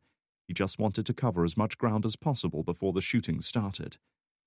Beyond the trucks, the big wooden doors barring the warehouse entrance had been hauled open to reveal a stretch of open waste ground, partitioned off by a chain-link fence. Drake could just make out the dark waters of the Moskva River in the distance. "Ryan, what are you doing?" Miranova hissed. "Ryan, come back here." He wasn't hearing her. He wasn't aware of anything now but the pounding of his heart, the surging blood in his veins, the desperate lust for revenge that had taken over every muscle, every bone, every fiber of his being. He had made it about halfway across the room before one of them spotted him. A big man with tattoos covering his exposed arms. He opened his mouth to cry out a warning to his companions. He never got the chance. Raising the PPK, Drake took aim and put 2 rounds through his head, blasting apart his skull with the twin impacts. The echo of the gunshots caused the rest of the group to flinch and glance around, seeking the source of the unexpected new threat. Drake took full advantage of their hesitation, and a second man fell as he capped off the remainder of his magazine at his center mass. At least one of the rounds found its mark, tearing through his unprotected gut. With blood painting the front of his grey sweater, he crumpled and fell, crying out in agony. Drake could feel something stinging his eyes, blurring his vision, and angrily blinked to try to clear it. In some part of his mind he was aware that it was tears, but he tried not to acknowledge it as he focused all his attention on the desperate battle unfolding around him. Without breaking stride, he thumbed the magazine eject button on the side of his weapon, jerking the gun downwards to aid the movement. No sooner had the spent clip fallen free of the housing than he grabbed a spare one from his pocket and slammed it home. But his delay had bought his opponents a precious second or 2 to react, and even as Drake released the breech lock and allowed the PPK's slide to snap forwards, he spotted a figure moving through the shadows between 2 support pillars. The man emerged from his cover and into a beam of sunlight slanting down from above, and Drake saw the long, bulky frame of an AK-47 being raised. Straight away, Drake knew the man had the drop on him. He wouldn't be able to bring his sidearm to bear in time, and even if he could, it was certainly no match for the raw firepower of an AK on full automatic. His brief, foolhardy attempt at heroism was about to end the only way such things could, with his death. He felt merely a fleeting sense of disappointment that his attempt to avenge Anya's death, however misplaced, had ended so abruptly. Deep down he knew the woman would be disappointed in him. But then, instead of the distinctive bark of AK fire, several sharp cracks resounded through the warehouse, and suddenly Drake's would-be killer staggered backwards and fell. In disbelief, Drake glanced around to see Miranova advancing across the open space towards him, the revolver in her hand, as she snapped off a couple more shots at Atayev and the several men still with him. "Cover!" she yelled, sprinting the last few yards and gripping his arm, practically hauling him towards a brick wall that had once formed part of a smaller room within the larger space of the warehouse. It wasn't a moment too soon. Two of Atayev's men dropped to their knees and opened up on full automatic, spraying a hail of 7.62mm slugs at them. "Get down!" Miranova shouted, throwing herself on the ground. The wall was constructed from breeze blocks and mortar, easily 3 inches thick, but the AK rounds coming their way were more than capable of punching straight through at such range. Drake could feel chunks of broken masonry pelting him as a burst of fire traced its way along the wall mere feet away, blasting apart the concrete blocks that stood in its path. Raising his head up, Drake jammed the barrel of the PPK into one of the ragged holes in the brickwork and squeezed off several rounds in the general direction of their enemies, more to keep their heads down than a serious attempt to kill them. "Get out of here!" he shouted. "Fall back! I'll cover you!" "Shut up!" she yelled back, clenching her fist and punching his arm as hard as she could. "I'm trying to stop you getting killed, you stupid bastard!" The woman's harsh but true words were like a mental slap in the face, and Drake hesitated, seeing his ill-judged actions for what they were. Having vented her anger for the time being, she rolled over onto her back and snapped open the revolver's cylinder to empty the spent cartridges, still smoking from recent use, then reached into her pocket to reload as more shots tore through the wall around them. Then, abruptly, the firing ceased, replaced instead by frantic shouting, the roar of vehicle engines, and the squeal of tires on concrete. For Drake, the reason was obvious. They were pulling out. Rising up from behind the shattered remains of the brick wall, he surveyed the scene in the warehouse. The first van was roaring towards the open doorway, its tires screeching on the concrete floor as the driver gunned the engine hard. The second was also on the move, veering left to get in behind the first. Drake could do nothing but watch as Atayev and the remainder of his group escaped. The first van shot out through the doors and into the open space beyond, turning hard left to head towards what Drake assumed was an access road away from the docks. Then something happened that none of them had expected. Just as the van was coming out of its turn, a black BMW roared into view, skidding to a stop right in its path. A moment later, the driver and passenger threw open their doors and leapt out. A man and a woman, both armed with submachine guns. Straight away, Drake recognized McKnight and Mason, with Frost's diminutive frame appearing just behind them. In a storm of automatic fire, all three of them opened up on the first van, spraying the cab and windshield with enough shots to kill the driver 12 times over.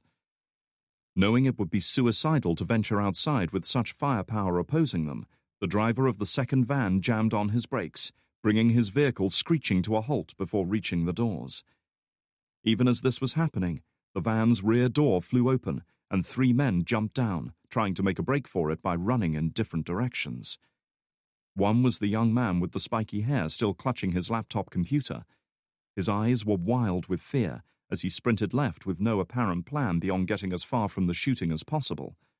The other 2 were Atayev himself and one of his group, a middle-aged man with long, greasy hair tied back in a ponytail. He was clutching a Scorpion 61, a nasty little Czechoslovakian submachine gun designed for concealed carrying. He and his accomplice were making for a doorway off to the right of the main warehouse, keeping low to avoid fire from outside. Drake had no idea where it led, and he wasn't keen on finding out. Raising the PPK, he took careful aim at the ponytail man and fired. Hitting a moving target with an unfamiliar weapon is no easy feat, but Drake had always been a good shot, and his aim didn't let him down today. Ponytail man staggered sideways as the rounds slammed into him and fell in a crumpled heap, his greasy hair now matted with blood and brain tissue. Reacting to the threat, Atayev spun around, leveled his weapon at Drake and opened fire. But he was no soldier, and it showed. He might have been able to hit Anya at point-blank range, but at 20 yards his lack of either training or accuracy was telling. Still, even an amateur could score a lucky hit, and Drake was forced to duck behind one of the steel support pillars until the brief volley had ended. No way was he risking being brought down by a stray shot when he was so close to his enemy. As soon as the firing had ceased, Drake glanced out in time to see Atayev disappear through the doorway. With his heart hammering in his chest, Drake took off in pursuit, determined to end this now.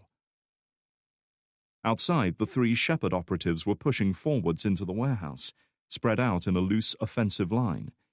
There were only 3 of them, but what they lacked in numbers, they made up for in skill and experience. 2 o'clock! Frost yelled, turning her weapon towards the cab of the second van.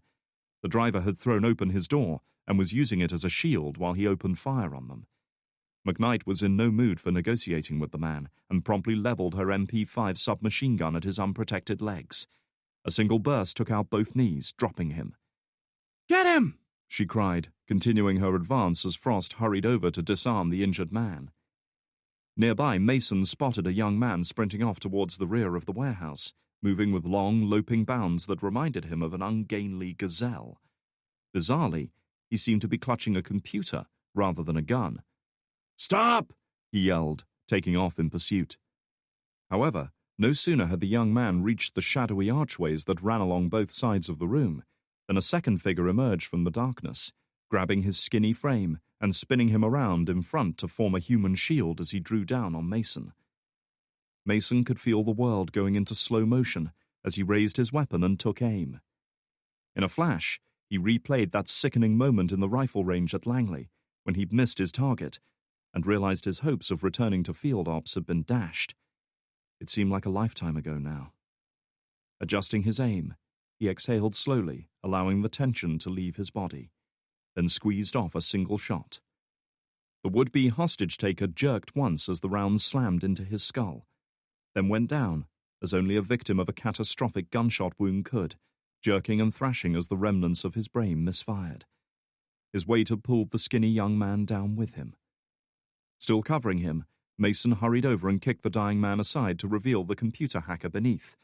He was curled into a ball, weeping and moaning in pain. There was a steaming puddle beneath him that hadn't been there a few seconds earlier. "Mason!" a familiar voice cried out. Still keeping his weapon at the ready, Mason glanced left as Frost came running over to join him. "You okay?" she asked, breathless after the brief firefight outside. He nodded, surprised by the rush of adrenaline now surging through him. "I'm good."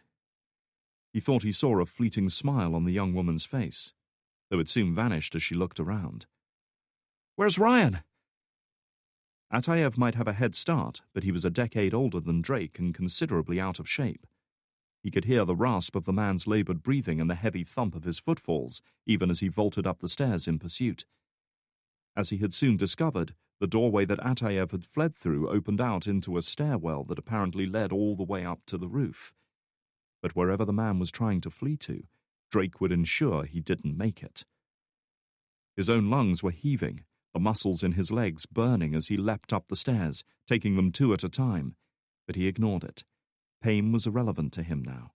Adrenaline and sheer unfettered lust for revenge drove him on with more strength than any drug. Again and again he saw Anya stumble and fall forwards as the round slammed into her back. He saw her trying feebly to rise, defiant to the end. He saw Atayev raise his weapon and fire a second time. He heard the squeal of a door being thrown open just above, the labored breathing of his opponent suddenly vanishing as he fled outside. With a final burst of strength and speed, Drake ascended the last flight of steps, raised his foot, and kicked the rusted steel door open. As he'd thought, the doorway provided access to the warehouse's gently sloping roof, probably for maintaining the rows of skylights that ran down both sides of the apex. Above them, the grey clouds that had lingered over the city in the early morning had parted, revealing snatches of blue sky and thin winter sun that struggled through. And there, not 15 yards away, was Atayev. Unable to manage more than a breathless stagger after the hard climb, he had halted altogether at the sound of the door being thrown open, perhaps realizing the futility of his situation. He was still clutching an automatic in his hand, the same gun with which he'd callously murdered Anya. But the slide had flown back to reveal an empty breech. The weapon was out of ammunition. "Drop it!" Hesitating a moment, Atayev looked down at the weapon and threw it aside. It skidded and slid down the roof before coming to rest in the guttering some way below. Turn around. Drake wanted him to see it coming. Wanted to look him in the eye when he pulled the trigger. Slowly, Atayev turned to face him, raising his hands as he did so. His face was red and sweaty after the hard climb up here, but otherwise he betrayed no emotion at seeing the weapon pointed at him. For a long moment neither man said a word. They simply remained like that, staring at each other across the open roof. Answer me one thing, Ryan Drake, Atayev said at last. Did you mean what you said earlier about wanting to help me take down Surovsky? Drake could feel his throat tightening. A lot of things had changed since then. I did. The older man nodded, seemingly satisfied with that. He reached up to straighten his glasses, preparing himself for what was coming. If you are going to do it, you should do it now, before your friends arrive. Drake stared at him down the weapon's sights. At this range he could scarcely miss. One shot was all it would take. One pull of the trigger, and Anya's death would be avenged. Atayev deserved it, he told himself. He deserved to die for what he'd done. Ryan, a soft, quiet voice said. Ryan, lower the gun, please. It was Miranova. She had followed him to the roof, and now stood by his side, covering Atayev with her own weapon. Her attention, however, was focused on Drake. This man deserves to be punished for his crimes, but it must be done the right way, she implored him. Don't become like him. Drake could feel tears stinging his eyes again as his finger tightened on the trigger. Images of Anya's cold-blooded murder flashed before his eyes, forever imprinted on his mind. Then, suddenly, he remembered his actions in the warehouse below, his reckless disregard for his own life as he rushed for his enemy. He remembered the feeling of shame and disappointment, knowing that his own death would do nothing to avenge hers. And just like that, he lowered the gun. Atayev smiled as if in amusement as Miranova moved forwards, grabbing his arms and yanking them behind his back to restrain him. Remember today, Drake advised him. It's the last time you'll ever see daylight. Atayev said nothing, but he still wore that same knowing, almost gloating smile, even as he was led away. Chapter 64. An hour later, Drake winced as a medic finished applying the field dressing to the wound at his neck. He was perched on the back of an ambulance parked outside the warehouse, with police cars and FSB vehicles all around. The entire area had been cordoned off while forensics teams pored over it. His broken finger had been splintered, and the incision on his arm where the tracking device had been crudely removed was now stitched and dressed. He'd even been given some pills for the pain. All things considered, he was in far better shape than he'd been a few hours before, physically at least. The constant pressure, lack of sleep, and the various emotional highs and lows of the past couple of days had taken their toll on him. Over and over his mind replayed his final sight of Anya, as her body was hurled callously into the canal, like so much discarded rubbish. He knew it was a scene he'd be revisiting many times in the days and weeks ahead. Even now he could scarcely believe it had happened, that her life had ended in such a pointless, empty death at the hands of a man who could barely handle a weapon, a man who had used and discarded her as so many others had done. You keep the wound clean, change dressing every day, the medic advised, finishing up her work. She slapped his hand away as he reached up to touch the wound. And don't scratch the stitches. Drake was poised to retort, then thought better of it. The medic was in her 50s, stoutly built and not about to take any shit from the likes of him. Instead, he merely nodded in gratitude as she packed up her case. No sooner had she left than a familiar voice spoke up. Well, aren't you a sorry-looking piece of shit? Drake looked up as Mason walked over to join him, with Frost and McKnight right behind. They too had questions to answer from the FSB, starting with what exactly a CIA team were doing mounting an armed raid in Russian territory, barely 2 miles from the Kremlin. However, Miranova had been quick to deflect the attention away from them, pointing out that they had been instrumental in the capture of Russia's most wanted man. For a moment, Drake just sat there looking at the three teammates, the three friends who had journeyed halfway around the world for him, who had believed in him, who had risked their lives to help him. The thanks he owed them went far beyond words. Echoing Mason's light-hearted remark, he managed to summon up a defiant grin. Better than looking like shit every day. The older man shrugged. Wouldn't know. Despite his apparent indifference, Drake could tell he was enjoying the banter that had once flowed so easily between the two of them, and in part of his mind, he found himself missing it too. I would, Frost cut in, giving Drake the harsh look of a teacher about to discipline a wayward student. Considering she was normally on the receiving end of such rebukes, Drake couldn't help wondering whether she relished the prospect. In the past 2 days, I've gone from freezing my ass off in Siberia to getting it shot off in Moscow. Next time you have one of these bright ideas, remind me to punch you in advance. Rising up from his makeshift seat, Drake took a step towards the young woman, staring down at her with hard, intense eyes. Then, without warning, he reached out and embraced her tight, lifting her small frame right off the ground.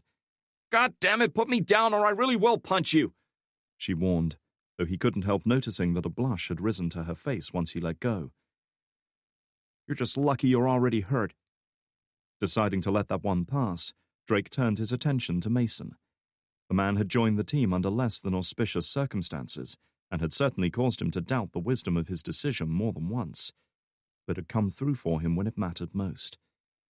Just as he'd said when they were sitting in Drake's cramped office back at Langley, Cole Mason could still do his job in the field. Drake saw him through different eyes now. I was wrong about you, mate, he said, unafraid to admit it. I want you to know that. Back at Langley, you were right, and I was wrong. And I'm sorry. Mason raised an eyebrow. Well, holy shit. Ryan Drake admitting he's wrong. Might have to buy myself a lottery ticket tonight. You do that, but don't go job hunting anytime soon, Drake advised him. When you're ready, there's a place on my team for you. For a moment, the older man said and did nothing. Drake's words had caught him so off guard that his usual dry humor had deserted him. He wasn't even able to muster a response. It was a conditional offer, but a genuine one. If Mason was to be reinstated to the active duty roster, it would have to be without the painkillers, without props or aids of any kind. He would be expected to stand or fall on his own merits. What? And go through shit like this again? Mason managed to flash a playful grin. But nonetheless, Drake could see the emotion in his eyes. His offer meant more to the man than he'd ever know. It was a second chance, and those didn't come along very often. His smile fading, Mason reached out and clasped Drake's hand. Drake could have sworn he saw the glint of moisture in his eyes. Wouldn't miss it for the world, buddy. About Anya, Frost said, looking quieter and subdued now. Her usual cocky bravado had deserted her. Is it true? Is she really gone? Drake's face darkened. He hesitated as if reluctant to admit it even to himself. But finally he nodded, in grim acceptance. To his surprise, he saw a momentary look of sadness pass over the young woman. I'm sorry, Ryan. I know you were... She trailed off, a deep blush rising to her face. It was quick, Drake said, hoping to spare her further embarrassment. She would have wanted it that way. Swallowing, Frost merely nodded. Last of all, Drake turned his attention to McKnight. Of all his companions, she was the one he wanted to speak to most, yet hers was also the conversation he would find hardest. They each had a lot of things they'd left unsaid for too long. Would you mind giving us a minute? He asked, glancing at his two teammates. Mason and Frost exchanged a look, their thoughts obvious. Want to grab a coffee or something? Mason suggested with a wry smile, hoping to lighten the mood. Frost didn't need much prompting. I'd settle for a beer. Only if you're buying. Screw you, Cole. The playful argument continued as the two of them walked off together, looking more at ease than they had since their reunion in D.C. several days earlier. As soon as they were out of earshot, Drake turned his attention back to the woman before him. For several seconds he just stood there, not knowing what to say, how to begin. He had held it together for the sake of his teammates, not wanting to burden them with his own grief and regrets. But now he felt like a dam straining to burst. Sensing his need, McKnight made the first move. She walked forwards and put her arms around him in a firm but gentle embrace. That was it for him.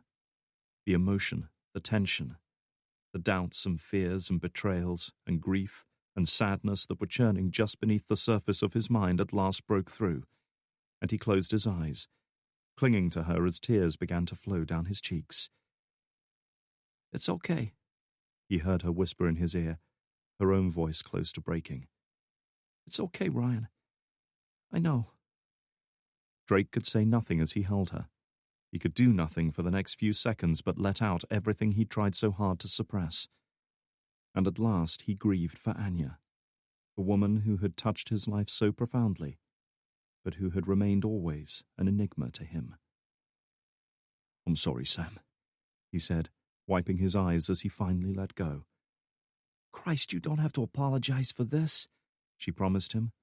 "Ryan, after everything you've—" He shook his head. "I don't mean this. I mean, the things that happened before." He looked at her frankly, his green eyes betraying the full depth of his regret. "I'm sorry for shutting you out, Sam. For pushing you away. For not trusting you when I should have. It was a mistake. And it was my mistake." She said nothing in reply. She could sense that he had more to say, and was content to wait, content to let him find his own way of saying it. "I know what you gave up to join us. I know what you left behind. You trusted me. You showed faith in me, and I let you down. I found excuses not to take you into the field because it was easier than telling you the truth. The truth is, I was afraid." "Afraid of what?" Drake swallowed, trying to find the right way to say what he needed to. "Afraid I'd lose you.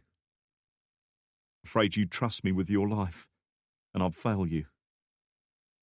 Only now did he realize how foolish he'd been. Only now did he see how his ill-judged attempts to protect her had only served to drive her away. He sighed, letting out a breath that was still ragged from his outpouring of grief. "I already lost one person I care about today. I can't do it again." For several seconds she just looked at him, her expression difficult to read. He didn't know if she was about to embrace him or slap him across the face. Then, at last, her look softened a little. She sighed and took a step towards him. "Ryan, look." She swallowed, searching for the right words. "I know what it means to do the job we do. I know there are no guarantees, and I accepted it a long time ago.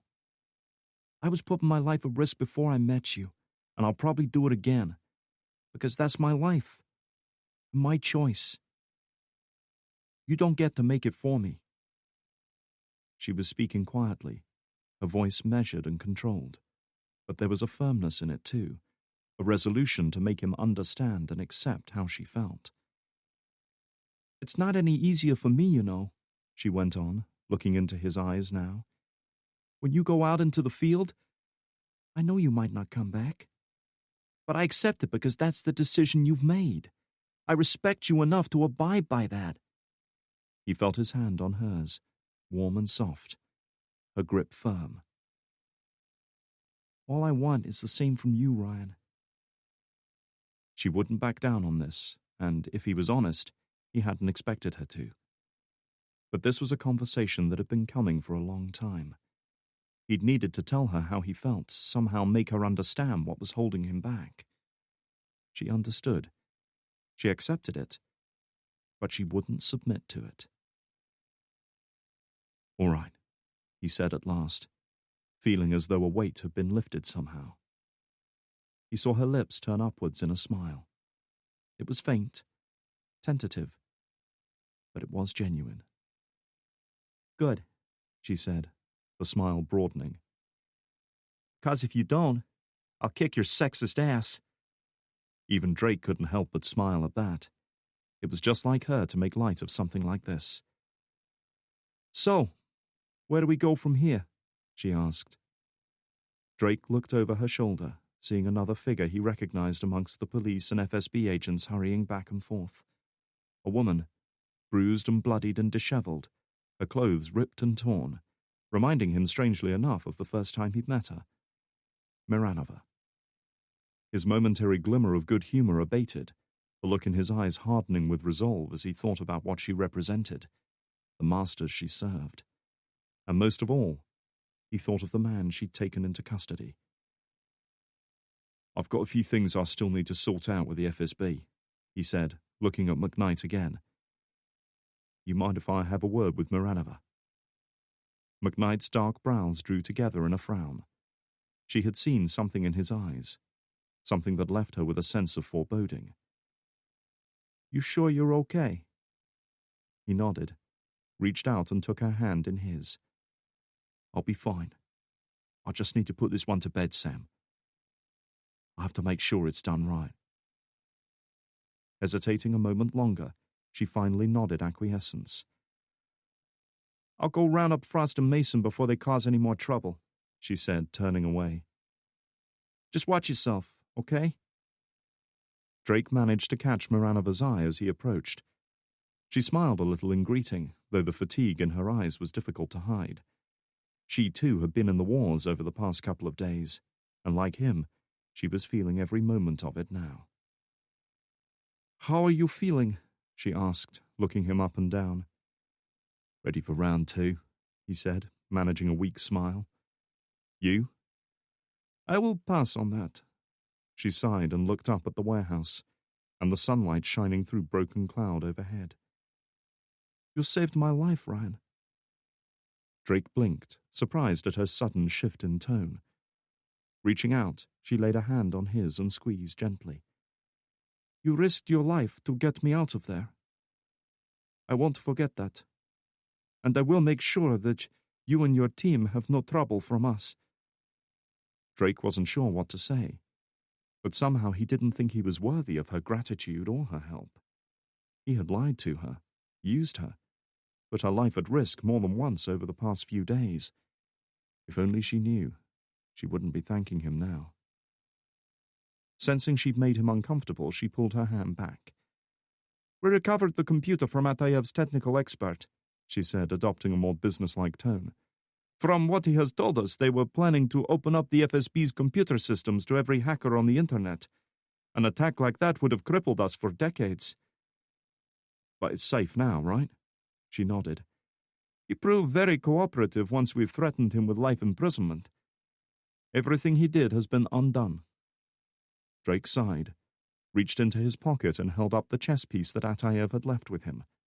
A pawn, its polished white surface glistening in the winter sunlight. "Kinda makes you wonder, doesn't it?" Drake asked, staring at the piece. "Wonder what?" He turned his vivid green eyes on her. What they would have found. If Atayev had been right, if Beslan and the other terrorist attacks that had devastated Russia had indeed been orchestrated by the FSB, this might have been the only chance for the world to know the truth. And he had helped cover it up. "I don't suppose we will ever know." "No," Drake agreed. "I don't suppose we will." Miranova decided to let that one pass. Drake had been through a lot over the past few days, and men under stress often said things they regretted later. "We have divers in the canal looking for the woman's body," she said instead. "But it feeds directly into the Moskva River, and the currents are strong there. I'm afraid we may never find her." Drake merely nodded. He didn't think he could stand to see Anya now anyway. Not like that. Perhaps it was better that she was lost to them. Miranova glanced around and lowered her voice. "I have to ask, Ryan. Who was she? Really, I mean." Drake looked up at her, his eyes reflecting the full depth of his loss. He knew things about her, snatches of information, camera flashes illuminating brief moments of her life. But the woman behind it all had always been a mystery to him. He had hoped one day to learn the truth, to somehow find a way through the layers of armor she had built around herself. Not now. "I don't know," he said at last. Sensing he would say no more on the subject, Miranova wisely decided to let it drop. "For what it's worth, I'm sorry things worked out the way they did." "Yeah," Drake said, slipping the pawn back into his pocket. "Yeah, me too." "What will you do now?" she asked. "Go back to Langley?" Perhaps, though Franklin's earlier suggestion about parting company with the agency still weighed on his mind. If he did return to Langley, there would be repercussions from this ill-judged foray into Russia, repercussions he might never recover from. But that was a question for another day. There was something he had to finish first. "I want to speak to Ataev," he said, "before I leave. I want to debrief him." Miranova looked dubious, as well she might. "After what he did, I'm not sure that is—" "I have to do this, Annika," he persisted. "I have to know the truth. You understand, don't you?" She was silent for a long moment, clearly torn about what to do. Her logical, pragmatic mind would be telling her it was unwise to allow an exhausted, injured, and emotionally volatile man access to a suspect like Ataev. But there was no denying the debt of gratitude she owed him. Finally, she nodded. "I will speak to my superiors," she said, and for a moment he saw a flicker of amusement in her dark eyes. "They may even want to speak with you. After all, you are the hero who brought Ataev down. You may find yourself a popular man in Moscow now." Drake raised an eyebrow. After his actions in Katagam prison last year, that would certainly make a change. As long as there are no photographers around. Rising to her feet, she laid a hand on his shoulder. "No promises." Part 4. Illusion. Former FSB agent Alexander Litvinenko publicly alleged that the Russian government was complicit in the events at Beslan. Litvinenko died from acute radiation poisoning in November 2006, shortly after meeting with 2 Russian officials. The Russian government denied responsibility for his death. Chapter 65. Once again, Drake found himself back in Lubyanka, the seat of power for Russia's intelligence services for 5 generations. Once again, he was standing in that same expansive conference room, staring out across the magnificent cityscape of central Moscow. It was late afternoon now, with the evening sun shining down from an almost cloudless sky, its rays glinting off the onion domes of St. Basil's Cathedral. Sunlight and unseasonable warmth, after enduring near constant wind, rain, snow, and hail since that evening in D.C., it felt like a lifetime ago. "It's a funny old world," Drake remarked as he took a sip of tea, served strong and black in the traditional Russian style. Miranova, seated on the other side of the table, glanced up from the report she'd been engrossed in. "What was that?" Drake smiled a little, keeping his back to her. "Nothing. It's not important." His thoughts were interrupted by the sound of the door opening. "Ah, you're here at last," a deep, gravelly Russian voice announced. It was a voice he recognized well enough from the brief teleconference held at the Russian embassy in D.C. Steeling himself, Drake turned to face Viktor Surovsky. He recalled his earlier surprise at the image that had presented itself on the television screen during the conference call, in stark contrast to Surovsky's public image as a bold, determined, and powerful leader. That impression was only highlighted on seeing him in the flesh. The FSB director was a short, frail, ill-looking man, with thinning grey hair and a lined and pockmarked face prematurely aged by too much drinking, too much smoking, and too many hard decisions. His suit was expensive and no doubt tailor-made, yet it seemed to hang awkwardly on his spare frame. Drake had always believed that the man maketh the clothes rather than the other way around, and Surovsky was living proof of that. Miranova was gracious enough to handle the introductions and immediately rose to her feet. "Ryan Drake, may I introduce FSB Director Surovsky?" Surovsky smiled and thrust out a hand. "Good to meet you properly, Mr. Drake." Drake did his best to paste on a fake smile. Despite his spare frame, Surovsky's hands were still big and square, the skin roughened by years of manual work. It seemed he was no stranger to hardship, at least in his younger days. "And you, sir," he lied. "It seems I have much to thank you for," Surovsky went on, his gaze flicking left to encompass Miranova. "Both of you. Thanks to you, one of the most dangerous terrorists in Russia's history has been brought to justice." Drake wasn't so sure. If Ataev was right, the most dangerous terrorist in Russia's history was standing in this very room. "We did what we could," Drake said, trying to be diplomatic. "Ha!" Chortling with amusement, Surovsky slapped him across the shoulder. Drake tried not to flinch as a wave of pain rippled outwards from the injured joint. "I love the British sense of modesty. But in this case, take credit where it is due, Mr. Drake." Turning away, the FSB director walked over to an antique cabinet set against one wall. A decanter of what Drake assumed to be vodka had been set there. "It may seem hard to believe now, but it is worth remembering that this all started with a peaceful mission," Surovsky said, as he removed the stopper and began to pour. "A chance to foster greater cooperation between our two agencies." Having poured 3 generous glasses, he returned to them and handed one each to Drake and Miranova.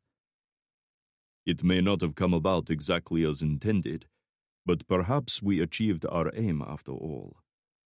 He raised his glass and looked at them both. "To friendship." "To friendship," Drake repeated, practically having to force the words out. He was grateful to down his drink so he didn't have to maintain his genial expression. One sip was enough to tell him that Surovsky had spared no expense when it came to alcohol.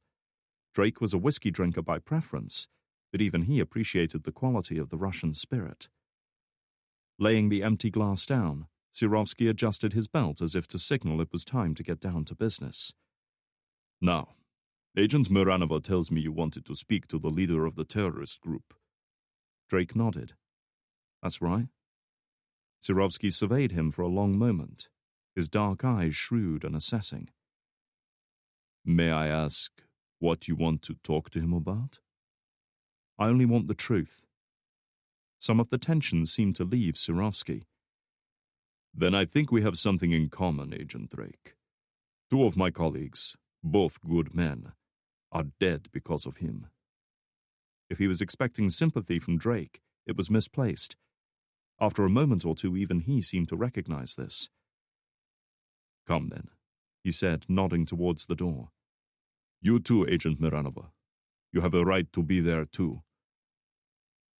10 minutes later, Drake was standing in an observation room behind a bulletproof 2-way mirror and a bank of computer monitors displaying security camera footage from every conceivable angle of the room opposite.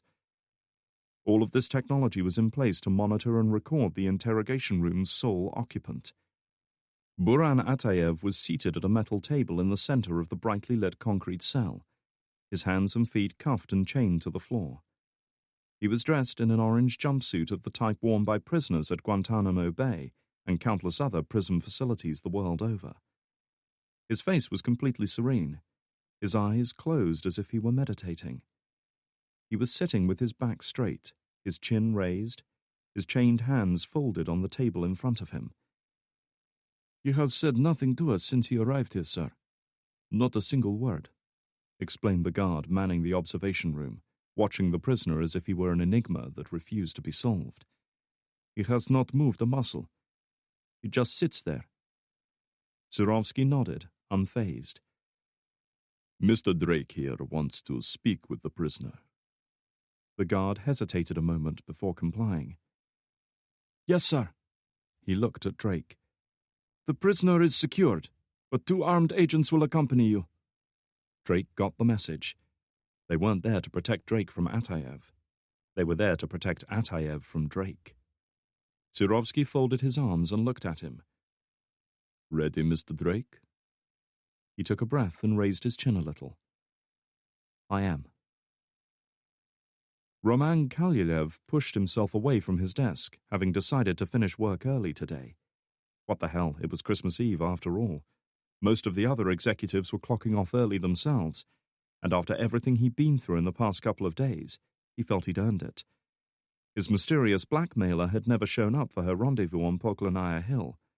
Kalyev had waited a full hour past the deadline before finally deciding to cut his losses and leave. Either the whole thing had been a hoax designed simply to intimidate him, or she had gotten cold feet and wisely decided he wasn't a man to fuck with. In either case, it had saved him the trouble of having to kill her and dispose of the body. It had been a long time since he'd had to do anything like that, and if he was honest with himself, he was getting a little old for such nonsense.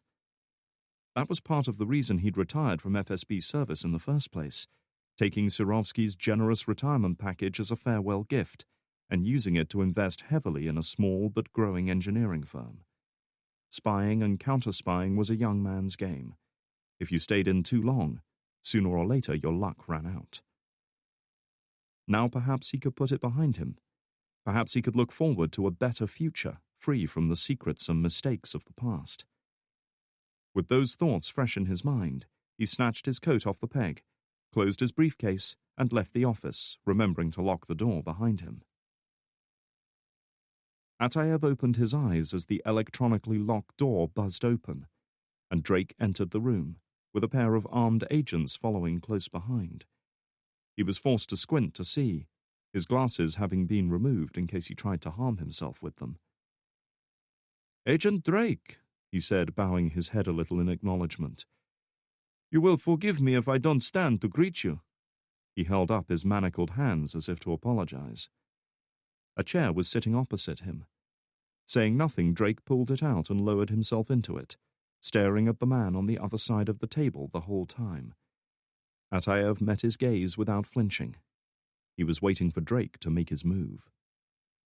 After a long moment, Drake reached into his pocket.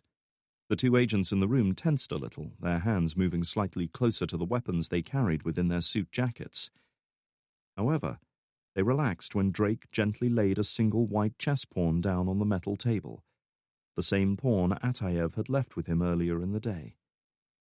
A flicker of amusement showed in Atayev's grey eyes. "If you wish to play against me, I'm afraid you will need more than that." "I didn't come here to play games," Drake said. His tone was calm and even, but his eyes reflected something else entirely. "Then why did you come here?" Atayev asked. "To gloat? To rant and scream at me?" He leaned forward a little, his tone conspiratorial. "To kill me?" Beneath the table, Drake's hands clenched into fists. "Would you like that?" Atayev tilted his head a little, pondering the question. "Since I am at your mercy, what I would like or dislike is not important. The more relevant question, Mr. Drake, is whether you are prepared to face the consequences of killing me. A trained man like you could snap my neck with his bare hands if he chose. But then the two agents stationed in this room to protect me would either kill or incapacitate you, in which case you would die or spend the rest of your life in prison." He nodded to the pawn on the table. "Like in chess, every decision has its risks and its rewards, and every victory requires sacrifices. A man's potential is limited only by the sacrifices he is prepared to make. Since I have nothing to lose, I am perfectly free of limitations." "Can you say the same?" "You're the one in handcuffs facing life in prison," Drake pointed out. "How free do you feel now?" Atayev glanced down at the cuffs and smiled. "Handcuffs can be removed, prisons can be breached, but fear and doubt are restraints you can never escape from." He leaned back in his chair, surveying Drake for a long moment. "So, you did not come here to kill me, and you do not seem like the kind of man to gloat. So I ask you again, why are you here, Ryan Drake?" They had come down to it at last. The end game.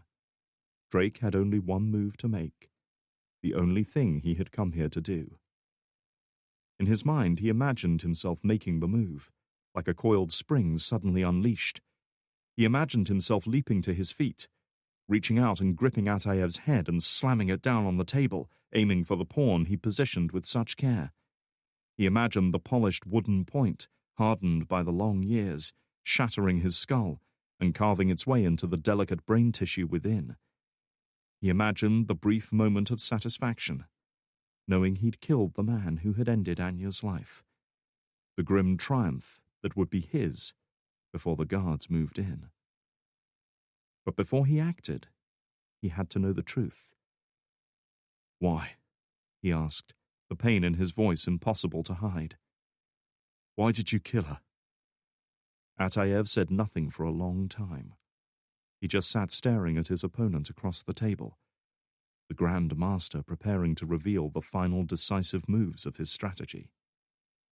Then, at last, it came. "Do you know the secret to chess, Mr. Drake?" he asked, gently reaching for the pawn and lifting it up, turning it slowly in his hand.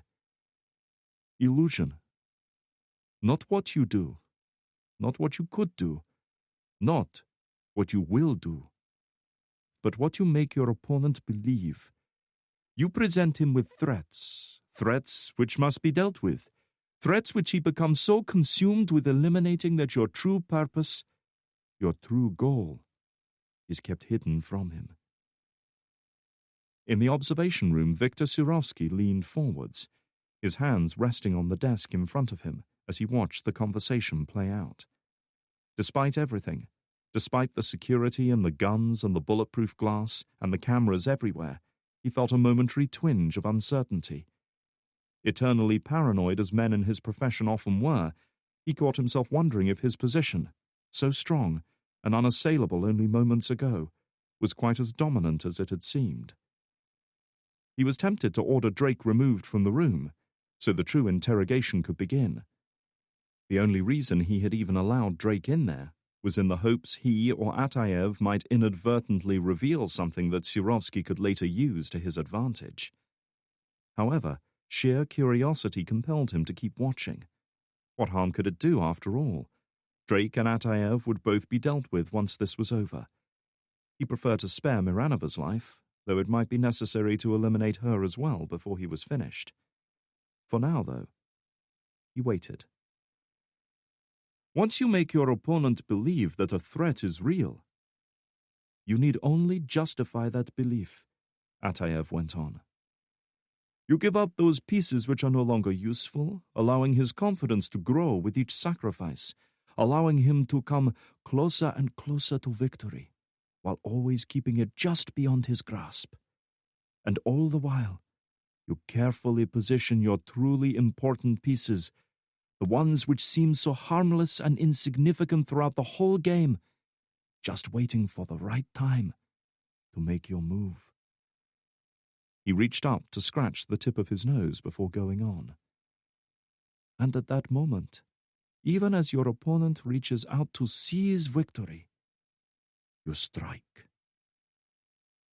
As usual, Kalyayev's car had been brought round to the main entrance in preparation for his departure, the engine ticking over smoothly, the twin exhausts billowing small clouds of steam into the chill December air. Tossing his coat into the back seat, he gratefully entered the vehicle's warm interior, with the heaters already working hard. Just for a moment, he closed his eyes and let out a faint sigh of relief. Relief mingled with weariness. It had been a trying couple of days, but it was over now. Opening his eyes, he reached out and hit the play button on the car's CD player. But instead of the soothing tones of Beethoven, he instead found himself assailed by the dramatic, intense immolation scene from Wagner's Gotterdammerung. He frowned, confused. He certainly didn't recall putting that CD in. Perhaps one of the men charged with moving his car had decided to play a prank on him, or had taken his expensive car for a little cruise while he was working.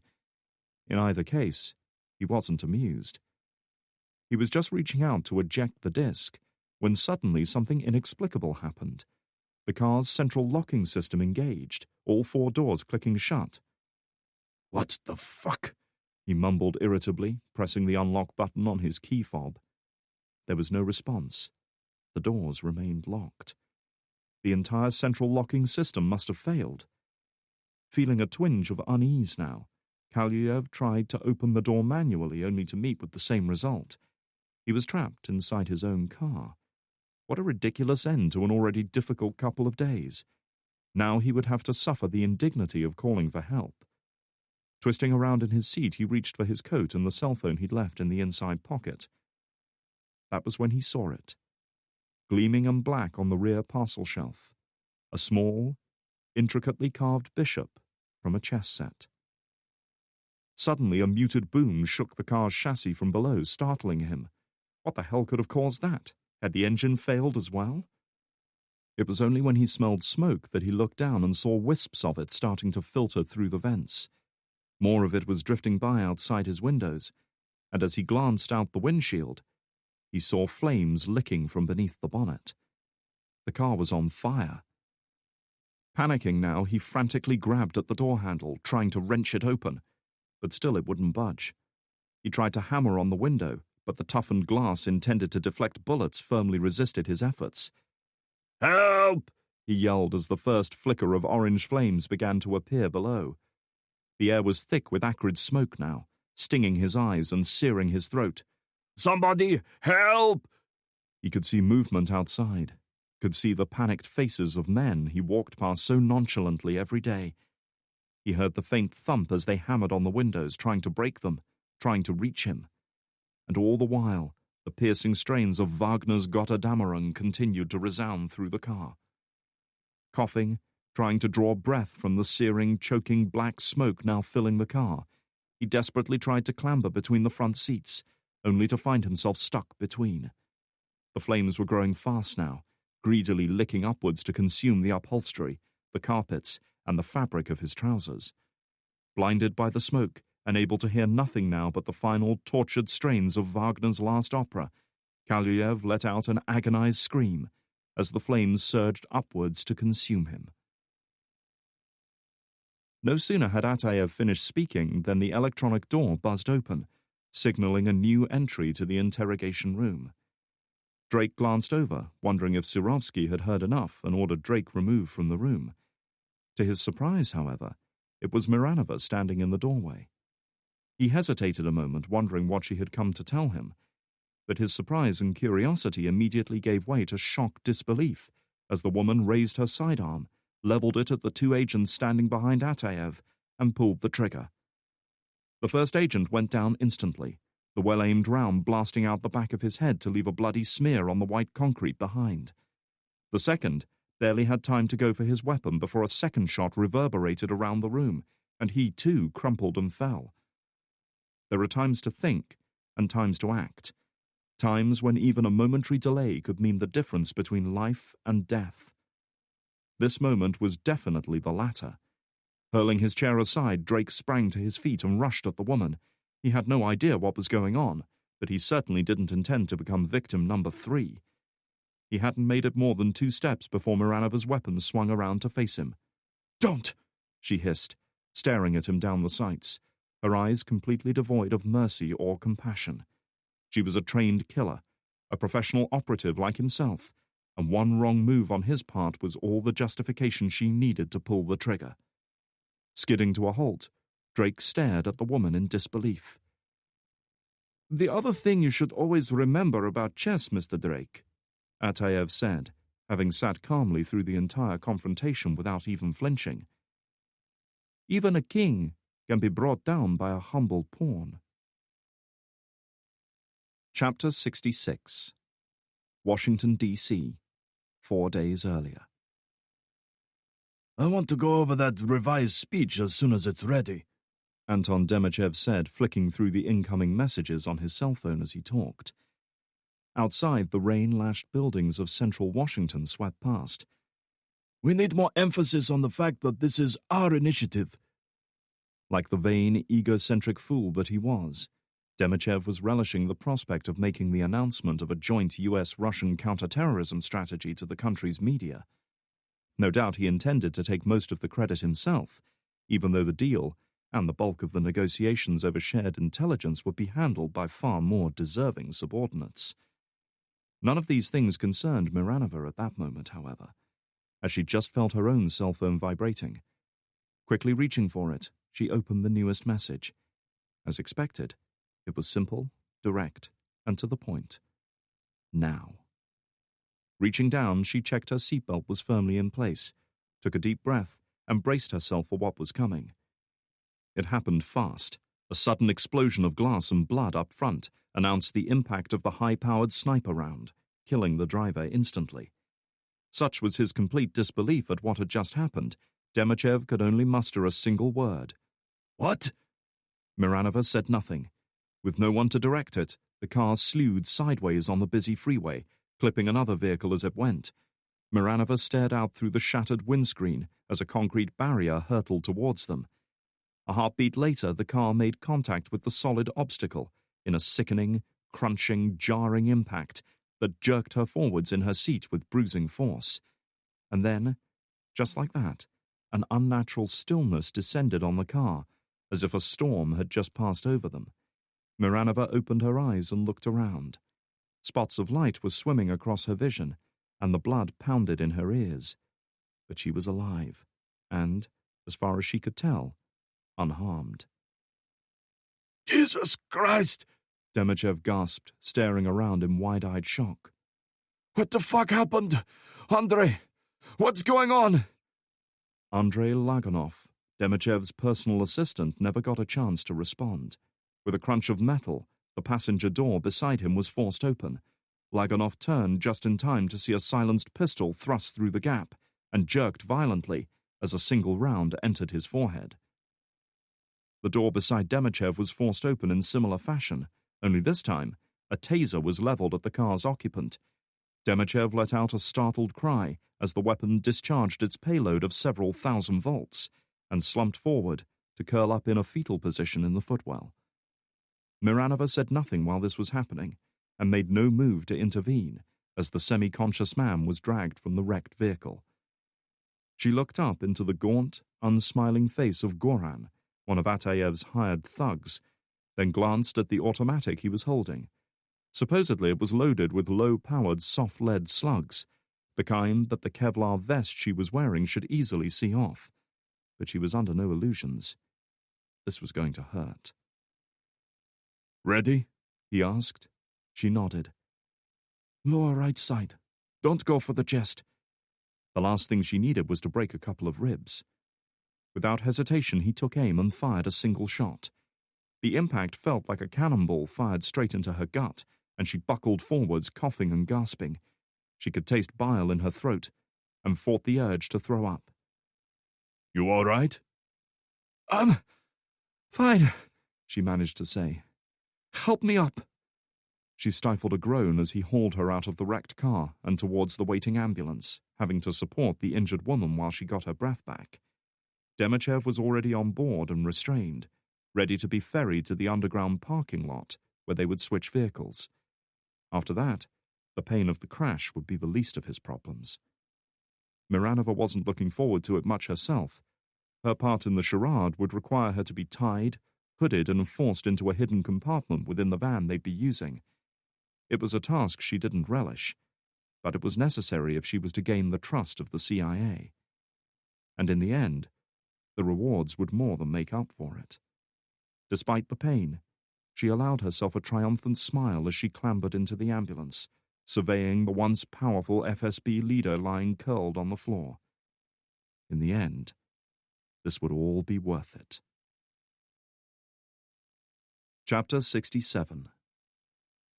Drake could summon up no words as he stared at the woman he trusted, whom he had thought he knew, and who was now standing with her weapon trained on him.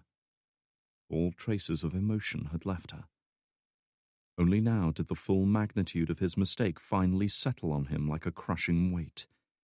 Annika Miranova, who had miraculously survived the attack in D.C. that had killed all her colleagues, who who had conveniently led them out of that storage lockup mere seconds before it exploded, who had been instrumental in forging a joint investigation between the CIA and the FSB, whose convenient leaps of deduction had led them to Glasov, and then to Kalyev, who had always provided just enough information to keep them in pursuit of their adversaries, while never quite allowing them to gain the upper hand.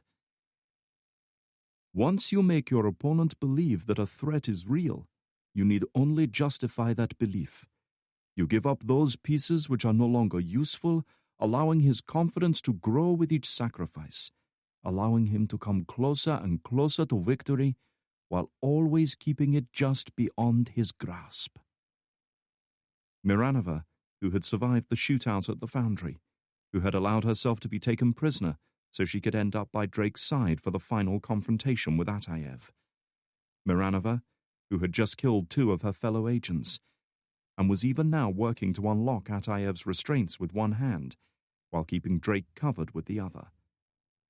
And at that moment, even as your opponent reaches out to seize victory, you strike. How can you do this? Drake spat, his eyes burning with anger and disgust. Killing your own people for this man. They are not my people any more than they are yours, Drake, Miranova hit back, showing not a hint of regret for what she had done. Now get down on your knees and put your hands behind your head. Do it now. He didn't doubt she would shoot him dead if he resisted. She was a trained killer, and had already demonstrated her ability with ruthless efficiency. With little choice but to comply, Drake placed his hands behind his head, interlocking his fingers, then lowered himself onto his knees. With a twist of a key, Atayev's cuffs slipped loose. Rubbing his wrists, he rose up from his chair with unhurried ease and stretched, as if awakening from a deep sleep. He glanced at the pawn still in his hand, smiled in amusement, and laid it carefully back down in the center of the table. Frisking one of the dead agents, Miranova withdrew an automatic from his bloodied suit jacket and tossed it to Atayev, then hurried from the room. At last Atayev's plan was rendered chillingly obvious. Drake's capture at the safe house, his escape from the torture chamber and call to Miranova for help, the computer virus attack, the assault on the warehouse and the deaths of Atayev's men.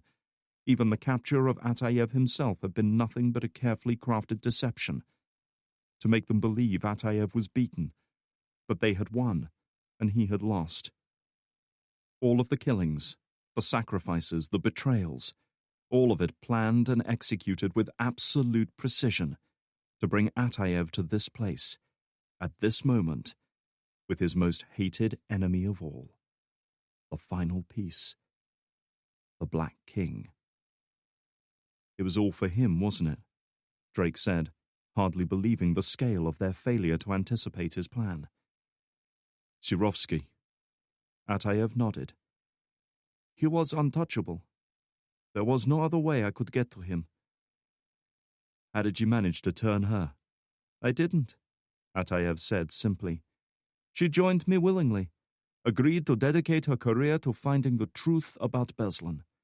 For 4 years she has been the perfect FSB agent, working her way up until she was in a position to give me what I needed. His queen, the most dangerous and vital piece at his disposal, and nobody had even recognized the threat she posed. But her ruthless attention was turned elsewhere at that moment, giving Drake a precious few moments in which to act. He eyed the weapon in Atayev's hands, weighing up his chances of disarming the older man before Miranova returned. He was armed with an MP-443 Grach, a modern 9mm handgun that was now ubiquitous among the FSB, and more than capable of making a mess of anything that wasn't protected by several layers of Kevlar. Atayev was no expert with firearms, but even he couldn't miss from this range. Drake would have 2 or 3 slugs in him before he could close the distance. No good. Forget it, Atayev warned as if sensing his thoughts. Cooperate and you might live through this. Resist, and you certainly won't. The decision was rendered moot a few moments later as Miranova appeared with Viktor Surovsky in front of her, his hands cuffed behind his back, his thinning grey hair in disarray, and his eyes wide with fear. He grunted in pain as Miranova shoved him roughly down into the chair that Atayev himself had occupied only moments earlier. Straight away, Atayev's demeanor changed.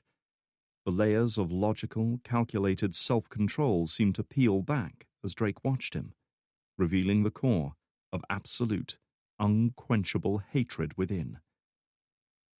"Hello, Victor," Atayev said, practically spitting out each word. "I've been waiting a long time to speak with you." Surovsky began to spout off something in Russian. Now, Atayev chided. "Speak English for Mr. Drake here. I want him to understand every word." Who are you? Surovsky stammered. How do you know me? "Who am I?" Atayev repeated, taking a step towards him. "Of course you don't know who I am. There is no reason why you should ever have heard of me. I am nothing to you." Atayev held out a trembling hand to Miranova, who reached into her pocket and gently handed him a small, old, creased and faded photograph. He stared at it for a long moment, his eyes holding a look of such sadness and longing that even Drake could see how much it meant to him, then slammed the photo down on the table. "Look at it, Victor! Look at it!" he shouted, grabbing the older man's head and forcing him to look straight at the picture.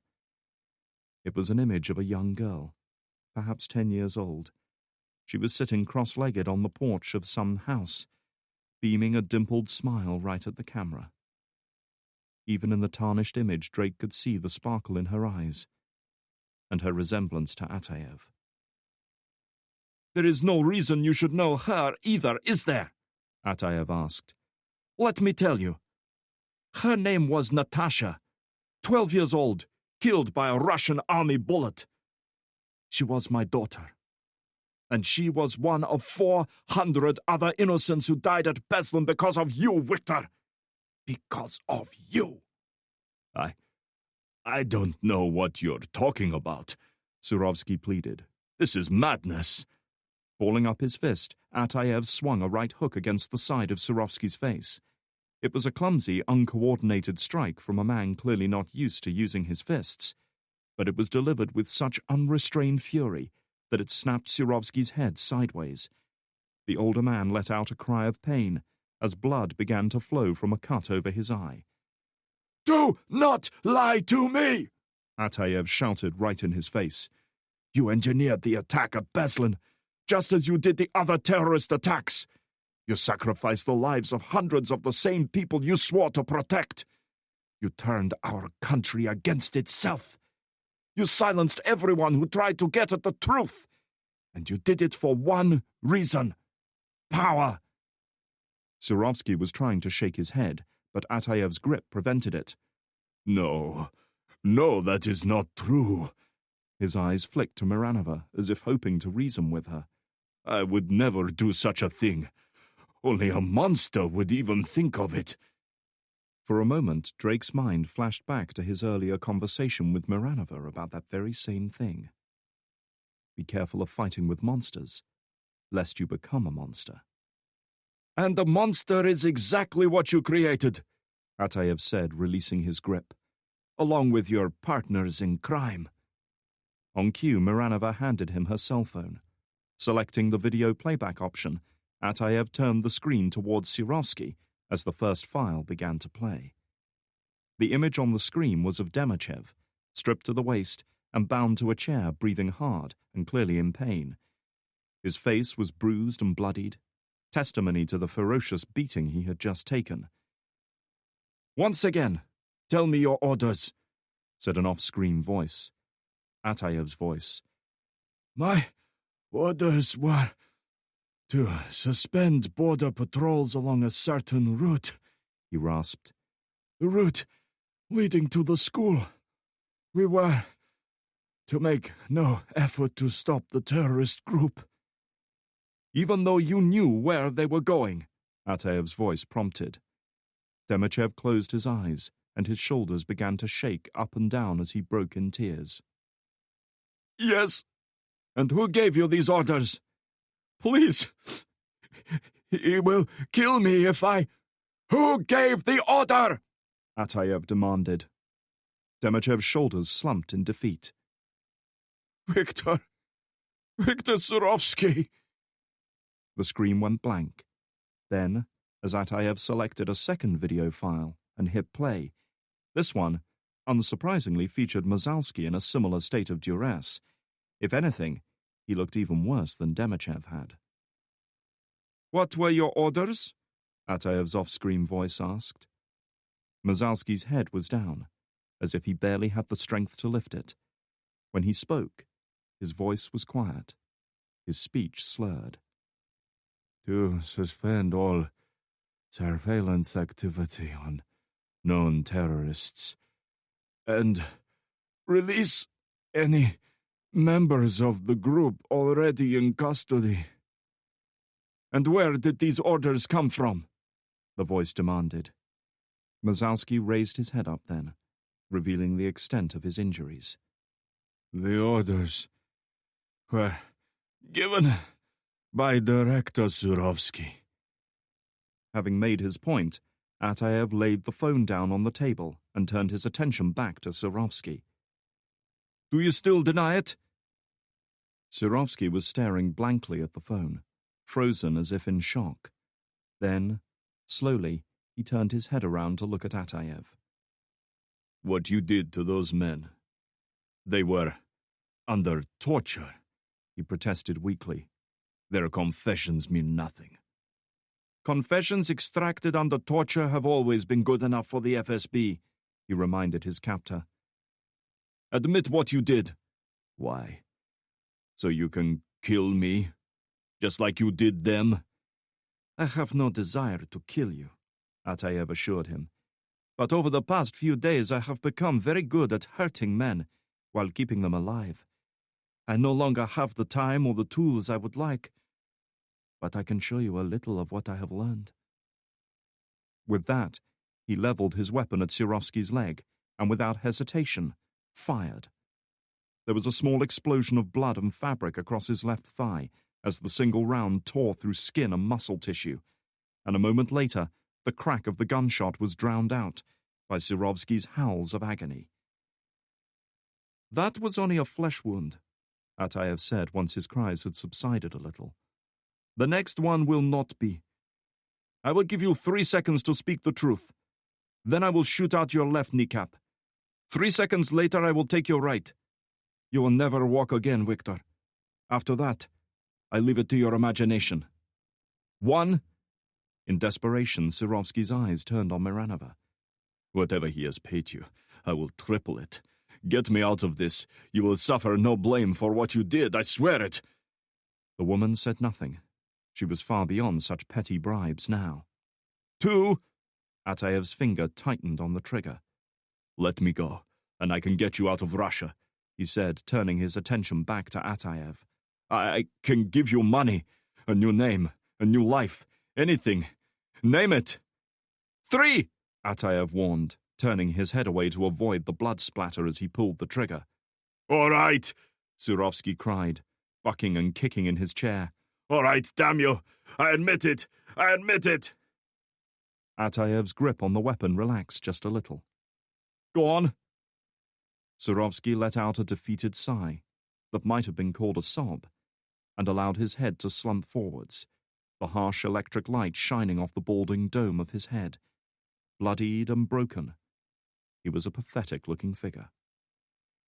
I was responsible for Beslan, he said at last, refusing to look up when he said it. And the other attacks. I allowed them to happen when I could have stopped them. All those deaths, they are on my hands. Finally, he managed to drag his head up to look Atayev in the eye. Your daughter, Natasha, she died because of me. Because of me. For several seconds nothing was said. A silence, stunned and absolute, descended on the room. After all the protests, the deflections, the maneuvering and the threats, to hear him finally come out and say it, to face up to what he had done at last, left them simply dumbstruck. It was Ataev who broke the silence, letting out a strangled breath that sounded almost like a sob. The cold, focused, detached self-control he had maintained all this time was at last failing him as he reached the end of his long journey. He had found the one thing he had been looking for all these lonely, empty years, driven and consumed by his need to get to the truth. All the planning, the contingencies, the tireless work, the doubts and dangers had led to this moment, to this confession. And now that it was over, he could finally allow himself to experience the grief and desolation he had kept locked away since the day of his daughter's death. Drake watched as Ataev bowed his head, closed his eyes, and let out a single choking sob, tears trickling down his cheeks. Despite everything he had done, even Drake felt a twinge of sympathy for him. Opening his eyes, Ataev let out a long, slow breath and looked at Surovsky again. "Thank you." "You think this means anything?" The old man spat, his teeth bared as blood flowed from the gunshot wound on his leg. "You think you can prove any of this? So you have your confession. What now? Even if you could escape this building, you will be a hunted man for the rest of your life. I hope this was worth it, because you just signed your own death warrant." At this, Ataev actually let out a chuckle of amusement. "Do you think I would have done any of this if I cared whether I lived or died?" he asked. "I came here for you, Victor. I did not come to kill you, but to destroy you." He nodded to one of the security cameras mounted in the corner of the room. The tiny LED indicator light on the side of the unit was glowing red. It had been recording the entire conversation.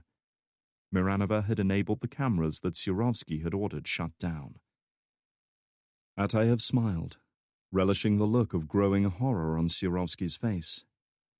"Once every news outlet with an internet connection has access to this recording, even you will not be able to silence them. I won't kill you, Victor, because I won't have to. The world will eat you alive." The single gunshot startled him out of his thoughts with painful, violent clarity. Drake stared at Ataev as a small cloud of red exploded from the front of his jumpsuit. Ataev himself looked down at it, seemingly unable to comprehend what had happened. Then, slowly, his legs buckled, and he went down. "I'm sorry, Buran," Miranova said quietly, a wisp of smoke still trailing from the barrel of her automatic as she circled the small table to stand over him. One look was enough to confirm her shot had fatally wounded him. Frothy blood was leaking from his mouth and chest, his breathing growing labored, his movements lacking any sense of purpose. Reaching out, Miranova picked up the single chess piece that Drake had laid on the table earlier, turned it over thoughtfully in her hands for a moment, then dropped it on the ground beside Ataev, and brought her shoe heel down on it. There was a muted crunch as the ancient wood splintered and snapped beneath the pressure. She surveyed the dying man with something akin to pity as the look of uncomprehending shock and disbelief in his eyes slowly faded away. He was gone. Chapter 68. "What is the meaning of this?"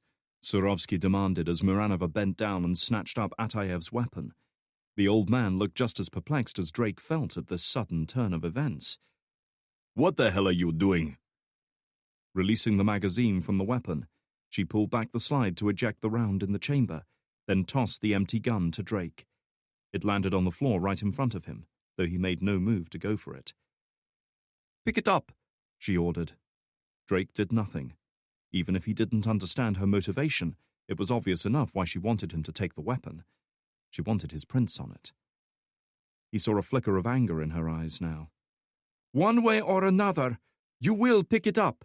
It is only a question of how much I have to hurt you." She allowed her aim to stray lower, to his stomach and down to his groin. He got the message. She wouldn't kill him yet, but she would put as many bullets in him as she had to. Glaring at her, he reached out and closed his hand around the butt of the gun, just as she'd asked. Now throw it over here.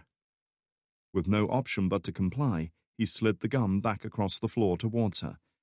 The weapon skittered and scraped on the concrete, ending up near her feet. Wrapping a handkerchief around her hand to avoid smearing his prints, she picked the gun up and laid it on the table, then turned her dark gaze on the old man. You are in trouble, Victor. If you want to survive this, you will pay very close attention to what I say in the next few seconds, she advised, her tone now clinical and detached. Here is what you are going to do. After this is over, you will publicly declare me a hero for bringing Ataev to justice and saving your life when he tried to escape, and announce my promotion to Demachev's old position as head of counterterrorism. A year from now, you will again promote me to the position of deputy director of the FSB, making it known that you intend for me to succeed you. Within 6 months, you will announce your retirement due to ill health and publicly endorse me as the new director. If you do this, I will make sure that your confession, and those of Mazalsky and Demochev, never see the light of day. You will get to live out the rest of your life, such as it is, in peace. Drake felt sick to his stomach. Only now did he see Maranova's actions for what they truly were. She had no interest in Ataev's case, in finding justice for those who had died for Surovsky's greed. She had taken part in this whole thing, had gone through all of it, just to get herself a bargaining chip for the biggest game of all. Surovsky eyed her shrewdly, the pain of his injured leg forgotten for the moment, as he applied his ruthless, calculating intellect to the deal she was proposing. "What guarantee do I have that you will honor this agreement?" he asked. She shrugged. None. But you can be sure of one thing. If you do not take my deal, or if you try to betray me, all of your confessions will be the top item on every news broadcast around the world. Even killing me won't stop it. The old man said nothing. His mind was still whirring, contemplating options, other courses of action, seeking a way out of this. A beaten player desperately trying to find his way out of checkmate. His eyes flicked to Drake. "And what about him?" Miranova glanced at him, and just for a moment, he saw a hint of regret in her eyes. But it was quickly pushed away, replaced by the avarice and expectation of one now close to realizing a long-cherished dream. He was killed trying to break Ataev out of FSB custody, she said. He has been working against us the whole time. He even tried to take you hostage, but I took him down first. You piece of shit, Drake snarled, disgusted by what he was hearing. Only now did he clearly perceive her role in all of this. It was you, wasn't it? You were the one who sent me that text message in Washington. You wanted me around when that sniper attack happened because you knew I'd get involved. She shrugged, seeing no need to deny it now. We each had our parts to play in this, Ryan. Your role was to be here at this moment, to witness this, and to take the blame. And all of it so you could land a fucking promotion. Wake up, she hissed, rounding on him. This is about more than personal ambition. Ataev thought only about revenge, of destroying Surovsky's legacy. But what then? What is the point in removing one criminal only for another to take his place? I will stop that. Forever. Don't you see? Once I am director, I can make real changes in Russia. Bring real freedom to our people.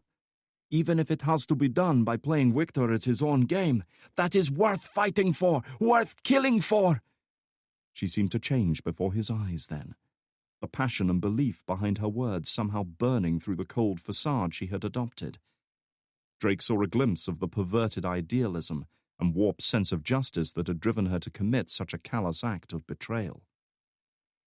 He almost felt sorry for her at that moment, talking about real change and bringing freedom to the masses.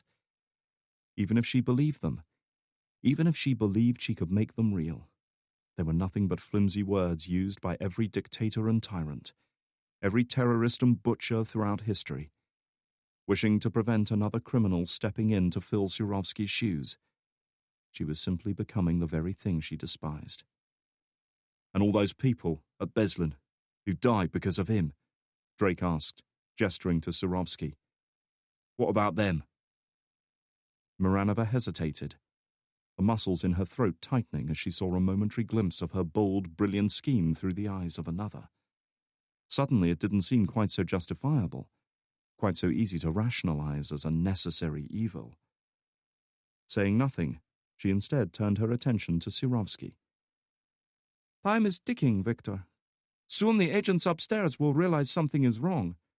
So, what will it be?" The old man had been outmaneuvered, and they both knew it. Miranova was offering him a way out. A humiliating, dishonorable way out, perhaps, but a way out all the same. The alternative was to be tried before an international court for crimes against humanity and spend the rest of his life in rooms just like this one. There was no choice to make. "All right," he conceded. "Kill Drake. Then we'll talk." Miranova let out a breath. It had worked. Her plan, everything she had risked her career and her life for, it had all paid off. "Ataev was right about one thing, Ryan," she conceded grimly as she raised her weapon. She might have shown a brief moment of regret, but even Drake could see the avarice and burning ambition in her eyes. "Every victory requires sacrifices." He tensed up, bracing himself for the first tearing impact. This would be no neat execution with a single round to the head. She would have to make it look as though he had gone down fighting. His death, when it came, would be neither fast nor painless. Suddenly the woman stiffened and cried out in pain and shock, her finger tightening involuntarily on the trigger as she squeezed off a shot that zipped past Drake's shoulder, burying itself in the wall behind him. Caught off guard, Miranova looked down at the source of her sudden, unexpected pain.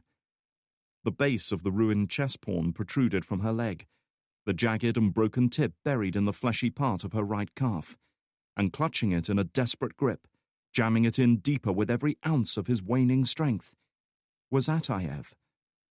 Somehow the stubborn bastard was still conscious, still clinging to life. Another twist, another agonizing jolt of pain as the wooden chess piece tore through muscle tissue, threatening to drop her to her knees.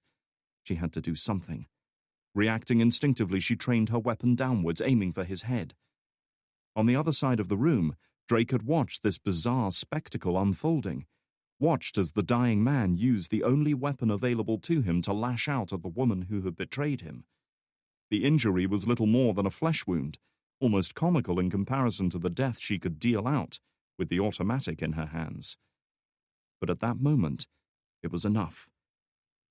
Knowing he had to act now, Drake planted his right foot firmly on the ground, tensed the muscles in his legs, and leapt forward like a sprinter off the starting blocks. He saw Miranova register the sudden movement, saw her eyes come up, and the weapon follow them a heartbeat later. It didn't matter now. He was in a race for his very life. Propelling himself forwards, he managed to take 2 good strides, building speed and momentum, before throwing his shoulders down and launching himself across the metal table. Drake weighed a good 190 pounds, maybe a little less after several days without proper food or sleep, but every ounce of it was now directed at Miranova. It was simple physics. Mass multiplied by velocity equaled momentum, and he had more of both on his side.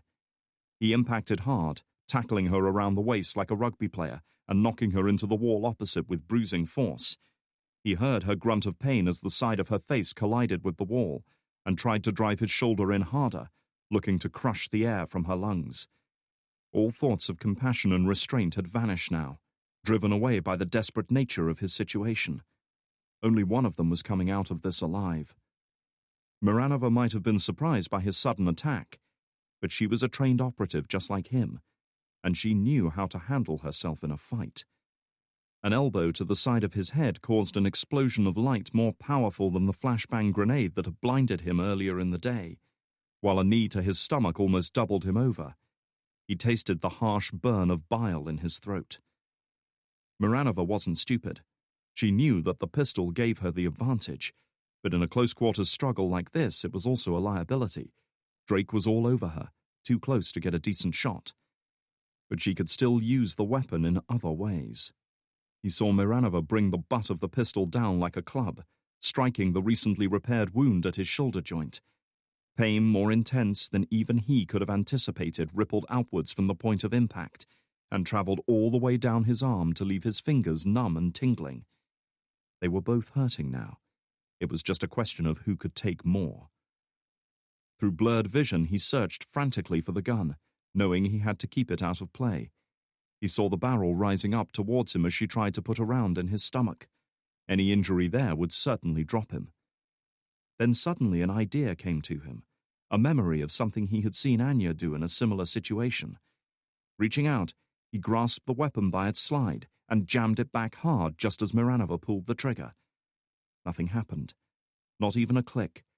The retracted slide was now blocking the firing pin, preventing it from striking the round in the chamber.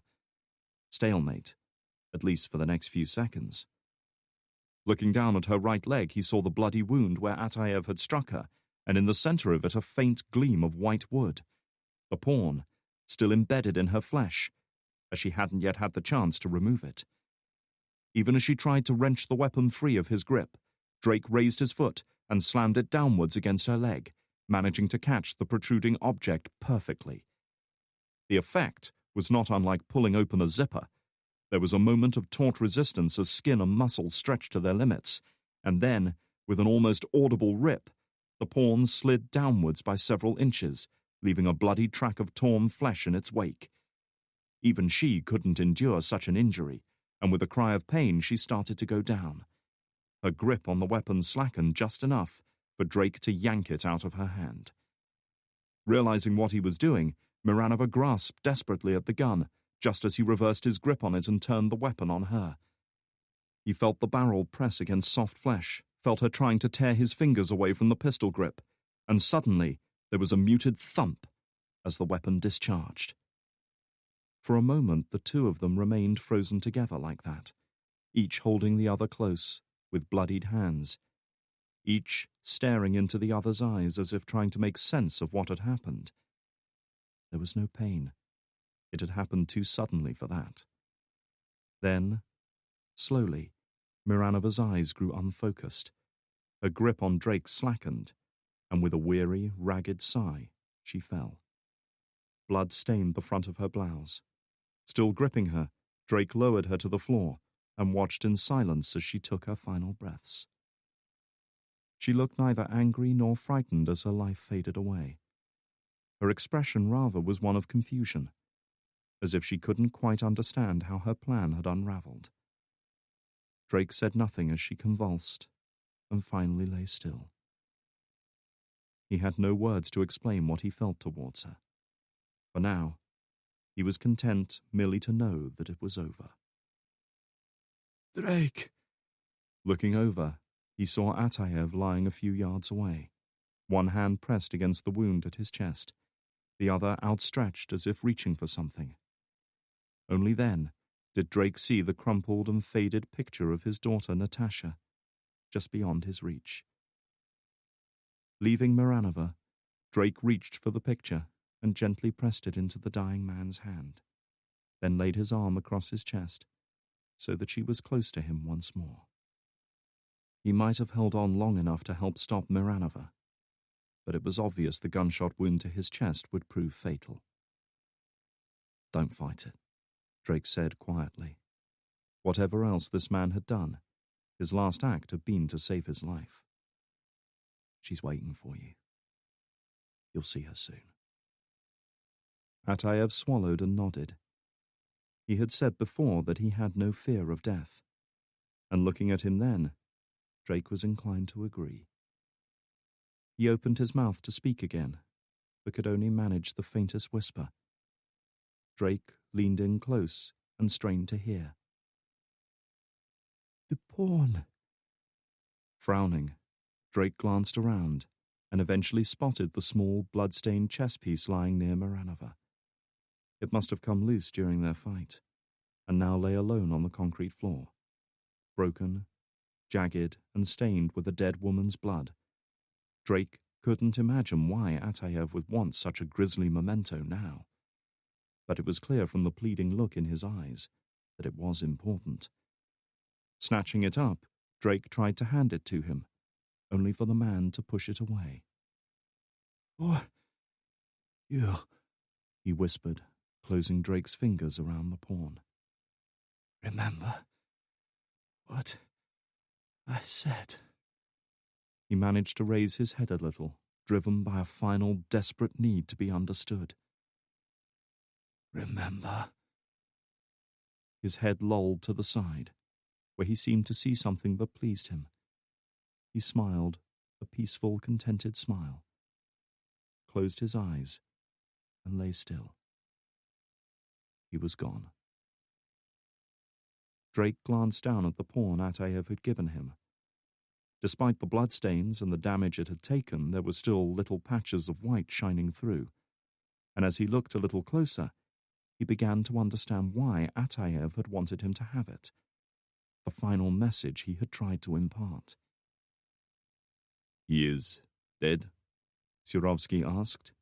Still handcuffed to the chair, he had been unable to take part in Drake's desperate struggle with Miranova, or to listen to Ataev's final words. Drake said nothing. He didn't want to look at the old man, never mind speak with him. Then it is over. Surovsky let out a breath, his teeth still clenched against the pain in his leg. Thank God. Drake closed his eyes. He had no wish to earn Surovsky's gratitude. Get me out of here, Surovsky implored him. You stop that traitor, that insane bitch. I will make sure you're rewarded for what you did. Rewarded? Drake might have laughed if the situation had been different. Drake's only reward from this man was to have been a bullet courtesy of Miranova. Now he was trying to act as if none of that had ever happened. Slipping the pawn into his pocket, Drake snatched up Miranova's gun and rose slowly from behind the table. The look in his eyes was that of a predator regarding its helpless prey. Restrained and injured as he was, Surovsky could do nothing to stop him. Christ, it would be so easy, he thought as he glanced down at the automatic. Easy and justified. This man deserved death 100 times over for the things he had done, and the things he might yet do. Neither Ataev nor Miranova had been able or willing to give it to him. But Drake was of a different sort. He had learned long ago that death was the final, definitive way to stop such men. Perhaps the only way. He had hidden that lesson, and the man it had turned him into beneath the facade of his new life, his new career. But it was always there, beneath the surface. It always would be. You are angry, Surovsky went on, guessing his thoughts. You have a right to be, but none of it was true. Don't you see? I had to say something to her, or she would have killed us both. Still, Drake said nothing. He just stood there, watching the man squirm, listening to the ever more elaborate justifications and supplications he tried to offer up. In desperation, Surovsky nodded to the camera mounted on the wall. They are recording everything, Drake. Don't be a fool. Use your head, and we can both walk away from this. He winced as he shifted position, the injured leg paining him. Too many people have died for this already. Don't be one of them. Drake thought about the pawn Ataev had pressed into his hand, the final message he had tried to give. Killing Surovsky would achieve little if his memory, his legacy remained intact. Such things couldn't be killed with bullets. You're right, Drake said, laying the gun down on the table. You're right, Victor. A sudden clang followed by shouting in the corridor outside told him that the security agents upstairs had managed to break their way in. Backing away from the table, Drake raised his hands as the electric door buzzed open and 3 armed men poured into the room, their weapons covering all angles, before finally homing in on Drake. Get down! One of them snarled, gesturing to the floor as if Drake's hearing might have deserted him. On your knees! Down, now! Drake made no move to resist as he lowered himself to the floor. He watched as Surovsky was released from his cuffs and lifted from the chair by 2 agents, wincing in pain with every movement. He happened to catch Drake's eye as the 2 agents carried him past. His look of supplication and groveling rationality was gone now. Despite the pain, He looked as he had during their first video conference, a man firmly in control of the situation once more, with others around to enforce his will.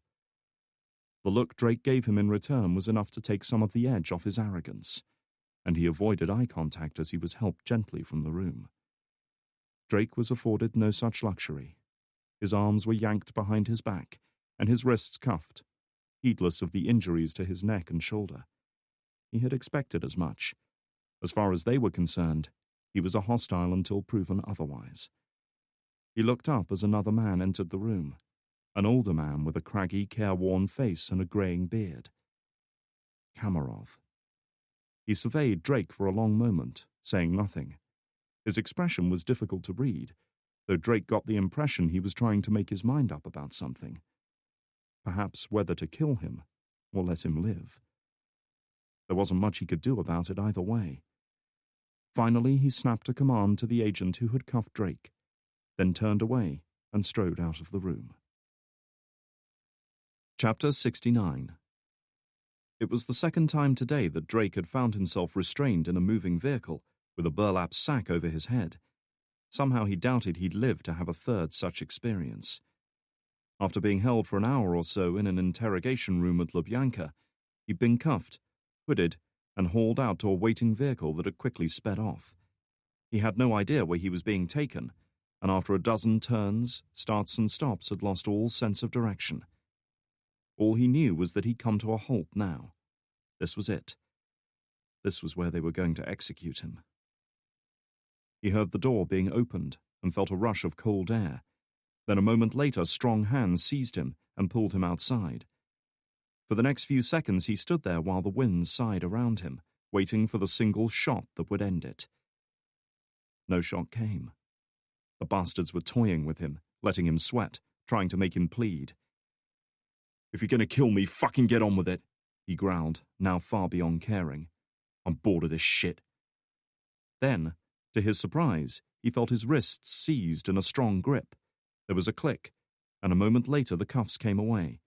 Immediately he pulled away and tore off his hood, taking in his surroundings. It was dark. Either he'd been held in that cell longer than he thought, or the car journey had carried him further from Lubyanka than it seemed. However, a glance upwards at the vast obelisk rising into the night sky told him he hadn't travelled far at all. He was standing in the great open-air memorial at the summit of Poklanaya Hill, the scene of the aborted sting operation earlier in the day, and only a couple of miles from where he'd started. Below, bright lights of the thriving city shone like beacons in the darkness. Life in Moscow went on as if nothing at all had happened. "I hope you appreciate the view," a deep voice remarked. Spinning around, Drake found himself standing face to face with Alexei Kamarov. The older man was wrapped up in a heavy overcoat, his head covered by a black fur hat. In his gloved hand, he held an automatic. "Is this supposed to be a parting gift?" Drake asked, glancing at the weapon. A trace of amusement showed on his craggy face. "There are men in this country who want you dead, Mr. Drake. Fortunately for you, I'm not one of them." "Very comforting. So what we doing here?" Placing the automatic inside his jacket, Kamarov fished a packet of cigarettes from his pocket and calmly lit one, taking a long, thoughtful draw before he went on. "I would offer you one, but you don't smoke," he explained, noting Drake's look. Drake frowned. He'd said it as if it were a solid, verified fact. Kamarov had known him for less than a day. "You gave up in your early 20s when you started training to become a boxer," he went on, watching Drake closely. "I know a great deal about you, Ryan Drake, because I make it my business to know things about people. For example, I know that a year ago you were tasked by your CIA masters to break into a secure facility in Siberia and rescue an inmate known by her codename Maras." Drake felt a shiver run through him that had nothing to do with the cold. How could Kamarov know all this? More importantly, how could he have known all this time and done nothing about it? By any standards, Drake should be a wanted man in Russia. His actions the previous year must have earned him several life sentences, if not a summary execution. The older man smiled, apparently amused by his discomfort. You did not seriously think you could get away with something of that scale, did you? One thing you will learn is that in this world, every action has consequences. How and why those consequences make themselves known is simply a matter of time. Drake had a feeling he might soon be making a return to that Siberian prison under rather different circumstances. Is this your way of saying time's up? Not quite. You are just a soldier, you follow orders. It is the men giving those orders who interest me. More importantly, I was interested in why those men would go to such trouble to rescue a traitor. Drake blinked, wondering if he'd heard him right. What do you mean? Kamarov took another pull on his cigarette. You asked what we are doing here, he said at length. I brought you here to tell you a story. The kind of story that has no place within Lubyanka's walls. I've heard a lot of stories today. You will find this one interesting, I think, Kamarov assured him. It begins in the Soviet Union in the early 1980s, with a young woman locked away in juvenile prison. Both of her parents are dead, and she has no one left who cares about her. She is forgotten, abandoned, alone. And above all, she is angry. Angry at the state, angry at the system that imprisoned her, angry at the life that has failed her. Her future looks bleak indeed until one day she is visited by a man offering her a way out. Kaunas Correctional Facility, Lithuania, 8th of March 1983. Anya sat at the interview table with her hands in her lap, her back straight and her chin up, staring straight ahead without seeing anything. It was the same posture of respectful deference she had long ago learned to adopt for such meetings. Inside, however, she was curious, even a little unnerved by her unexpected summons. Her review meetings were held twice a year, in January and July, during which her conduct, progress, and personal development were scrutinized in depth. For 60 minutes she would sit in a hard plastic chair before a panel of 3 officials, giving bland answers to bland questions, telling them exactly what they wanted to hear. Each time she would pray that this meeting was the last, that the assessment board would be satisfied with her conduct and authorize her release. And each time her hopes were dashed, and she returned to the boring routine of prison life with growing bitterness. But it wasn't just a desire to return to the outside world that motivated her. In a few months she would turn 18. She would be an adult, and therefore by law she could no longer remain here in a young offenders institution. If she hadn't secured her release by then, she would be transferred to an adult prison. She might have carved out a niche here, but in a place like that, she would be a very small fish in a very large pond. She had no desire to fight her way up from the bottom again. She looked up as the door opened and a man walked into the room. He wasn't one of the 3 men who sat on her assessment panel.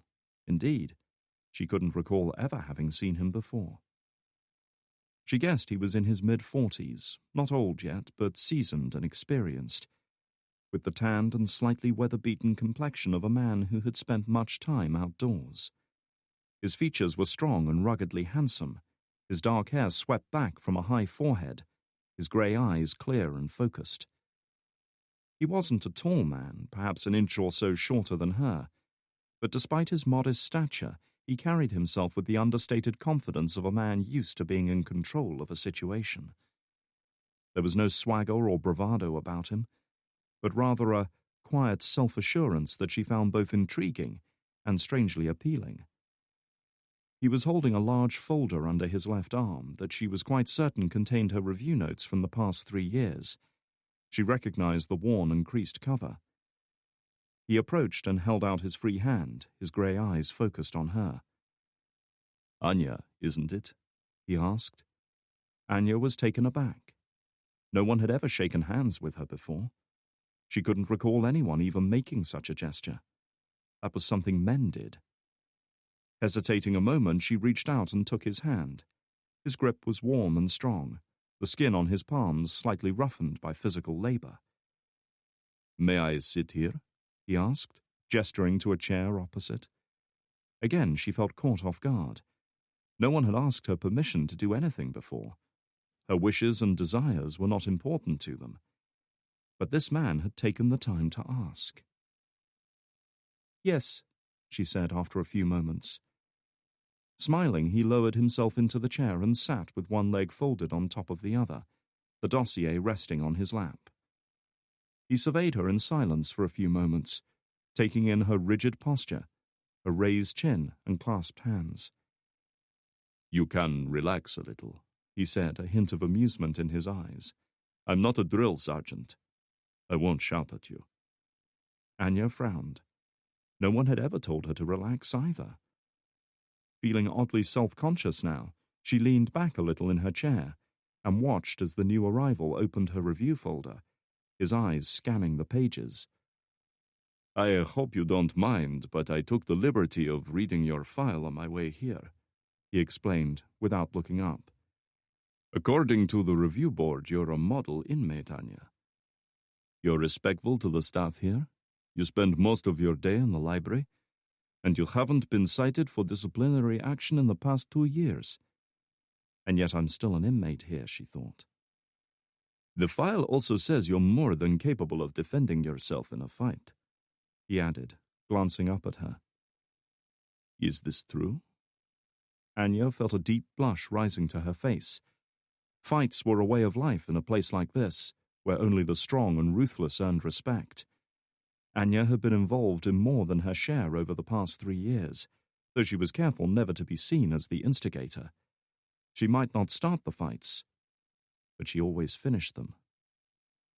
And as much as she tried not to acknowledge it, they provided some sense of release from the frustrations and disappointments of her life here. I only act to defend myself," she stammered. Again, she saw that flicker of amusement. "It wasn't a criticism, Anya," he promised her. "You should never be ashamed of standing up for yourself. Never. After all, who else can you depend on?" Anya found herself warming to this man. Armed as she was with the inherent ability to sense deception and hidden motives in others, she detected none in him. He meant what he said, and when she looked at him, she saw warmth and even respect. "Can I ask a question?" she said. He laid down the folder and looked at her. "Of course." Anya swallowed, almost afraid of what the answer might be, but desperate to know at the same time. "Why are you here?" He smiled, looking like a father who has just watched his child take her first tentative steps. "Based on everything I've read, I think you're a remarkable young woman, Anya. And I think you could do remarkable things if you were only given the opportunity." He leaned forwards in his chair, his grey eyes intense, his entire being focused on her. "I want to give you that chance, if you'll let me. Will you listen to what I have to say?" Such was the intensity and sheer magnetism of his presence that Anya felt captivated, entranced. Never had anyone looked at her like this. Never had she been made to feel that she was actually worth something. There was no other answer to give him. "I will." He told her everything she wished to hear. That she was special, that she was capable of great things, and that her country needed a young woman with her potential. He showed her the first true kindness she had known in years, and it was not long before she started to warm to him. Once he had established her trust, he offered her a deal: early release from prison, money, a new life, whatever she wanted. All he asked for in return was her obedience, and above all, her loyalty. "Obedience of what?" Drake asked. "Spying, of course. She was intelligent, beautiful, and resourceful enough to survive in prison. Most importantly, she had a talent for spotting liars, a valuable skill which he believed he could use. Of all the agents he recruited, she was his favorite," Kamarov went on. "The longer he spent with her, the more he grew to trust and care for her. In time, he decided to use her for a very special project he had in mind. He wanted her to defect to the United States, to work her way into the CIA and become one of his key assets within the U.S. intelligence community. Naturally, she agreed to his plan. Drake was aghast. It wasn't true. It couldn't be. Anya had told him the grim story of her early years, the loss of her parents and her struggle to survive in the state care system, her arrival in America, her induction into the agency, and her close relationship with Kane. She had spoken with absolute conviction, and she had made him believe every word. Imagine then the pain and betrayal he felt when she severed all contact with her handlers and disappeared, only to show up again in Afghanistan as part of a paramilitary group, assassinating Russian officers and causing huge damage to the war effort. Zurovsky flew into a rage and vowed to have her brought back in chains, even drafting an entire Spetsnaz unit to hunt her down. Drake saw a momentary flicker in his otherwise impassive eyes, saw a shadow of an old memory being replayed. It didn't take a genius to work out what he was thinking. "You," he said. "He brought you in." The older man nodded.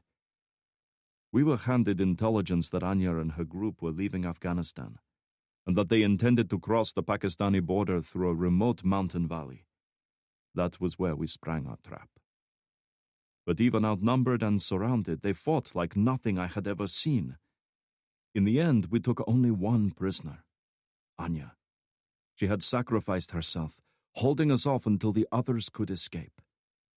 He exhaled slowly, shaking his head. Brave, but foolish. If only she had known what was waiting for her. Drake knew what was coming. Anya had made vague references to something that had happened to her in Afghanistan 20 years earlier, though she had refused to elaborate. But Drake still vividly recalled the spider's web of scarring across her back when she was getting dressed. To his eyes, they had looked just like lash marks. Zurovsky showed no mercy once he got his hands on her. He demanded to know why she had betrayed him, who had turned her. But she never gave him anything.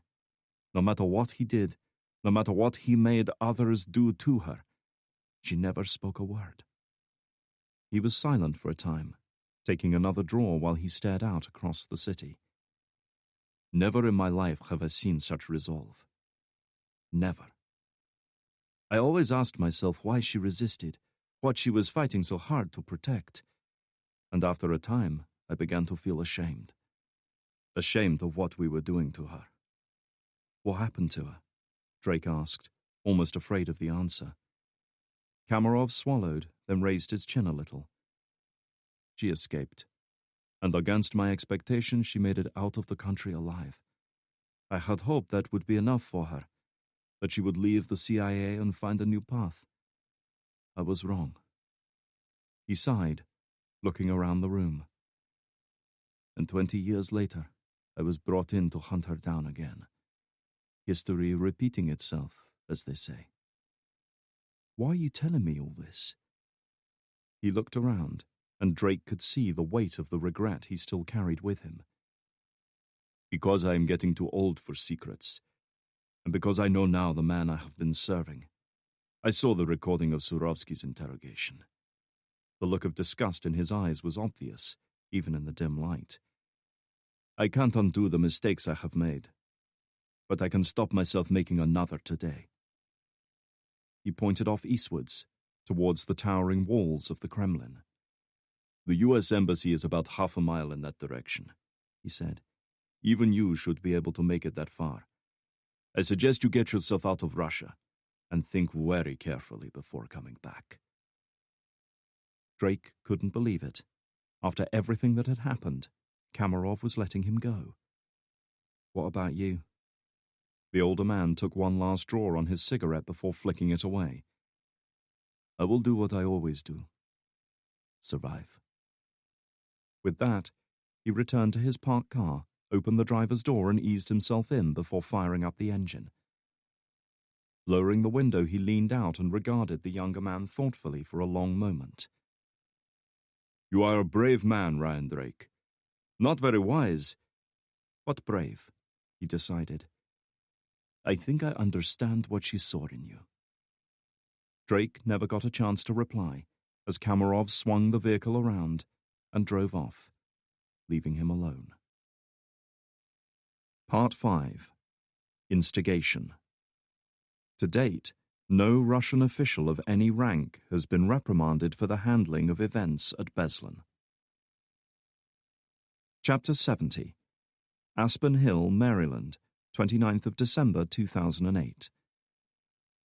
McKnight's home was a spacious two-bedroom apartment in Aspen Hill, about 10 miles from central D.C. She had moved in only a couple of months ago, yet she seemed to have made the transition as easily as she handled everything that life threw her way.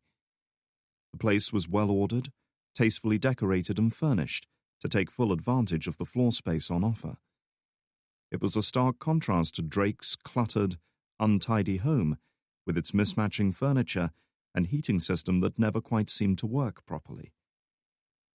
The TV was on, tuned to CNN, though the volume was muted so as not to intrude on their conversation. Beyond the living room's bay windows lay the distant lights of D.C., partially shrouded in somber grey clouds. It was early evening in December and getting dark fast, with flurries of sleet pattering against the window. Neither he nor Samantha was much concerned with the weather, however. "Any good?" Drake asked, as McKnight took a sip of the Sauvignon Blanc that he'd finally got around to delivering. It might have been 10 days late, but he hoped the original intent hadn't been lost. She smiled. "Well, as far as peace offerings go, you could do worse." Drake wasn't about to argue. When it came to wine, he could have been drinking a glass of paint stripper and not known the difference. "So we're even now?" "Not even close," she said with a playful grin. However, it soon faded as her thoughts returned inevitably to the events of the past few days. "On the subject of peace offerings, I assume you're still on Langley's shit list." Drake made a face. His return from Moscow hadn't exactly been a triumphant affair. No sooner had he stepped off the flight than he'd found himself hauled back to Langley for a lengthy debriefing, starting with, "What the fuck did you think you were doing?"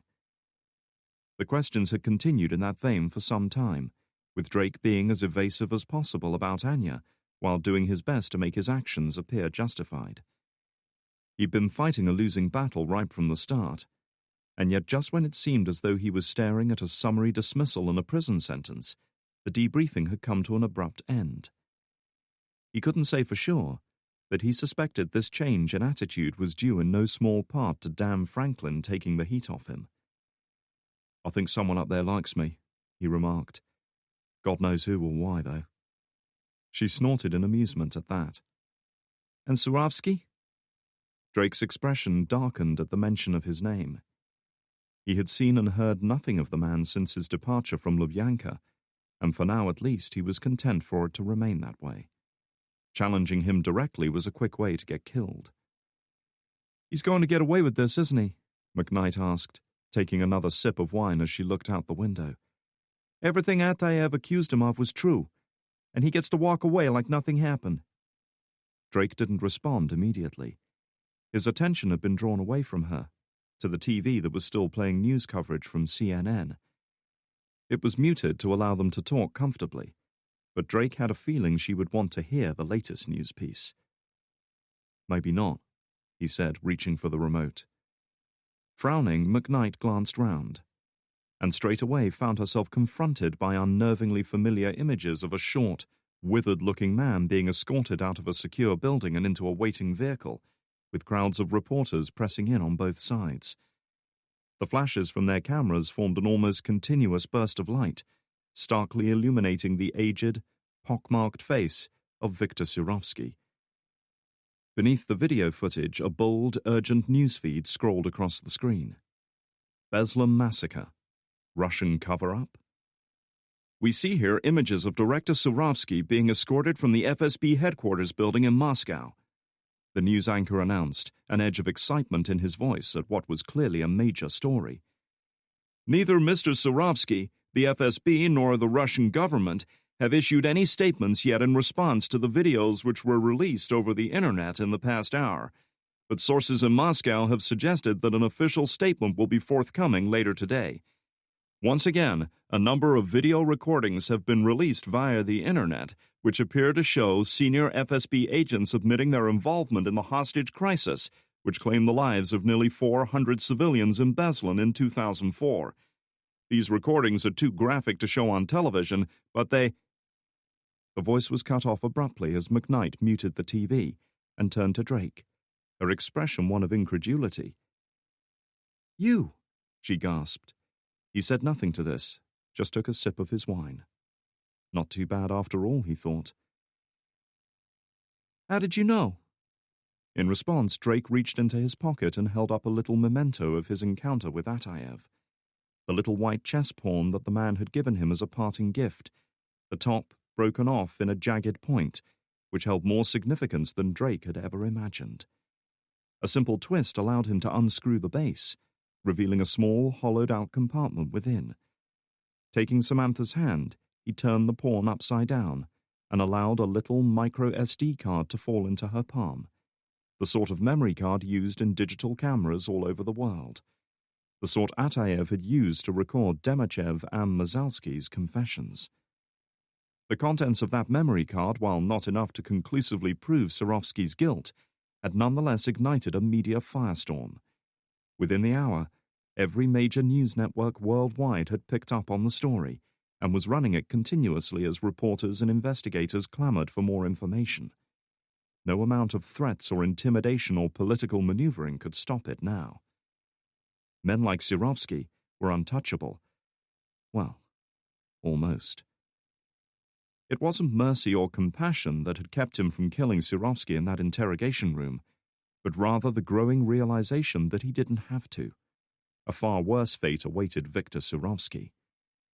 He would have to watch as everything he'd worked for, everything he had compromised and sacrificed to achieve, collapsed around him, until he was left with nothing but the memory of the power and influence he'd once wielded. The shadow of his former glory would consume him. He was right, Drake said quietly, still holding Samantha's outstretched hand. Even a king can't be brought down by a single pawn. It happened almost without either of them being aware of it. Tilting her head back slightly, Samantha leaned in a little closer, her lips parted as she stared into his eyes, willing him to respond in kind. And moved by an impulse that went deeper than he'd ever consciously acknowledged, he did. All of the things they had left unsaid were forgotten in that moment. All of the admissions that should have been made were cast aside, as they at last gave in to their need for each other. The news report continued to play on the TV, but neither of them paid heed to it now. They had seen enough. Chapter 71. Moscow Oblast, Russia, 29th of December 2008. Listen to what I'm telling you, Sasha, Viktor Surovsky growled into the phone. His angry pacing across the luxurious study was reduced to a shuffling limp by the recently treated bullet wound in his leg. They have nothing on me. Their evidence is non-existent. Their confessions were extracted under torture, and we both know men will say anything if you hurt them enough. Accompanied only by a couple of loyal bodyguards, he had retreated from Moscow and the media firestorm engulfing the FSB to the isolation and comparative safety of his luxury dacha east of the city. Very few people knew the exact location of the sprawling house, set within acres of woodland purchased under a fake identity, and he had worked hard to keep it that way. It was his safe haven, his fallback position, from where he could plan his next move.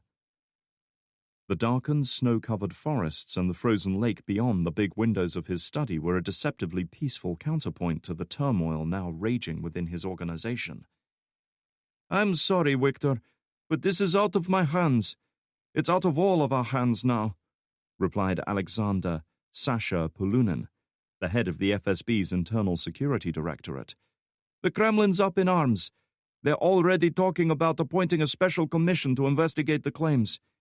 You have to step down as director, at least until they can make their assessment. You can't carry on like this." Surovsky snatched his glass of vodka from the table and took a deep gulp, hoping it would stop his hands from trembling. It probably wasn't a good idea to be mixing alcohol with the potent painkillers he'd been taking, but that was the least of his concerns at that moment. Fuck the Kremlin, and fuck their special commission, he raged, frustration and desperation surging up within him. I could ruin all of them. Do they know who the fuck I am? Do they know the things I've done for this country? That's the problem, Polunin replied, his voice frighteningly cold and detached. Already he was pulling away, distancing himself from Surovsky, a rat deserting a sinking ship. They know exactly who you are, and now they're beginning to question what exactly you've done. My advice to you is to find a good lawyer. You'll be needing one. Saying nothing more, he hung up. Fuck, Surovsky snarled, slamming the phone down in its cradle. It was all falling apart. His career, his legacy, his very life was unraveling around him, and he was rapidly running out of means to stop it. He was calling in every favor, trying to threaten, plead, or reason with influential men in the Russian government to help him in his hour of need. But none of it was working. He was political poison. Nobody wanted anything to do with him in the light of accusations like this. People he'd known for decades brushed his requests of help aside, as if he were a beggar on the street. In Russia, one quickly learned to know the difference between a man in difficulty and a lost cause who could easily drag others down with him. Surovsky was now firmly in the latter category. He raised the glass to his lips again, only to find it empty. Cursing under his breath, he threw open the door and limped down the short hallway to the dacha's expensive living room. And there, he stopped in his tracks. The 2 FSB bodyguards he had employed to accompany him out here were lying sprawled on the floor, their blood soaking into the expensive rug he'd imported from Saudi Arabia 2 years previously. And beyond them, seated comfortably in one of the room's leather recliner chairs, with a silenced handgun trained on him, was a woman. A dead woman. A ghost. The glass fell from his grip, shattering on the polished floorboards with a musical tinkling, tiny fragments peppering his feet and ankles. He was oblivious to it. All his attention was focused on the ghost, on the icy blue eyes staring back at him, piercing in their intensity. "Hello, Victor," Anya said. "It's good to see you again." For several seconds not a word was said. The old man and the woman stared at each other across the open space, each taking the measure of the other. Surovsky needed a moment to recover from the shock of seeing her again, to assure himself that she was indeed real, and not some horrific, fevered product of his imagination. But she was real, and the 2 dead agents lying on the floor in front of her, like trophies placed there in homage to a god of war and death, were mute testimony to the terrible skills she still commanded. He made no attempt to flee. Even if she wasn't armed, she could easily outpace him on his injured leg. Instead, he stood his ground and looked a little closer at her, comparing her to the woman he'd once known. She looked older now, Surovsky caught himself thinking. The first time he'd met Anya, she had been a young woman of 17, her youthful prettiness giving a tantalizing hint of the woman she would one day become. Indeed, that was part of the reason he had chosen her, knowing the beauty could be a weapon as effective as any other. She had changed in the quarter of a century since that day, grown stronger, harder, colder. The trials and hardships of the life she'd lived had left their indelible marks on her, both inside and out. She was still strikingly attractive, no doubt still able to use that beauty to her advantage, just as he'd taught her. But the soul that lurked beneath those icy blue eyes was one that struck fear even into his heart. All the more so because he had had a hand in shaping it. "I was told you were dead," he said quietly. Drake, McKnight, and the few of Atayev's men who had survived the assault on the warehouse in Moscow had all sworn the same thing, that Atayev himself had shot Anya dead and pitched her body into the river. How could they all have been lying? Moscow, 24th of December 2008. I don't suppose you can tell me where you'll go once this is over? Ataev asked, his tone one of mild curiosity. Better that you don't know, Anya replied honestly. Perhaps so, he conceded. It made little difference to him now anyway. He held out his hand. Goodbye, Anya. Anya gripped it and held his gaze for a long moment. This would be the last time they spoke. She hadn't been told what the final stage of Ataev's plan entailed, but she knew one thing for certain. It would end with his death. For now, however, she had her own death to take care of. Releasing her grip, she turned and walked away, having to force herself to take each step. Turning her back on a man with a gun was foreign to her nature, especially when she knew that gun was about to be used on her. 10 steps and he would fire. 7 to go. Anya wasn't often inclined to entrust her life to others. She certainly hadn't had good experiences with such things in the past, but against her better judgment, she trusted Buran Ataev. 4 steps to go. Her left hand closed around a small electric detonator hidden inside her jacket sleeve.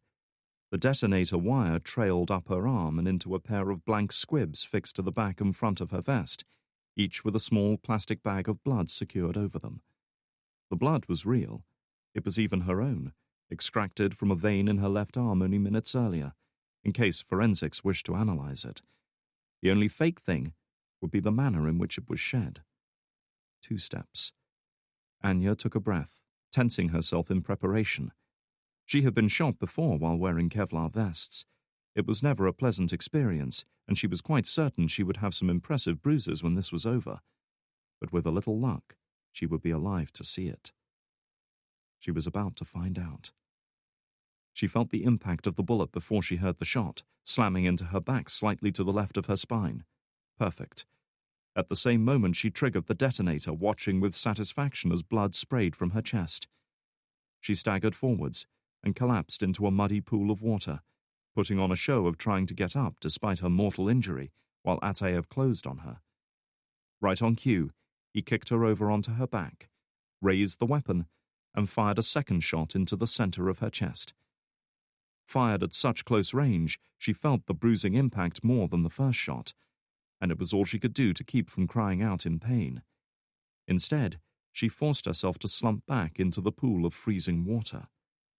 With her death complete, she allowed her body to go limp as 2 of Ataev's men hoisted her up and carried her over to the canal. She didn't make a sound, even as their hands pressed against the fresh bruising beneath her vest. They weren't in on this plan, so if they suspected anything was wrong, it was all for nothing. A single swing to build up momentum, and suddenly she was released, falling like a stone into the canal.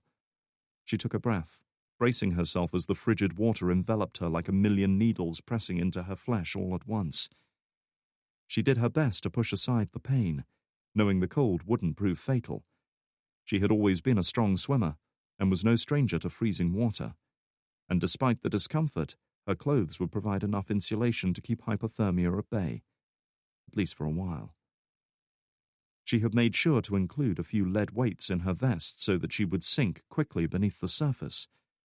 The water here was, she knew, murky and dark, with visibility extending only a few feet beneath the surface. Once she was certain she had disappeared from view, she began to kick, propelling herself beneath the surface with sure, powerful strokes towards the end of the canal where it discharged into the Moskva River. She could hold her breath underwater for a good minute or so if she was exerting herself, enough to get away from Ataev and his men, away from the warehouse, away from Drake, and away from the FSB agents who had been tasked with hunting her down. She knew they wouldn't stop until she was dead. The only way for her plan to succeed was to give them what they wanted. Surovsky saw a hint of a smile. Illusion, Victor. It's the key to any game. He said nothing to that. Their game wasn't over yet. How did you find me?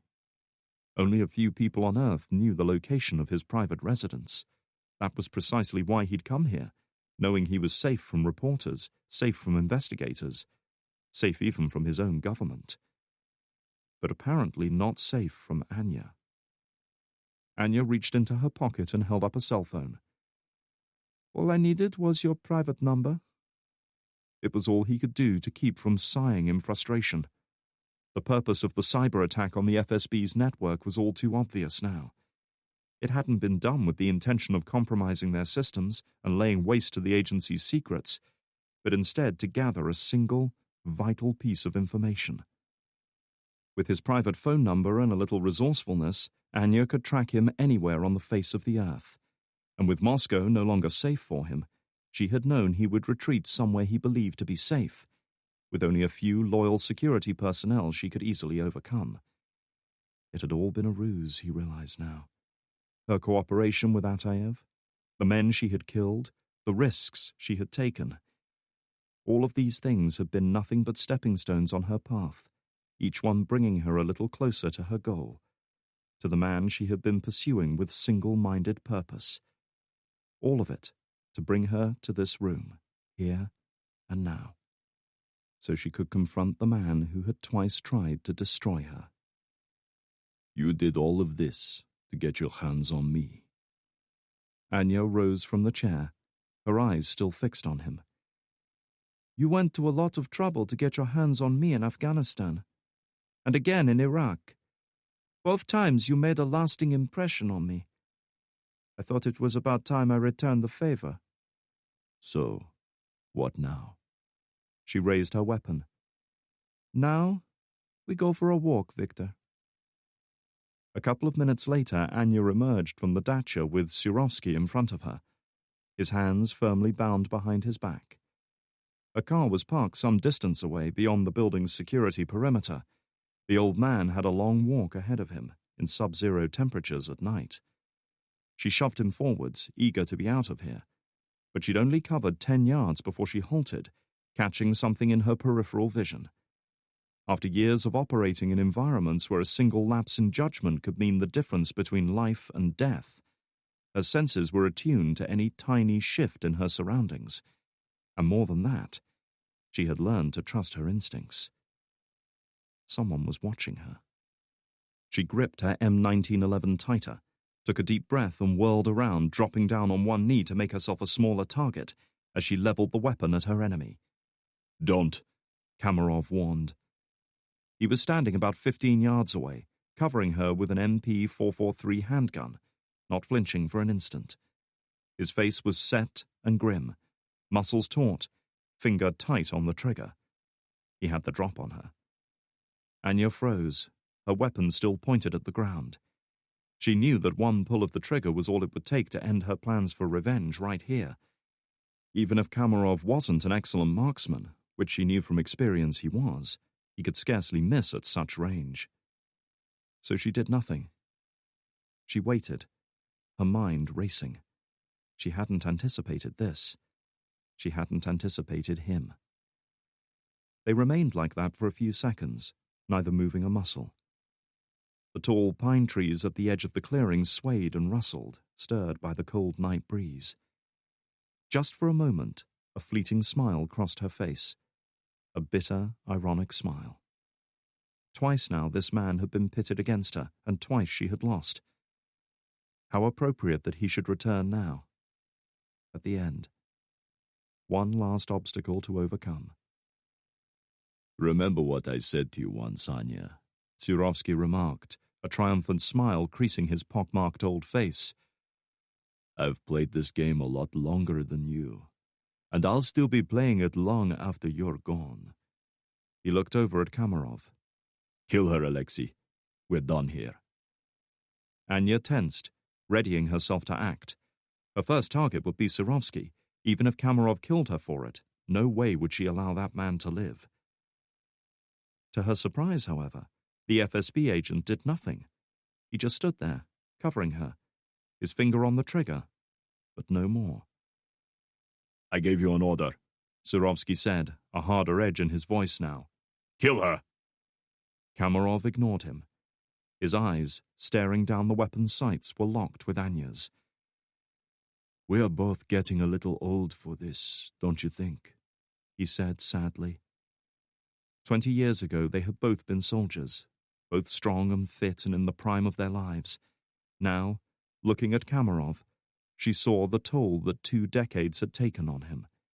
His face, lit by the pale light of the crescent moon over his head, was deeply lined and creased, his cheeks hollow, his hair turning grey. He was right. They were both getting old. "Give this up," he implored her. "Drop your gun." "And go back to prison?" Anya raised her chin, defiant to the end. "Not this time." For a moment she saw a flicker of the man he'd once been, the man who had rescued her from that prison cell in Afghanistan, who had shown mercy and compassion in a place where such things had been almost forgotten. The man who had saved her life. Afghanistan, 7th of November 1988. With her weary heart hammering in her chest, and her raw, bloody wrists straining against her bonds, Anya tried to ready herself for what was coming, tried to marshal whatever feeble reserves of strength and endurance she could still call upon to meet the next onslaught. She could no longer resist, could no longer fight back or defend herself. Her only weapon was stoic, abiding silence. She closed her eyes for a moment as the key turned in the lock, and the rusted cell door swung open, silently reciting the words that had been her only source of strength. "I will endure when all others fail. I will stand when all others retreat. Weakness will not be in my heart. Fear will not be in my creed. I will never surrender." She opened her eyes, expecting big, coarse hands to seize her and haul her roughly to her feet, dragging her off for another session. Then she froze, utterly perplexed by what she was seeing. The man standing in the doorway wasn't one of the guards she'd come to know all too well during her time here. He wasn't leering at her as an object to satiate his desire, wasn't glaring at her with contempt or even worse, showing no recognition at all, as if she were merely an unpleasant task to be completed as quickly as possible. She recognized this man, dredged from the depths of her memory. She recalled the day they had captured her, the desperate holding action she'd fought while the rest of her team withdrew. She remembered the grim satisfaction she'd felt as her ammunition at last ran out, and her enemies closed in around her. And most of all, she remembered a man who had at last taken her down. There had been no triumph in his victory, no lust for vengeance or desire to inflict pain and humiliation on his defeated opponent. He had been a soldier like herself, each set against the other by the decisions of their masters. That same man was standing before her now, saying nothing, just staring at her. Why was he here now? Had he come here to kill her, she wondered, with mingled hope and apprehension? The prospect of dying no longer held much fear for her, but as she had learned from bitter experience over the past couple of months, there were worse things to be experienced than death. His gaze travelled slowly across her body, taking in the filthy clothes, the bruised and cut flesh, the tangled, matted hair, the desperation in her eyes. "My God, what have they done to you?"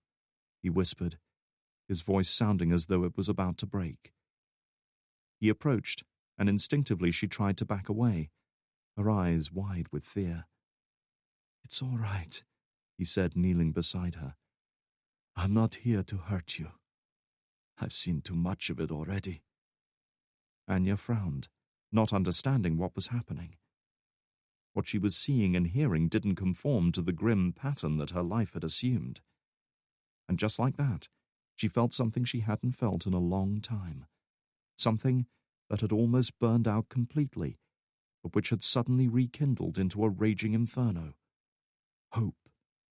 Wild and unfettered hope. She did something she hadn't done since the day of her capture. She spoke. "What do you want?" He sighed, and in a heartbeat her hope evaporated. "They're going to execute you today." Anya let out a breath, as if she'd just been punched in the chest. Of course she should have seen it coming. Sooner or later, she'd known they would tire of their game. But they would eliminate her, and move on to something more worthy of their time. But to hear the news delivered in such blunt, businesslike fashion was hard even for her to take. "They're going to drive you out to the middle of nowhere and shoot you," he went on, much to her dismay. "And if you want to survive, you're going to let them do it." Reaching into his pocket, he pressed something into her hand, something small and metallic. A key. "Listen carefully. This key will unlock your cuffs," he said, speaking low and fast. "I've made sure his gun is loaded with blanks. Let him shoot you. Let him drive away, then unlock yourself. Head due north, through a valley between two mountains. You'll find a small village a couple of miles away. Ask for a man named Vesh. He'll help you get across the border to Pakistan." Such was her complete shock at everything she'd heard, she was having trouble taking it all in. Her eyes were blank and staring, longing to believe him, but frightened to let herself feel trust for anyone. Sensing this, he reached out and cupped her jaw, forcing her to look right at him. "Tell me you understand, child," he hissed. "I have no time to repeat it. Tell me you'll at least try." If she'd harbored doubts before, the intense, desperate look in his eyes was enough to silence them. "I will," she promised. Never had she meant anything more in her life. That was enough for him. Letting go of her, he stood up and made to leave. "Why are you helping me?" she asked, still unable to comprehend his actions. He paused, just a moment, and looked at her. Looked at her but didn't see her. She realized then that he was looking at himself. His thoughts turned inwards. "I'm a soldier, just like you, and you deserve life more than the men I serve." Saying nothing more, he retreated from the cell, slamming the heavy door shut behind him and plunging Anya into darkness once more. And alone in the dark, she at last gave in and allowed the tears to come. "We are both soldiers," she said, echoing his words from 20 years earlier. "We both fight and kill. Just remember who you're doing it for." For a moment, Kamarov's eyes flicked to Surovsky, replaying the accusations and conspiracies swirling around him, the seemingly endless toll of death and fear and suffering that was his true legacy. "Alexei, what the fuck are you doing?" Surovsky snapped. "Why are you listening to her? This woman is a terrorist, a traitor, a murderer. She killed your fellow agents, and she'll kill you if you give her a chance. Shoot her! Shoot her now!" She saw Kamarov's finger tighten on the trigger, saw his body tense up in preparation for the kick of the weapon. Anya held her breath, bracing herself for the impact of the first round. It never came. She watched as the gun was lowered and his posture relaxed. "If she is a terrorist, a traitor, and a murderer, then she's in good company tonight, Victor," he remarked, his look one of absolute contempt. "You'll die for this, you piece of shit!" Surovsky spat. "It's over for you!" "All of us deserve death for what we've done and what we've allowed others to do. This won't erase my mistakes, but perhaps I'll sleep a little easier now." With nothing more to say to his former boss, he turned his eyes on Anya once more. "Answer me one question. Will you come after me when this is over?" Anya shook her head. "You saved my life once already. I'd say that makes us even." Kamarov sighed and nodded, satisfied with that. Her word meant more to him than Surovsky's ever had. "Then I hope we won't meet again," he said. "We won't," she promised, watching as he holstered his gun, turned away from her and walked off towards his car. He was a man approaching the end of his career now, prematurely aged by years of care and regret. Yet he appeared lighter somehow, as if he'd discarded a heavy burden that had long been weighing him down. She looked at Surovsky again. She had a burden of her own to discard tonight. Chapter 72. Pakistan, 28th of December, 1988. Light. Bright light everywhere. She blinked, opened her eyes a crack, then squeezed them shut again. The light burned her eyes. Her next attempt was a little less painful, and as she opened them a little further, she began to make sense of her surroundings. She was in a hospital. She knew that much from the stinging smell of antiseptic and the faint beep of a heart monitor that was coming from somewhere to her left, slow and regular. "Anya," a voice gasped, a voice she knew well. She opened her eyes again, forcing them open despite the pain. She watched as a face swam into bleary focus in front of her. A youthful, handsome face now darkened by worry, as if he had aged many years in just a few months. Marcus Kane. "Shh, it's all right, Anya. It's all right," he said, his voice soft and soothing. "Just relax. You're safe now." "Marcus," she managed to rasp. Her throat felt like sandpaper. "Yes, it's Marcus. I'm here now. I won't leave you." "Where?" she began. Her head hurt. It was difficult to speak. "You're in a hospital in Peshawar. Don't worry, you're safe," he promised her. "I don't know how you made it out of there, but you're safe now. It's over." Like the pieces of a jigsaw puzzle tumbling onto the floor, a disorganized mess of images and memories began to flash through her mind. She remembered the months of torture and interrogation she had endured, remembered her stubborn, almost childish refusal to give in. She saw her execution at the hands of Surovsky, saw her escape, and the desperate freezing journey on foot through the mountainous border region with Pakistan. "I didn't give you up," she said, her voice little more than a whisper. "No matter what they did, I didn't betray you." She reached out to take his hand, though even this simple act required a great effort. Only then did she notice how thin her arms were, veins and stringy muscles standing out hard against her pale skin. Her body, once fit and strong and in the prime of life, had withered and deteriorated after months of abuse and starvation. Kane's face seemed to crumple before her eyes at her feeble effort to reach out to him, though he made no effort to return the gesture. He bowed his head, and she saw tears falling into the bed covers. "Just concentrate on getting better," he said, unable to look her in the eye. "We'll do everything we can. I'll make sure you get the best treatment available." Anya frowned, confused. It was an effort just to focus on him. Her head was pounding, and she felt a rising tide of nausea threatening to overwhelm her. "What do you mean? Treatment?" "I don't pretend to know what happened to you in there, but the doctors found evidence of assault." He swallowed and looked down, unwilling to meet her gaze. "There are complications that we need to deal with." It was too much. Leaning over the side of the bed, Anya curled into a ball and was violently sick across the tiled floor. Kane was there with a basin, several seconds too late.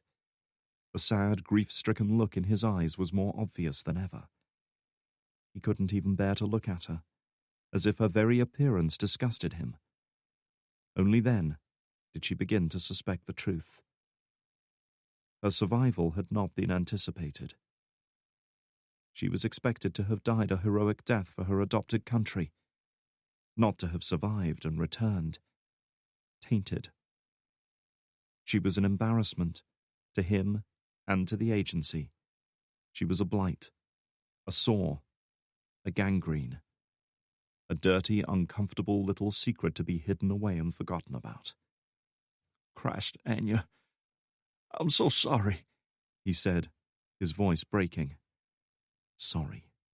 She was sorry too, about a lot of things. But sorry wasn't going to make things right. Not this time. Sorry wasn't going to undo what had happened to her. Nothing would. John Hopkins Hospital, Maryland, 27th of February 1989. Anya sat with her back ramrod straight, her hands in her lap as she listened to the doctor read out her medical report. He was an older man, probably in his early 50s, balding and overweight, his fleshy chin bobbing every time he spoke. Kane had made good on his promise. She had indeed received the best medical care the government could provide, all the latest drugs and treatments to combat the damage done by torture and rape. He had done everything in his power to help her, but she knew it wouldn't assuage his guilt. In the 3 months since her escape, she had recovered a good deal of her robust health and fitness. She had put on weight, the colour had returned to her skin, and she had even resumed her once intense physical training. Outwardly, she appeared to be in good health. But as she had learned many times in life, appearances could be deceptive. Unfortunately, our tests indicate significant damage to both the ovaries and fallopian tubes, the doctor went on. He glanced up from his report and offered her a sympathetic look, as if that would make everything all right. Function of both organs has been significantly impaired and is unlikely to improve beyond its current level. Anya swallowed and looked down at her hands. Is there anything that can be done? He shook his head. The reproductive system is, I'm afraid, particularly vulnerable in cases like this. He sighed and closed his folder. I wish I could give you better news. But we have to be realistic here. It's highly unlikely you'll be able to conceive naturally, much less carry a baby to term. Anya said nothing. She didn't know what to say, didn't know what to feel. She just felt empty.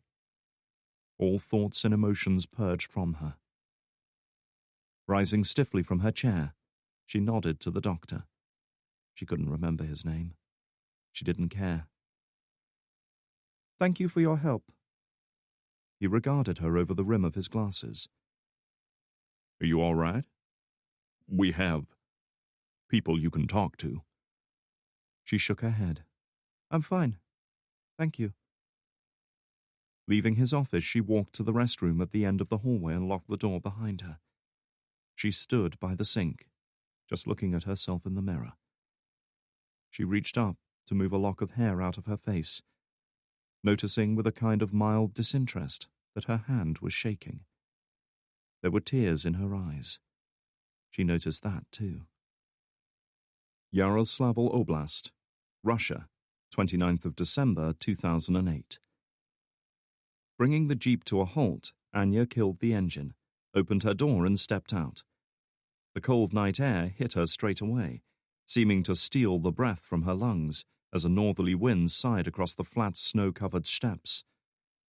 She looked up, catching glimpses of the crescent moon through gaps in the ragged clouds. All things considered, it was a desolate, remote patch of wilderness, easily 10 miles from the nearest town. Anya had chosen it especially for what she planned. Returning to the rear of the vehicle, she unlocked the trunk and swung the lid upwards. Zurovsky lay within, bound and gagged, his knees drawn up to his chest. He looked up at her, his eyes glimmering with a mixture of fear and malice. Saying nothing, Anya grabbed him by his arms and hauled him out, struggling a little with his weight. He wasn't big or heavy. His body was withered and diminished by age, but his awkward shape made him difficult to move. He groaned in pain as he landed on the hard, frozen ground, his injured leg absorbing the impact. Reaching into her pocket, Anya produced a flick knife whose blade she had sharpened to a razor's edge and used it to slice through the ropes binding his wrists and ankles. Taking a step back, she folded the knife away and reached for the M1911 inside her jacket. "Get up, Victor," she said, her voice low and commanding. "Get up." Slowly stretching out his stiff, aching limbs, Zurovsky planted his feet on the snow-covered ground and with some effort managed to rise. Anya gestured northwards. "Now walk." With a resigned sigh, Zurovsky turned and started to walk slowly away from the vehicle, stumbling through depressions and clumps of snow-covered grass that would bloom with life again in a few months. Anya followed a few paces behind, keeping her weapon trained on him. I'm impressed, he said. I told you once that you were capable of great things, and you proved me right today. You exceeded all my expectations. You were always my favorite, Anya. She said nothing. She was immune to such feeble attempts at flattery. I never had children of my own, he went on, keeping his back to her. In our line of work, there was little room for family. But when I met you, I felt as if I'd found a daughter. I cared for you like you were my own flesh and blood. Did you ever feel that way about me? Still, Anya said nothing, just as she had taught herself to do all those years ago in that interrogation room in Afghanistan. But a part of her, a very small part that she hadn't consciously acknowledged for a long time, that she had buried beneath layers of hate and anger, knew the answer to his question. I know you lost your parents when you were still a child. I know you had no family to call your own. That you were alone, scared, angry, and lost. He stopped walking, then turned to face her. Somehow he had changed, had cast aside the bitterness and avaricious lust for power that had consumed him all these years. Despite the quarter of a century that separated them, he now looked like the kindly, patient man who had walked into that assessment room and spoken to her with such disarming respect. And despite herself, despite all the pain and loss he had inflicted on her, despite everything, a tiny part of Anya's mind responded to it. I tried to give some of that back to you. I tried to be what you needed me to be. And I thought in some way you understood that. He swallowed and looked away. That was why it hurt so much when I caught you in Afghanistan. To see you working for the Americans, knowing you had turned your back on your country, on me, it was more than I could bear. I'm sorry, Anya. About everything. He was good. She had to give it to him. Of all the men she had known in her life, Viktor Surovsky was the only one who could lie convincingly to her. Perhaps because he had spent so much of his life telling lies, even he no longer recognized the distinction between reality and the warped, perverted version of events he concocted to suit his own needs, to justify his own desires. But Anya did. She knew a truth that she had never revealed to him. I never told you why I turned, did I? He frowned, caught off guard by the question. No, you didn't. No, she didn't. Not when he tortured her, when he ordered her beaten, starved, humiliated, raped. Not even then had she told him why. She took a breath. And just like that, she let go of it. Let go of that tiny part of her mind that still felt something for this man, that still held on to the hope that he was a guide, a light in the darkness of her life. My parents never died in a car accident, she said, all trace of emotion purged from her.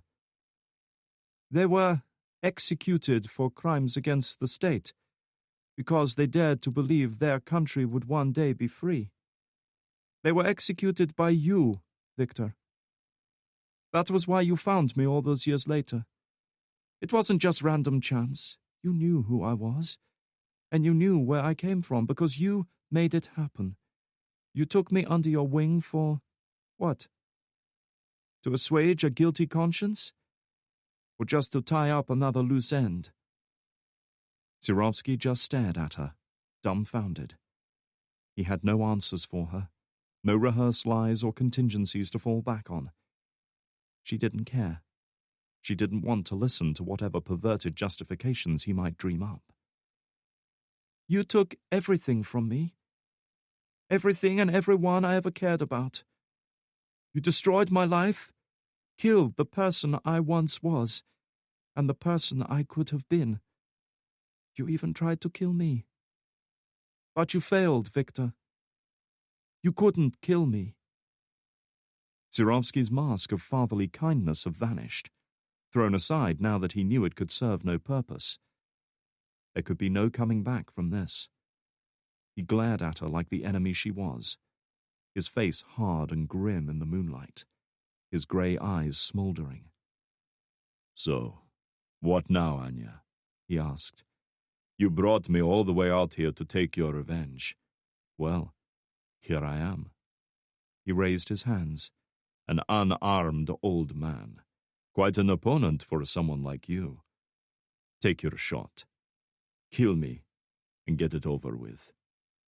I'm not afraid to die." Anya let out a breath, watching it as it misted in the frigid air around her. "You still don't understand, do you? I'm not going to kill you," she said truthfully. "That's your choice now." Raising the M1911, she leveled it at his right knee and pulled the trigger.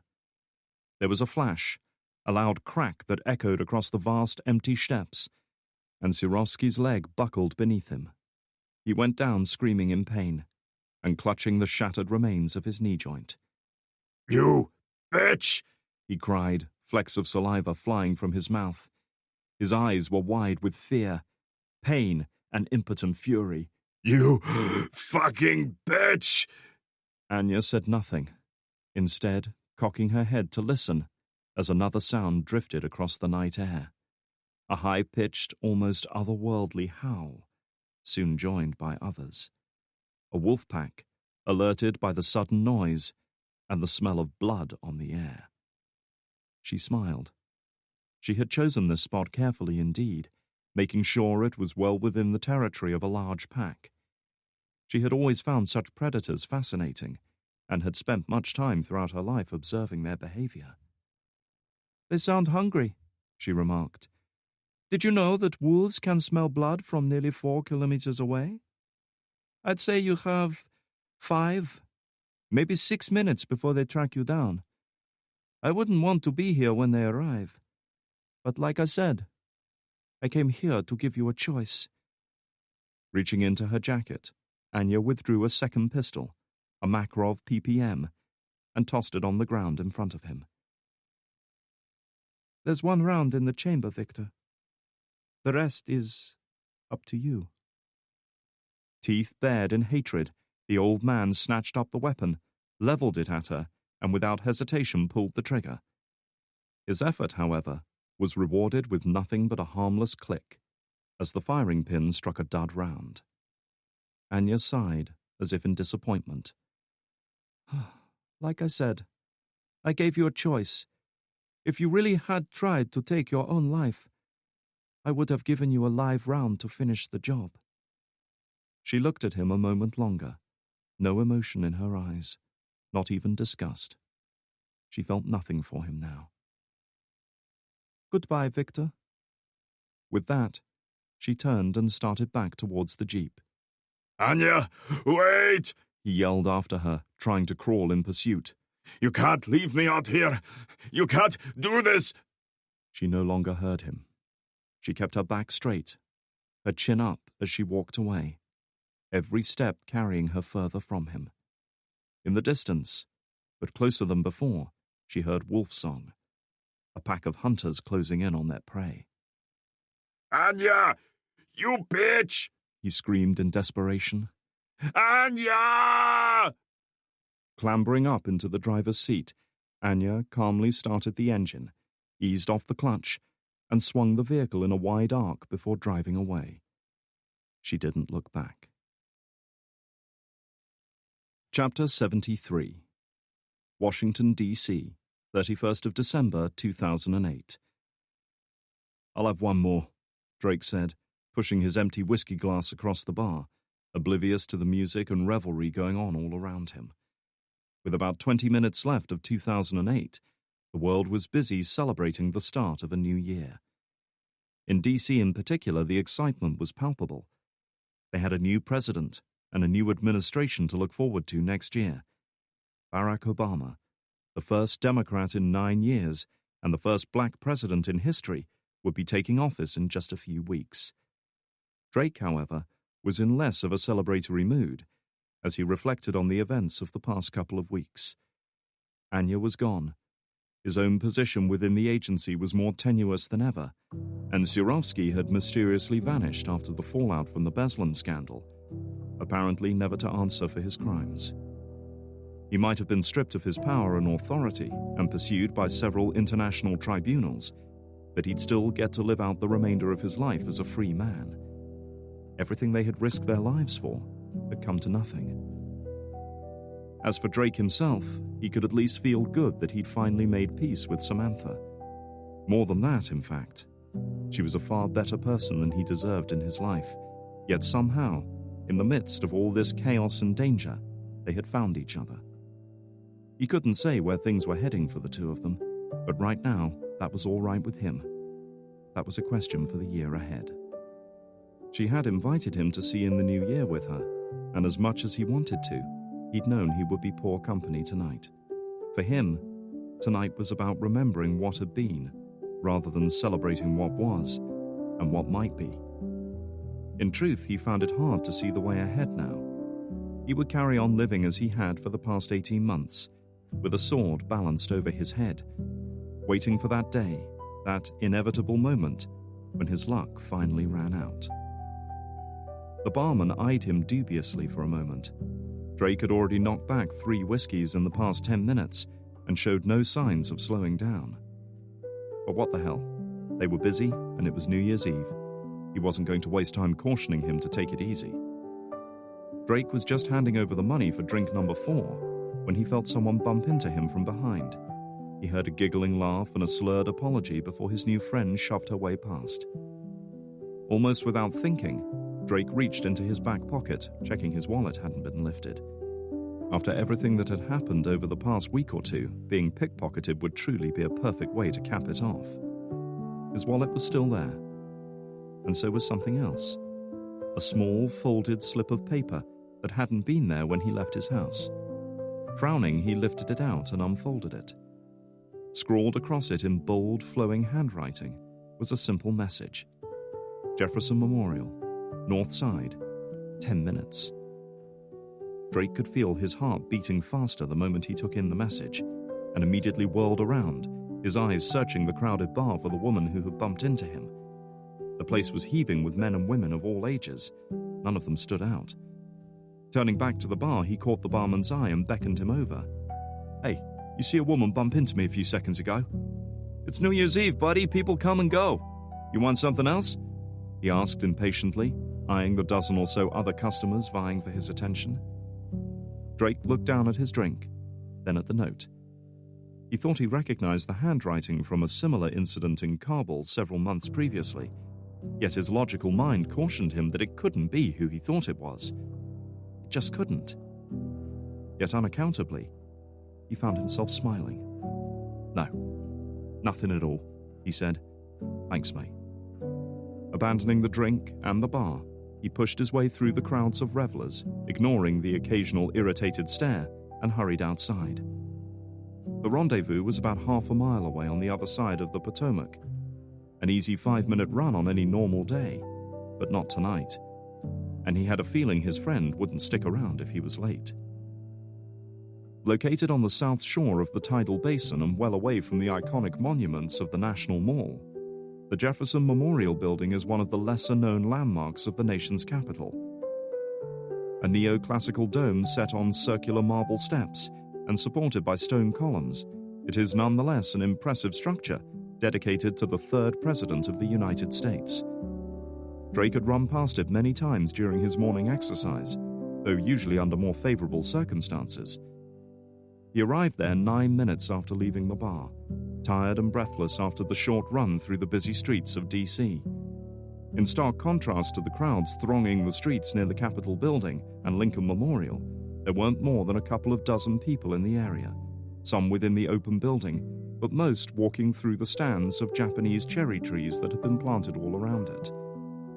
Coming to a halt at the base of the steps on the north side of the building, he paused near the dark, shimmering waters of the tidal basin.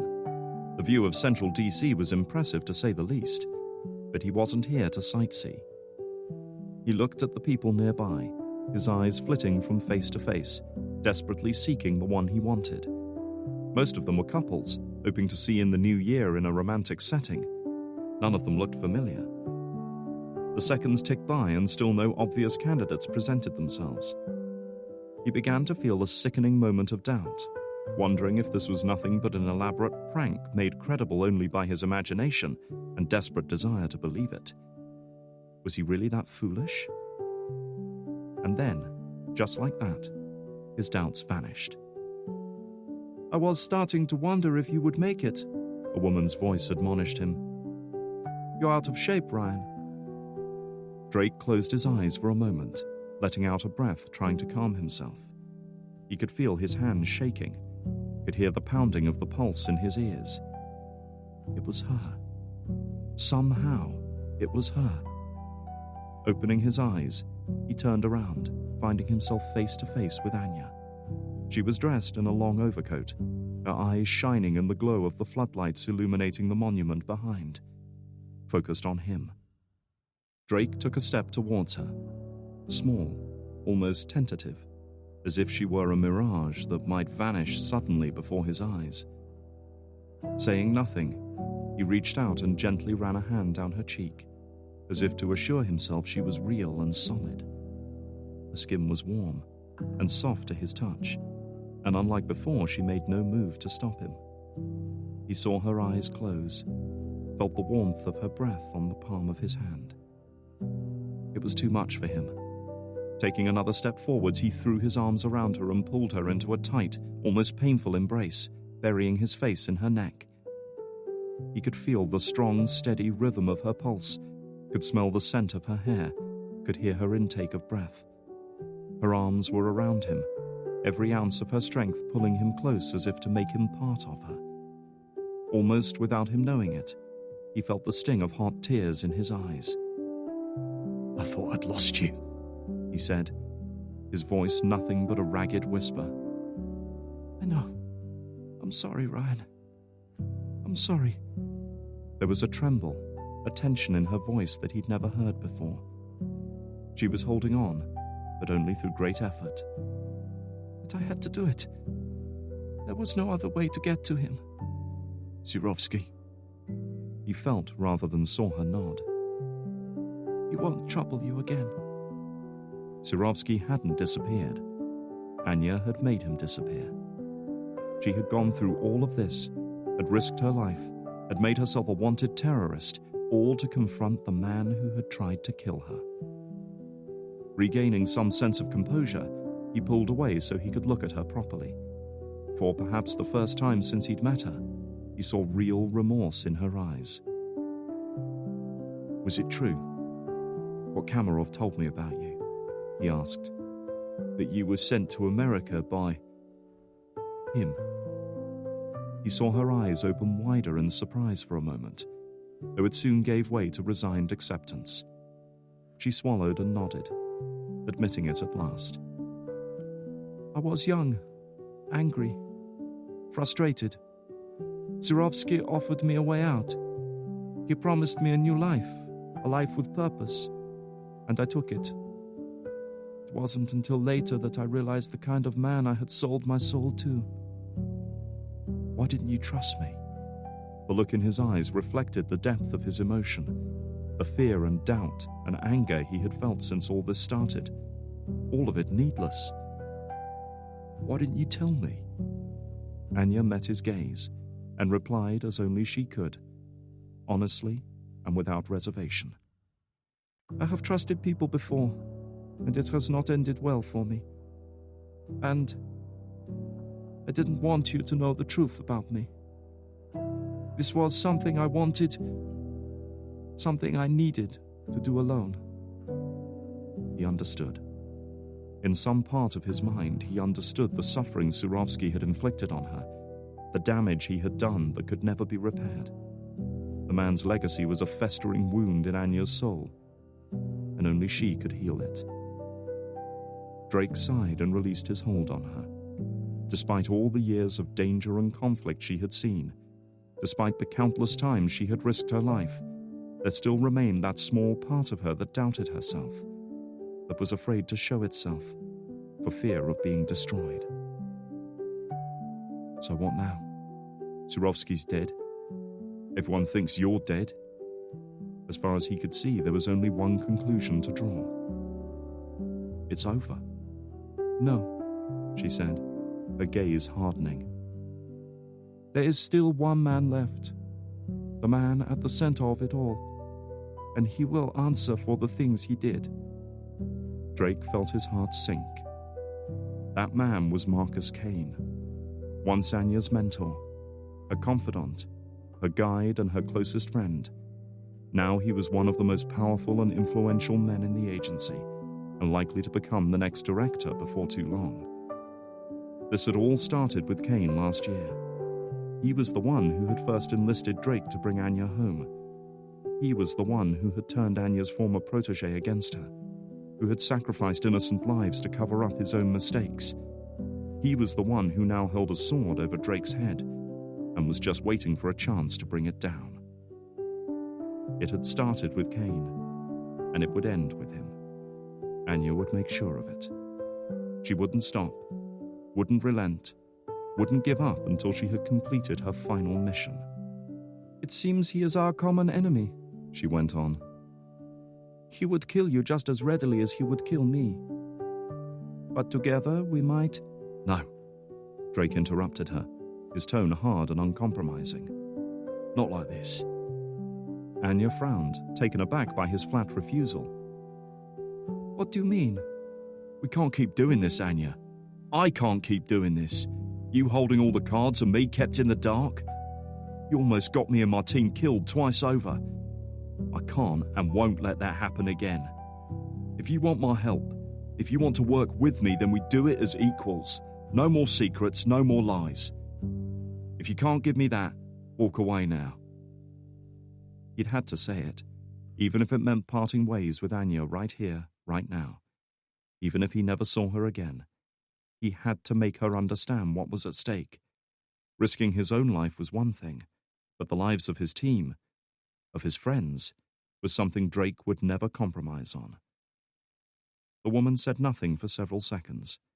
She looked genuinely surprised by his ultimatum, but as he held her gaze, that surprise gradually gave way, replaced instead by dawning acceptance and respect. And at last he saw a flicker of a smile. All right, she conceded. I'll be in touch. A sudden flash of red caught Drake's attention, and he turned right to look out over the tidal basin. The annual fireworks display had started. Hundreds of rockets, mortars, and barrages exploding over the capital in a blaze of color and thunderous explosions. A new year had just dawned. Drake couldn't help wondering what it held for all of them. And yet, for the first time since his return from Russia, he now looked towards it with a sense of hope. They would find a way, he knew. They would find a way through this. If he and Anya worked together as they should have done all along, nothing could stop them. Happy New Year, Anya, he said quietly, tearing his eyes off the spectacular display to look at the woman by his side. But she wasn't there. She had already left, just as silent and unnoticed as she had arrived. Drake smiled in amusement. Old habits died hard, it seemed. But he would see her again. That much he knew. And when the time came, he would be ready. Epilogue. Marcus Kane sat alone in the living room of his spacious private residence, with a glass of Highland Park whiskey by his side, watching the distant fireworks display without enthusiasm. His thoughts were turned inwards as he reflected on the events of the past few days. Drake had played his part surprisingly well, he thought. The man remained a danger to him, but a danger that he could control and manipulate. His concern for Anya, his loyalty to his friends, his willingness to risk everything for what he considered right. Those were qualities that were easy to play against. Kane had long since learned how to turn men's strengths against them. That was why he had allowed Drake to carry out his ill-conceived plan to go chasing halfway around the world in search of Anya.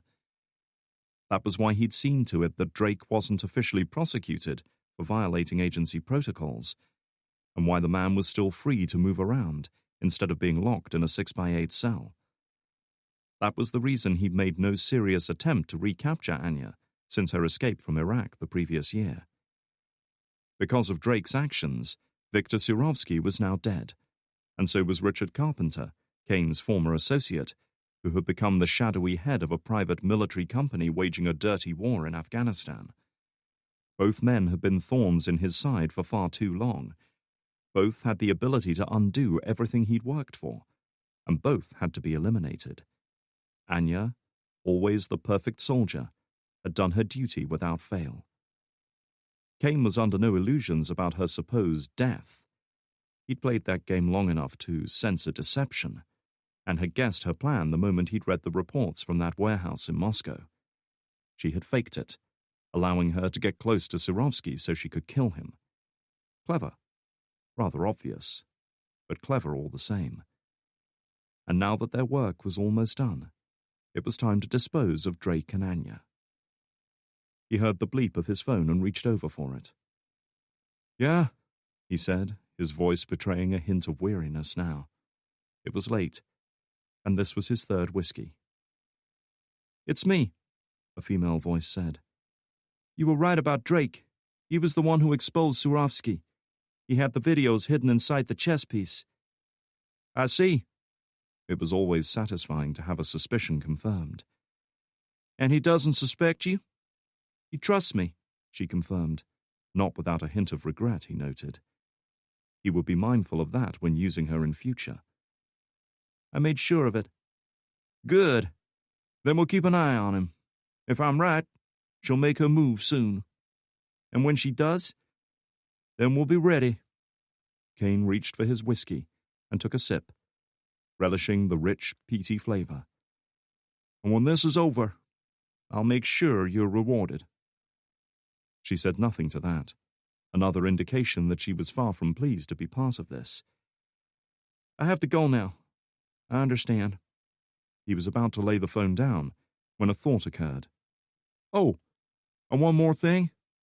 Happy New Year, Samantha." She hung up without further comment. Sighing, Kane took another sip of whiskey. He couldn't help thinking of the game of chess which Ataev had been so preoccupied with. Both Kane and Anya had made their opening moves, had committed and sacrificed pieces to gain position, each constantly trying to discern the thoughts of the other. And now, at last, they were approaching the decisive moment. The end game. Each was a skilled player in his or her own way, but there could be only one winner, and Kane had been playing this game for a very long time. He would await Anya's next move, and when it came, he would be ready. You've been listening to Betrayal by Will Jordan, narrated by Sam Devereaux, published by Whole Story Quest Audiobooks, an imprint of W.F. Howells Limited. This work is copyrighted 2014 Will Jordan. This recording is copyrighted 2020 W.F. Howells Limited.